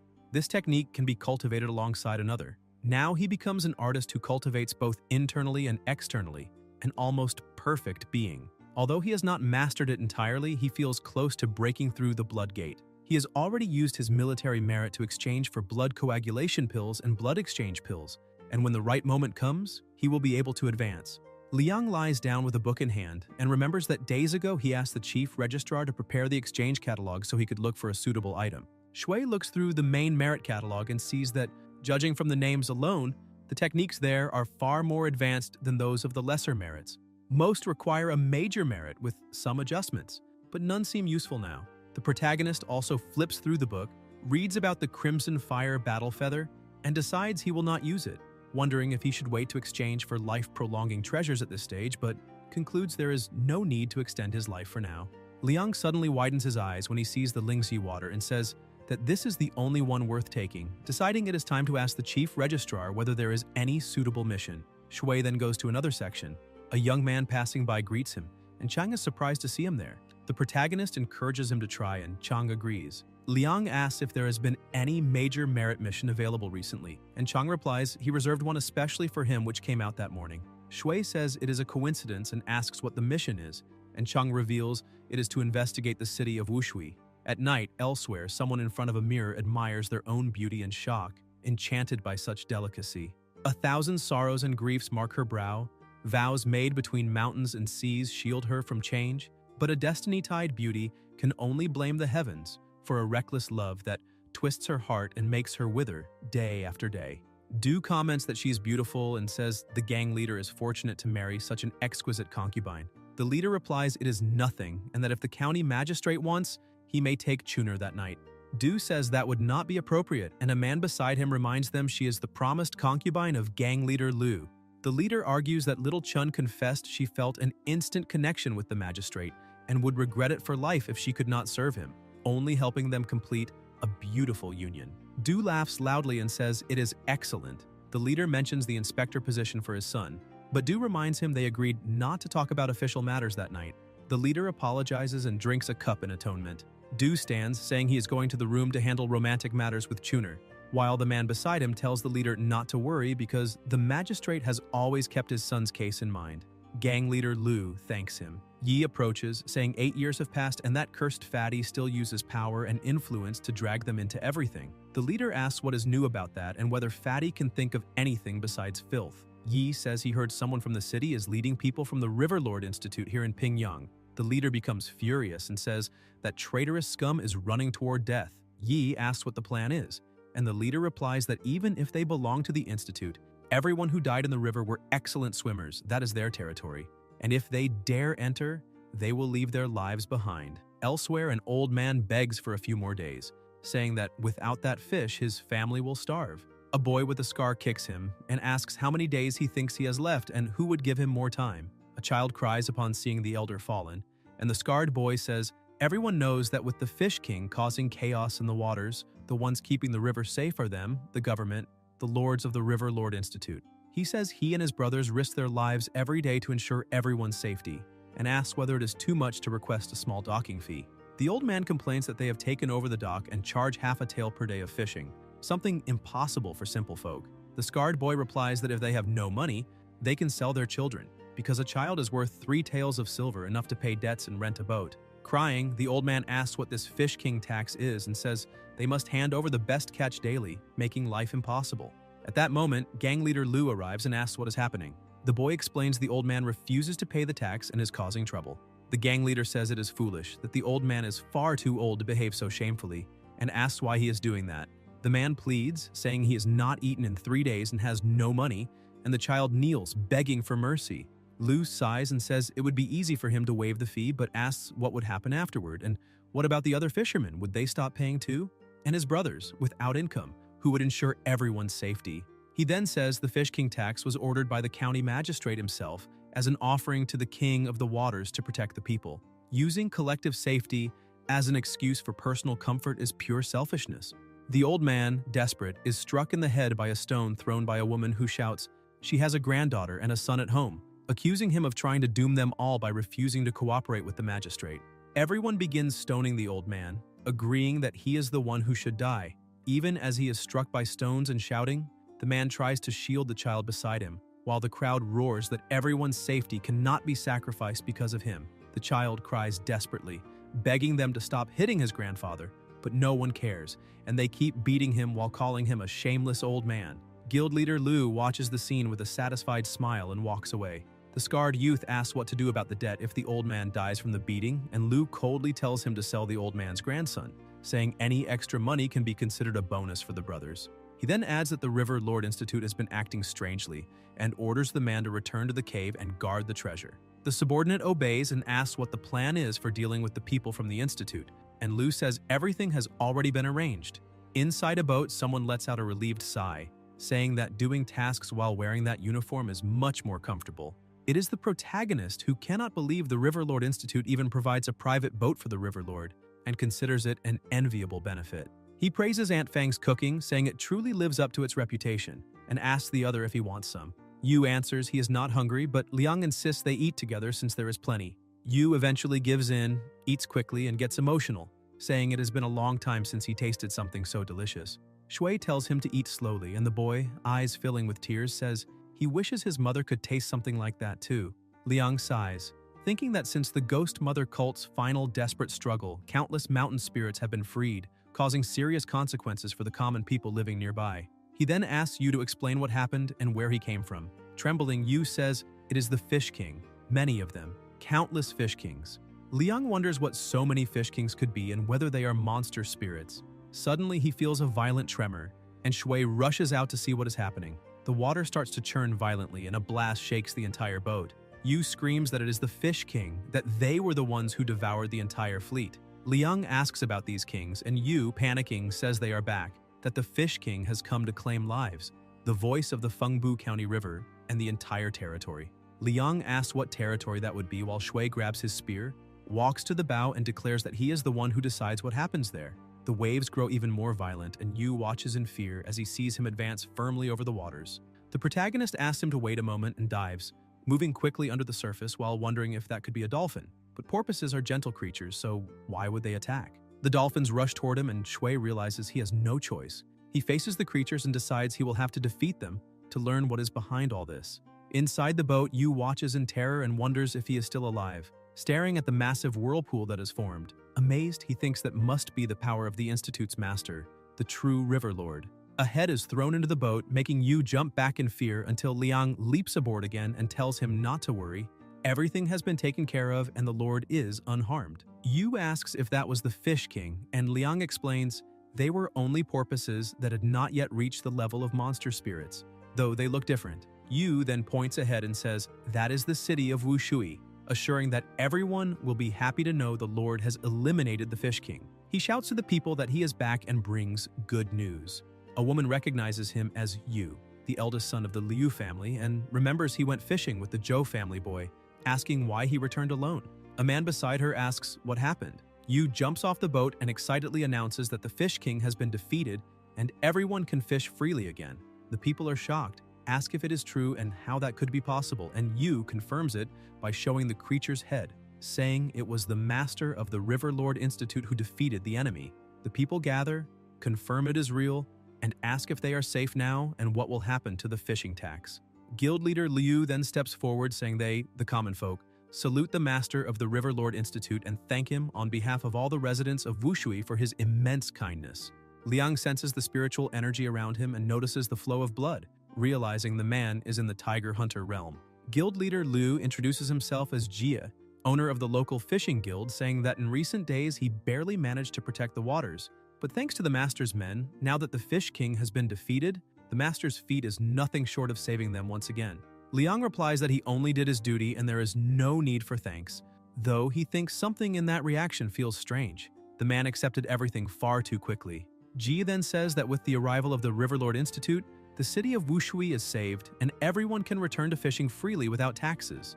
The people begin to celebrate, saying he is generous, that they are now free, and they thank the Rivermaster for their salvation. Yi shouts for him to get into the water and set an example, and Li, excited, dives in to confirm it is safe, calling the others to swim as well. After so long without being able to bathe, many happily jump into the river, commenting on how amazing it is to feel the water again. Suddenly, the protagonist notices something strange and shouts for everyone to get out immediately.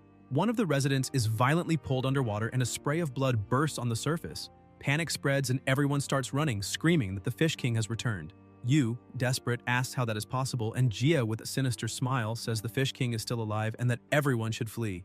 The people are confused, asking what is happening and saying it makes no sense since the Fish King had already been killed. Yu trembles in fear when a woman approaches, demanding to know where her son is. He answers that the eldest and second Zhou brothers were devoured by the fish god. The woman collapses instantly, and another screams that her son also died, questioning why Yu was the only one who survived. Overcome by rage, she runs toward him, accusing him of betraying his own brother, saying he always took care of him and asking why he would deceive him. Yu, crying, tries to explain that the eldest brother and the others sacrificed themselves to save him so he could report everything to the authorities, swearing he was not the one who killed them. The woman screams that it is a lie, saying he planned everything for profit and that even her husband died because of him. The accusations spread, and the crowd starts calling him cursed and a bringer of misfortune. Behind the crowd, Jia watches with a discreet smile until everyone notices that the master of the River Lord Institute has returned. They murmur that he defeated countless fish kings, that the danger is over, but that the Water Lord will surely be furious. Liang, alert, thinks he was careless, sailing without caution and allowing himself to be ambushed. Now everything makes sense. The fishing tax appearing at the perfect time, the flattery and the manipulation behind the uproar. It was all part of a scheme. The aquatic beasts were being raised deliberately, and the most likely culprit is the guild leader himself. Chia, keeping up appearances, says the Lord is truly divine and that if he were not so unskilled in the water, he would have helped more, and he deeply regrets it. He says it certainly was not his fault and mentions that Yu must have his own explanations, asking if that is not right. Yu firmly answers no. The guild leader then invites him to rest in the village, but at that moment, a voice rises from the crowd saying that when the Fish King was killing residents, no one appeared, and now they show up only to deceive people and lure them back into the river to cause more deaths. They say he should not enter the village because no one knows if he was the one who summoned the Fish Kings. Yu denies it desperately, saying that Brother Liang avenged Brother Zhou and the others by killing the monsters and insists he was not the one who called them. One of the residents shouts that it does not matter because both must be acting together and planning everything from the beginning. Jia then raises his voice asking for calm, saying the Lord surely has his own reasons and that everyone should show some understanding. The woman, overwhelmed with tears, asks what kind of understanding they are supposed to show, saying her eldest son is gone and wanting to know how she is expected to live on understanding alone in the future. The protagonist releases a terrifying, powerful energy, invoking the spirit of the dragon. The guild leader wonders if that presence could really be the Bone Gate, while Liang states he will explain the day's events and uncover where the aquatic beasts came from. Yu tries to speak, but Shui tells him to calm down and return for now, promising that once he discovers the truth behind everything, he will go to them. Without anyone noticing, an insect is stuck to Yu's back. Ji orders everyone to disperse and apologizes to the boy, saying he has urgent matters and cannot accompany him. The protagonist replies it does not matter, that there may still be reasons to seek him out. The guild leader says he flatters him. A young man approaches the chief and whispers that everything has been collected according to the order and that the boy will never find them. Ji comments that the swamp will serve well as his grave. Meanwhile, Liang rides across the river, thinking he was wise to hide everyone at the first sign of trouble. Even though he told them not to touch or follow the others, Shui closes his eyes and connects to somewhere. When he opens them again, he smiles and says he found them. In the river, fish move in groups. The monster fish, the crocodile, and the catfish watch them in fear as they pass. Liang tries to see something on the surface and thinks they must be close, just waiting for Fei to scout the exact point. He concludes that those tiny spheres are being controlled, and that such an orderly retreat can only mean commands from someone in the shadows, but he wonders what kind of method could achieve that. After Shui defeats the monster fish, he notices something coming out of its mouth. The protagonist grabs the object and realizes it is a parasite. He thinks it resembles the ones from his previous life, although slightly different, still capable of controlling aquatic creatures, probably the tool used to manipulate the dolphins. Keeping beasts that belong to the river god without permission is already a serious crime, but using such sorcery to harm residents and profit from it is even worse. Liang crushes the parasite in his hand. Elsewhere, people tend to the dolphins, all infected with parasites. A boy accidentally crushes one, and the old man tells him to be careful, reminding him that each of those things is worth half a tael of silver, and that if the third chief finds out, he will be in trouble. The boy tells him to speak quietly, remembering that little Luo was thrown to the fish by the third chief for making mistakes. The old man tells him to behave then, adding he saved up 10 taels to treat his mother. The boy asks if this is the work of the whale gang, and if they are not afraid, the officials will discover the shady business. The old man puts the parasite into the dolphin's mouth and says there is nothing to fear, asking where he thinks those things come from and whether he really believes the whale gang could do that alone, saying everything is the work of lords from far away. The boy replies that even so, he feels they are facing divine punishment until he gets smacked on the head with a sandal. He asks why his uncle hit him, and the old man, annoyed, says that is nonsense, that survival is already hard enough and there is no reason to worry about others, saying they were not the ones who killed the residents, but only created the fish parasites. At that moment, a man approaches saying it is too noisy so early in the morning and asking if he is begging to be thrown in as fish food.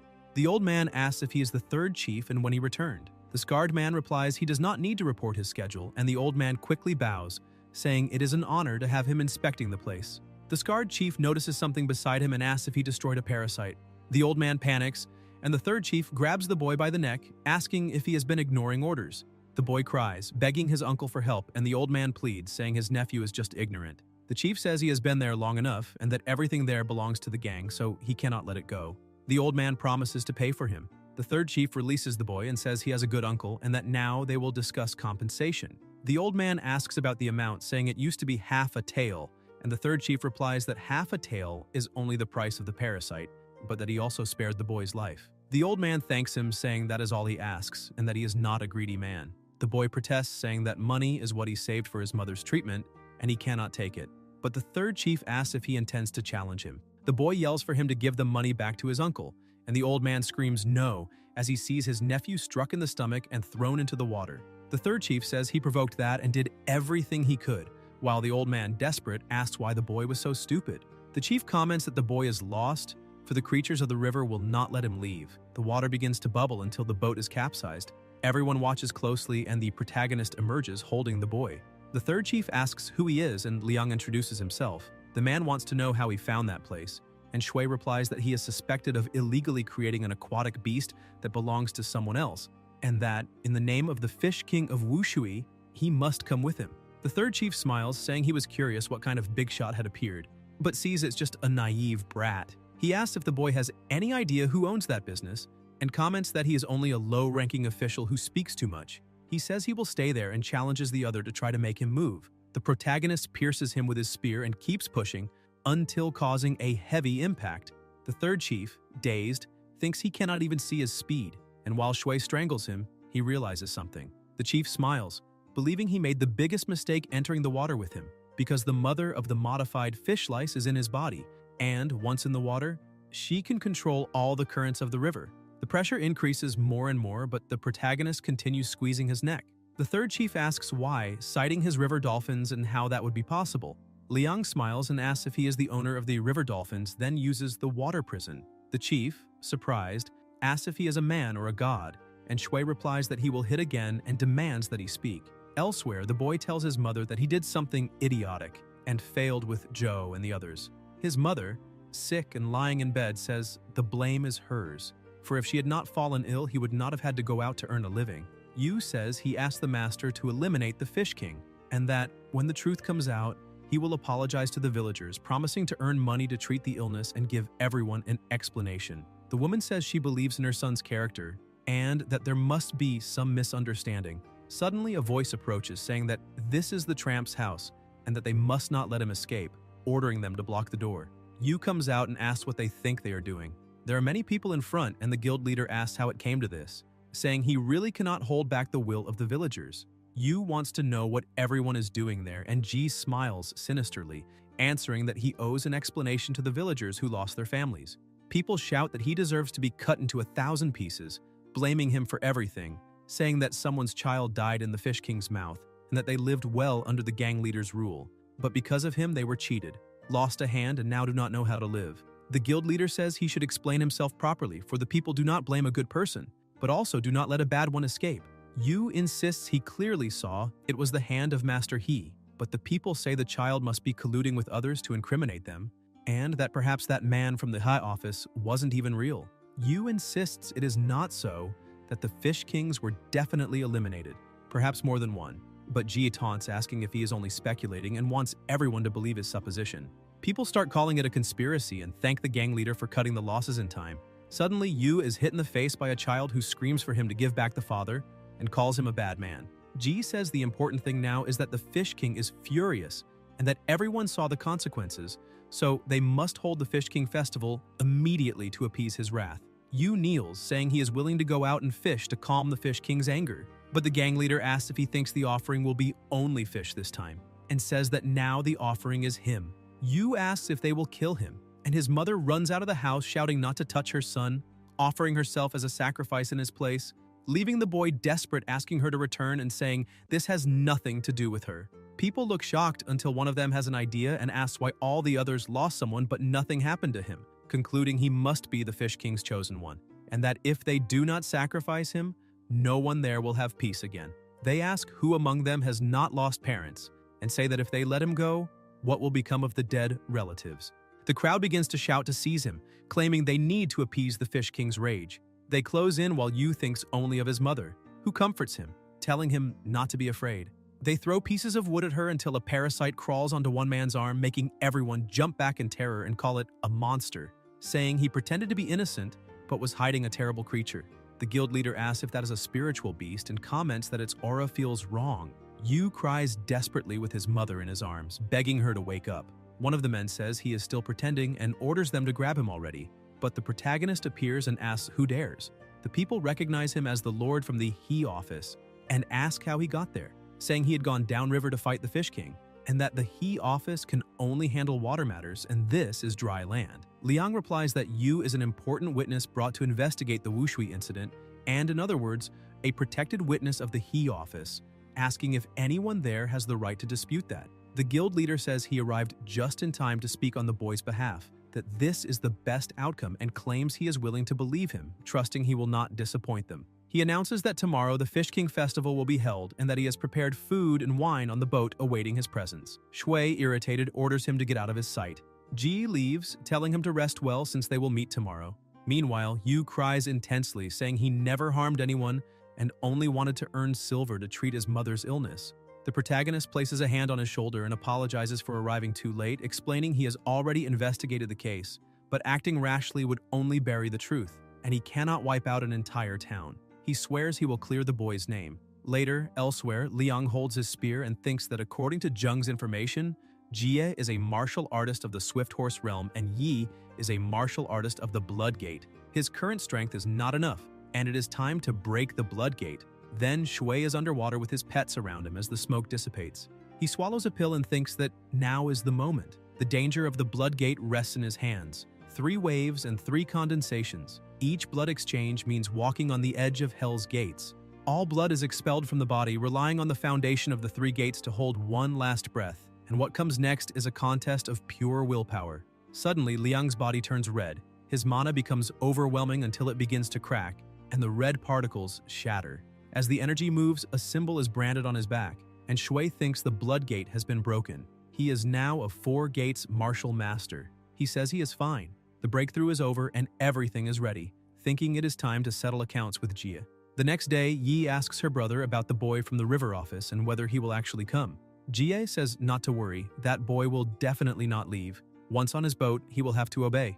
Yi says it is true, since all officials are the same and never give up until they get something in return. The guild leader asks if there is still no news about the old third, and Ye says no, asking if the man ran off with the money. Jie says he is no fool, he is brutal but knows what he is doing. Then someone announces the boy from the river office has arrived. The guild leader orders them to go and give the young master a warm welcome. Liang approaches with his boat, and Jie says his radiant presence brings light to their humble dwelling. He then asks if he is seeing what is outside and whether they should talk on the second floor. They enter, and the guild leader asks what he thinks, saying the quality there is no worse than that of a grand restaurant. Shui replies he does not remember telling him his name and realizes he has been investigated. Ji says a true hero rises from youth, and news of his innate martial talent displayed in the martial hall has spread for miles, calling him the youngest river lord in the office's history, mountain demon exterminator, with illustrious and unquestionable battle records. The protagonist says he cannot compare, and that mentioning the government's name is less useful than invoking the gang leaders.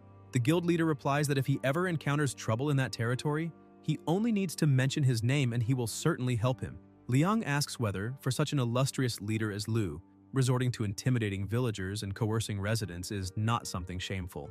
Yi mocks him, saying that little villager is just an excuse to squeeze money, and asks how much it will take for him to leave. But Jia tells her to shut up and says that in this world nothing is worthless. Everyone is just trying to survive. He says that even if he himself reached the running horse realm, he still wouldn't be able to pass through an official's gates and eat a peaceful meal, that there is no other choice, and that this business has always been handled by the masters above. He then asks if the other still intends to interfere. Shui replies that the river office handles only river matters and that this is the rule. Jie laughs and says now he understands how things work, that it is more convenient for himself, and throws 3,000 taels on the table, saying that should be enough to cover his expenses and push him to the impact horse realm. The protagonist asks whether they do not know his master Yang and if they are looking down on him, saying this is not enough. Jie promises that as long as he goes away, they will offer another 2,000 taels per month, but Liang says it still is not enough. Yi stands up and asks if he is trying to intimidate them, and the guild leader asks how much he wants. Shui replies that he wants all of them. The leader understands what he means, but before he can react, he is struck by the protagonist, who finishes by saying he wants all of their heads. Elsewhere, a little boy asks the young master to slow down, saying maybe they are trying to surprise the old master, but that might make them flee the academy, and asks if it is really a good idea. Wen complains that his father's birthday is only today and they need to finish quickly. They say they are almost done and point at his father's ship. Suddenly, an explosion erupts on the ship and everyone watches in shock. The guild leader says a true prodigy can become a fourth gate martial master in a single night, but even that is not enough. Claiming he is an operating horse of the extreme realm, a martial master, Ji tries to cut him with his sword, but the protagonist blocks it and thinks that a fourth gate martial artist can turn iron into mud, leap over tiger dens, and that his gaze can seize the soul, being unrivaled in combat. Liang shatters the opponent's sword into pieces and knocks him to the ground, saying that he knows he cannot deal with him with his current strength, but he cannot forget Liu's face. The guild leader asks what he intends to do, and Shui puts away his spear and says it is an eye for an eye, a tooth for a tooth. Yi asks what that means. People outside watch and ask if giant waves are forming. The protagonist controls the water and everyone is terrified. Liang orders him to follow him to the riverbed to fight, and a voice echoes, saying it is the enraged Fish King, or perhaps the river god himself. Wen worries about his father, and Jie thinks he cannot use his full strength underwater, while Yi realizes the water is weakening her power. The guild leader believes that although his strength is hindered, the opponent must also be affected, and that as an extreme realm operating galloping horse, he can hold his breath underwater for half a day without issue. If he proceeds steadily and safely, the advantage will be his. Ji draws his sword and charges to strike him, but Shui says that even an extreme realm galloping horse cannot touch a gentle breeze. The guild leader, shocked at his miss, asks if he is a monster. A crocodile appears and slams him with its tail. Yi panics for her brother and asks if the boy can control aquatic beasts, calling him a sorcerer. Yi attacks with her sword, but the protagonist blocks it with his spear. Yi retreats and wonders if he is nullifying every technique underwater.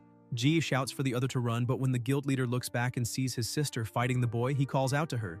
Liang uses the water prison, and Jie watches in shock, realizing that the martial forms he uses seem to rise from within him, affecting even the world around them. The protagonist advances and strikes Yi directly with the spear, defeating her in one blow. Liang then looks to the side and says it is his turn now. The furious guild leader charges. People watch the water's surface churn rapidly and ask what is happening underwater, whether someone is fighting, and who could possibly face Chief Je.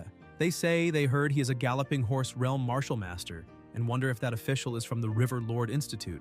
Wen asks if he was sent by the River Lord Institute, and Ron says he is Uncle Yang's disciple and asks why he is only hearing this now. Chang explains he thought it was just a small, ordinary task and never imagined otherwise. Huang adds that the mission was in the city of Wushui in the neighboring county with low difficulty, but for some reason they still have not returned. Ron explains that according to the rules of the River Lord Institute, if a team does not return from a low-level mission within 3 days, the task level rises, and after 7 days they are officially marked as missing. Huang asks what he thinks and why he assigned the mission to Liang. Chang replies that he seemed strong, stronger than most galloping horse-level martial artists, and he believed nothing would go wrong, that he would return in a few days, but he did not consider the consequences and now fears what elder brother Shu will say. Ran grits his teeth and a firm voice says he already knows. It is Shu who approaches and orders them to explain in detail what happened. The water begins bubbling and rising until the protagonist emerges, throwing Jie to the ground, and asks if he still has anything to say. The guild leader screams that he will make him pay, claiming he is an eliminator, a corrupt official who controls the Fish King, and is now trying to threaten the lives of the residents. People begin shouting that they knew he was not a good person, and that as long as he is there, he should not even think of touching the chief. Ji laughs, saying a stranger truly believes he can bring him down. Liang replies that he knew he would attempt this farce, and orders him to shut up. On the boat, the little boy tells his uncle that that man saved his life and must speak, and that he has endured this long enough. The old man understands and stands up. People recognize them and say they are the uncle and nephew of the Li family who had disappeared. The boy confirms and reveals they were forced to raise the Fish King, stating that the true mastermind behind everything is the chief of the fish tanks. The leader shouts that this is slander, but the boy continues, saying that he and the third chief secretly raised river dolphins and used fish parasites to control and attack anyone who entered the river. To intimidate people, they forced them to rent boats to fish, otherwise they would be attacked by the fish. He confesses that he and his uncle, blinded by greed, agreed to help take care of the river dolphins, and those men used this method to steal, kill, and do whatever they wanted. If anyone still doubts, they can all go with him to the island because Zheng's body is still there. A civilian asks whether it is true and whether his son's death was caused by that man. Ji grabs the child as a hostage and threatens that if he sees him there again, he will kill him. Wen calls out to his father and asks if what was said is true. The guild leader asks what he is doing there and says he should be at school. Wen runs and the assistant tries to stop him. Ji screams that all of this is his fault and that if it were not for him, nothing would have happened. Anne tries to kill him, but the guild leader moves. The protagonist is faster and strikes with the spear, piercing the enemy's body. The guild leader, wounded, tells him to go ahead and kill him, that on the road to the underworld age does not matter, as he will wait for him there. Liang replies that the Yellow Springs are also a river, and when that day comes, he will have to lose his life again. Elsewhere, a subordinate arrives running, and Du asks what happened. The subordinate replies that everyone is finished. Du asks what he means, and the man repeats that the whale gang, Jie and Yi, were all killed. Du, incredulous, asks if all of them are really dead and who could possess such power since Jie was a high-level master. The subordinate explains that from afar he saw someone wearing the official robes of a river lord, an 8th rank one. Du wonders if someone from the River Institute is involved. Meanwhile, elsewhere, Liang destroys everything around and someone approaches saying it is true that heroes are born young. It is Du, who says he heard about a young hero from the River Lord Institute who came to eliminate the whale gang bandits and came to confirm it. He says they have tolerated Jia long enough that the boy rid Fengbu County of a great evil, and that it is a shame he served as magistrate for more than 10 years, only to be marginalized to this point, failing the people and feeling ashamed to be an official. Shui says he is straightforward and does not understand all these twists, stating there is no need to put on a show before him. He explains that the River Lord Institute patrols the Great Lakes of Jianghuai, and that if there are aquatic monsters causing trouble, they will be eliminated. If there are fish gangs stirring chaos, they will be as well. The fish gang must not meddle beyond its limits, because that would be overstepping authority and breaking the law. He asks Du whether he is not a hero willing to save the world and sacrifice himself for others, and says that so far, life has been satisfying and he does not want to seek more trouble or cause unnecessary stress to himself. Du interrupts and asks, "But what?" The protagonist replies that the River Lord Institute cannot control a county magistrate like him, but that he will settle all accounts of the whale gang and report them faithfully to the 3 judicial divisions. Du thinks he is only a minor river lord, yet still dares so much. The men say the magistrate never gave him permission to leave, and Liang, impatient, says he is in a bad mood and orders them to disappear. Shui's aura becomes terrifying and they ask what is wrong with him, saying that presence is even more frightening than a galloping horse. A man in the back shouts, asking what they are waiting for, and if they think they can escape if they let him go. The protagonist asks if all of them are galloping horse martial masters, and a powerful voice rises saying they dared surround an official of Dashun. The old man asks who is there until he is struck by Shu, who appears asking if they think no one from the River Institute was present. The young man asks who he is, and Shu shows his official seal, revealing himself as the deputy commander of the River Lord. Everyone is shocked and tries to flee, but Shu appears in front of them, asking if they still intend to run, and releases a spiritual wave that throws them to the ground. Du is terrified, and the protagonist asks why his partner came. Shu replies that he became so immersed in the mission, he lost track of time. 7 days had already passed, and when he realized he had not returned, he assumed something had happened and rushed there. Liang asks how he arrived so fast when it takes 3 days by boat from Pingyang. Shu says he's not bad at all, that he faced a 4th-stage galloping horse and actually won, as expected of Uncle Yang's last disciple. And Shui replies it was nothing, just luck. Shu laughs, saying it was a noteworthy feat, and Yue, watching from afar, comments that the boy has already earned 2 major merits. Later, several men are being arrested, and one protests they have been wronged, but the guards tell him to shut up. An officer approaches and comments they arrived 1 step too late as the body was already like that, destroyed by an extreme pain that ruptured the heart meridians. Meanwhile, Yu lies beside his mother, and the protagonist remembers the boy's words saying those last few days were the most comfortable of his life. He remembers when she said everyone's livelihood had been blocked by the Fish King, and now that he had been eliminated, the village would surely live better. He also remembers Yu saying his life was saved by brother Zhou at the cost of his own, and that when he returned, he would care for his mother as his own, fish, earn money, marry, and have a big healthy son, promising that when the time came, he would tell the story of how he defeated the Fish King. In the present, Liang touches Yu's face and says, farewells are not forever. Maybe they will meet again in another world in a few years. Shui walks away as the sky darkens, heavy with clouds, until it starts to rain. Elsewhere, the protagonist approaches and asks if his brother called. Shu replies he found something interesting for him, and Liang asks what it is about.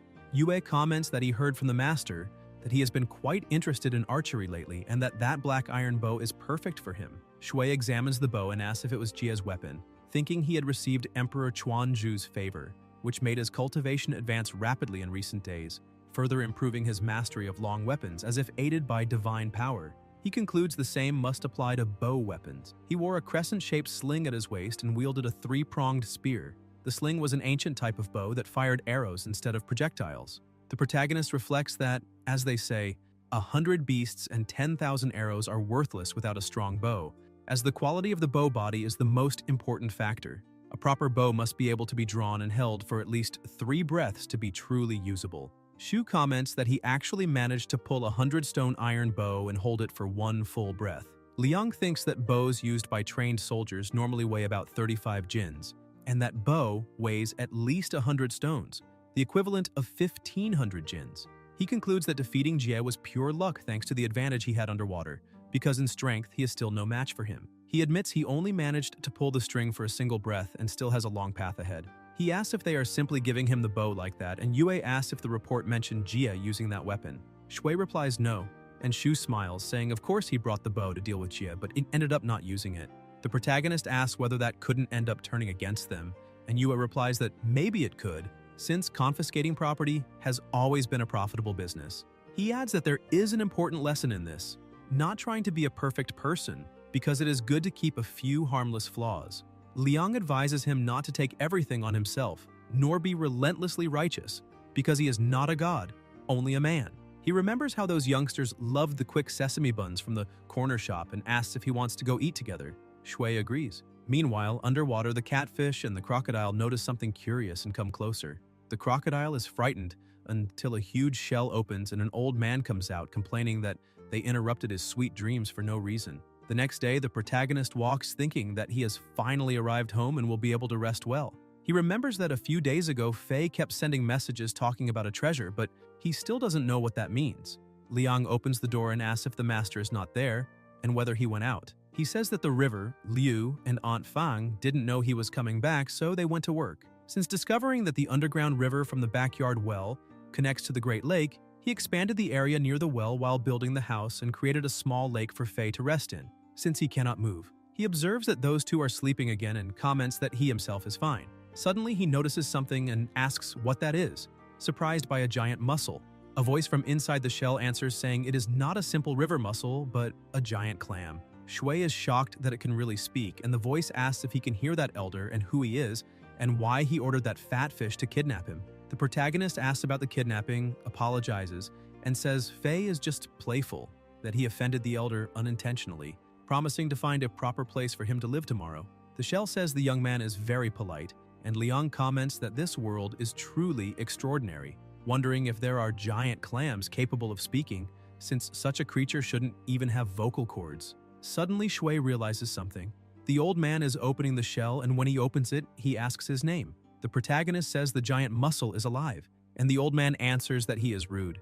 Liang realizes it is not the clam speaking but the old man himself, and asks why he can see and hear him, imagining it might be a Zeding ability. The old man explains that he and the fat fish are of the same type and asks to be released, saying he is merely a spirit that gained form. He asks if he has ever seen a giant clam walk. The protagonist repeats aloud, "Spirit?"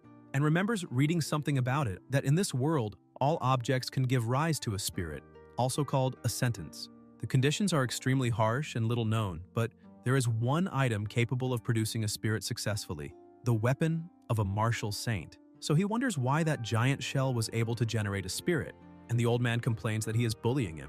Liang looks to the side and asks what happened. The crocodile opens its mouth, and Shui asks what that is. The protagonist picks up an insect and says it looks like a silkworm, but then realizes it isn't, asking whether there are markings around it.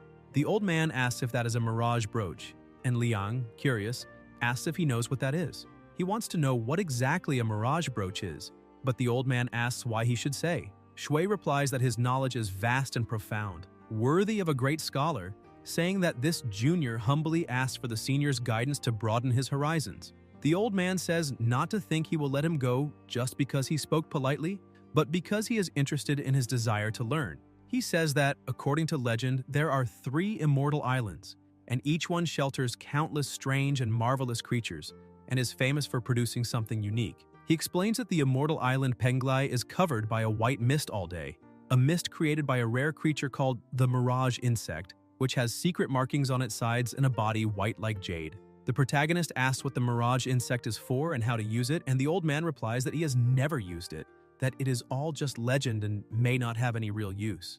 Liang says he understands and can leave the matter for later, intending to study it calmly the next day, but for now will rest a bit. The old man simply asks that he not forget to free him tomorrow. Shui then falls asleep, and while he sleeps, the insect releases a mist that covers his body. The protagonist finds himself in another place where heavy rain is falling and asks where he is since he should be sleeping at home. A voice answers saying they have met again. Liang asks who is speaking, and Ji appears saying he promised to wait for him in the Yellow Springs. Shui thinks he has never heard of that. Suddenly, mortal people appear before him, and he wonders if there truly is a yellow spring in this world. The guild leader says he will lose his life, and the protagonist thinks that a way is also missing. Recognizing that this is a section of Wushui City, and wondering if even the Yellow Springs have their own Wushui, Ji charges forward with his sword saying this is the final strike, and Liang concludes he can only bet on that possibility. He then uses Dragon Slash, and the technique actually appears. The Emperor is summoned and strikes the enemy, while Jia, shocked, asks who he is before being destroyed. The protagonist realizes everything is just a dream created by the mirage insect, shaped by his own imagination. Though illusory, the power within it is real. A powerful voice asks who he is, and he recognizes the Emperor. Liang wakes up startled, saying the Emperor is truly alive, and wonders what he meant by those final words, and whether he had recognized Zeding.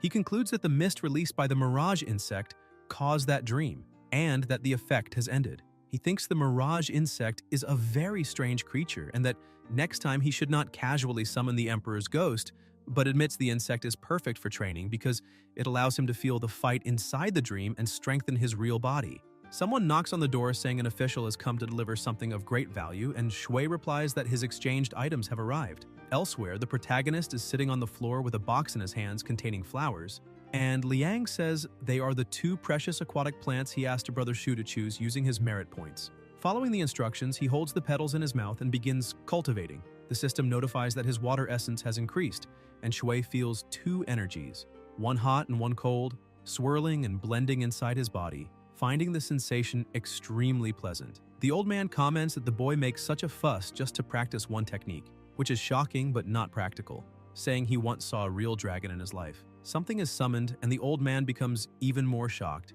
A giant chest appears, emitting a strong light, and the elder, outraged, vows to protect the immortal's secret to the end. The protagonist sighs, and the old man asks if he is done. He then jumps onto him, and Liang asks if he is in such a hurry to leave. The old man coughs and says that seeing how humble and respectful he has decided to stay a few more days and teach him some hidden mysteries. He claims to have lived thousands of years and to know countless secrets, and Liang becomes excited, asking about them and mentioning he heard a real dragon once existed in the lake. The old man confirms, saying that is natural, and tells him he has no idea of the origin of the thing he carries inside his body, because compared to it, even a real dragon is insignificant. He says that young man has an immeasurable future. Elsewhere in the dark, someone is chained hand and foot, and a hooded figure says that if he seeks revenge, he must beg the matriarch for power and dedicate himself fully to her. The captive answers that he understands, and that for revenge he is willing to give everything. The hooded man asks his name, and the boy answers Liu Wenyang. The man asks whom he wants to eliminate, and Wen answers that he wants to destroy Liang. Later, the protagonist asks the old man if there were truly 3 real dragons since ancient times, and that after the defeat of the Jianghuai Lake Dragon King, a Zhaolong came to live in the Dragon Palace. The old man confirms, and Liang asks how he knows that if he cannot walk. The elder replies sarcastically that he naturally has his own channels of information, and asks if he really thinks he heard that from a little fish or shrimp that passed by. At that moment, someone knocks on the door. When Liang opens it, a man introduces himself, saying he has come to discuss that year's river sacrifice. Shui asks if it is about the river sacrifice and why he came to him, saying matters like that should be handled by the local nobility, and that he does not know how he could help. The village chief explains that he knows many outsiders have come to Yixing, and that performing the sacrifice has become even more important, because if those nobles who paid for the ritual demand results, he will have to answer to everyone. The protagonist says that even though he is from the River Lord Institute, he has no authority to control such matters. The village chief replies that this is not what he meant, and reveals that he wants him himself to be the officiant of the ceremony. Elsewhere, Shun looks at the chessboard before him and remarks that it is curious to see a newly crowned martial saint playing chess alone, instead of rushing to show his power to the world. Wei, sitting on the other side, asks if he is joking and says that if he announces his ascension, many of those insects will hide, and until then, His Majesty himself could end up in trouble. Shun says he heard that Wei's group tracked down the whereabouts of the yellow branch of the Mother Ghost cult, and Wei confirms, saying the group has been making bold moves in Pingyang, and they sent people to investigate but did not expect such audacity. Shun asks what they were searching for, and Wei replies that they were seeking the secret of immortality. Shun raises his eyebrows and asks if they found it, and Wei explains that an ordinary human who reaches the galloping horse realm lives a little over 100 years, that great masters who tread on elephants can reach 300, and that a celestial dragon martial saint reaches a little over 600. He says life itself is a taboo, and searching for that secret is the same as seeking one's own destruction. Shun agrees and asks how the opposing force is structured. Wei replies that there are 2 great masters who tread on elephants that must be verified, and the rest are not worth mentioning. Shun remarks that he does not recall any elephant-treading masters in the 3 judicial divisions or in the River Lord Institute, and asks how that is possible. Wei replies that this time he will personally deploy his unmatched troop, the Jinghai Spear, to take action within half a month, and asks His Majesty to await the results. Shun smiles and says he is willing to cooperate and ease his concerns, but warns he does not intend to interfere with his plans, because a mere remnant of the old dynasty must be erased. Wei bows and says he will obey the orders. Shun then walks out, leaving the chessboard behind. The game remains set until an ant crawls onto one of the pieces, cracking it along with the table and shattering everything with a sharp snap. Guys, if you enjoyed the video, leave a like, comment, and subscribe to the channel so you don't miss new content. Thank you.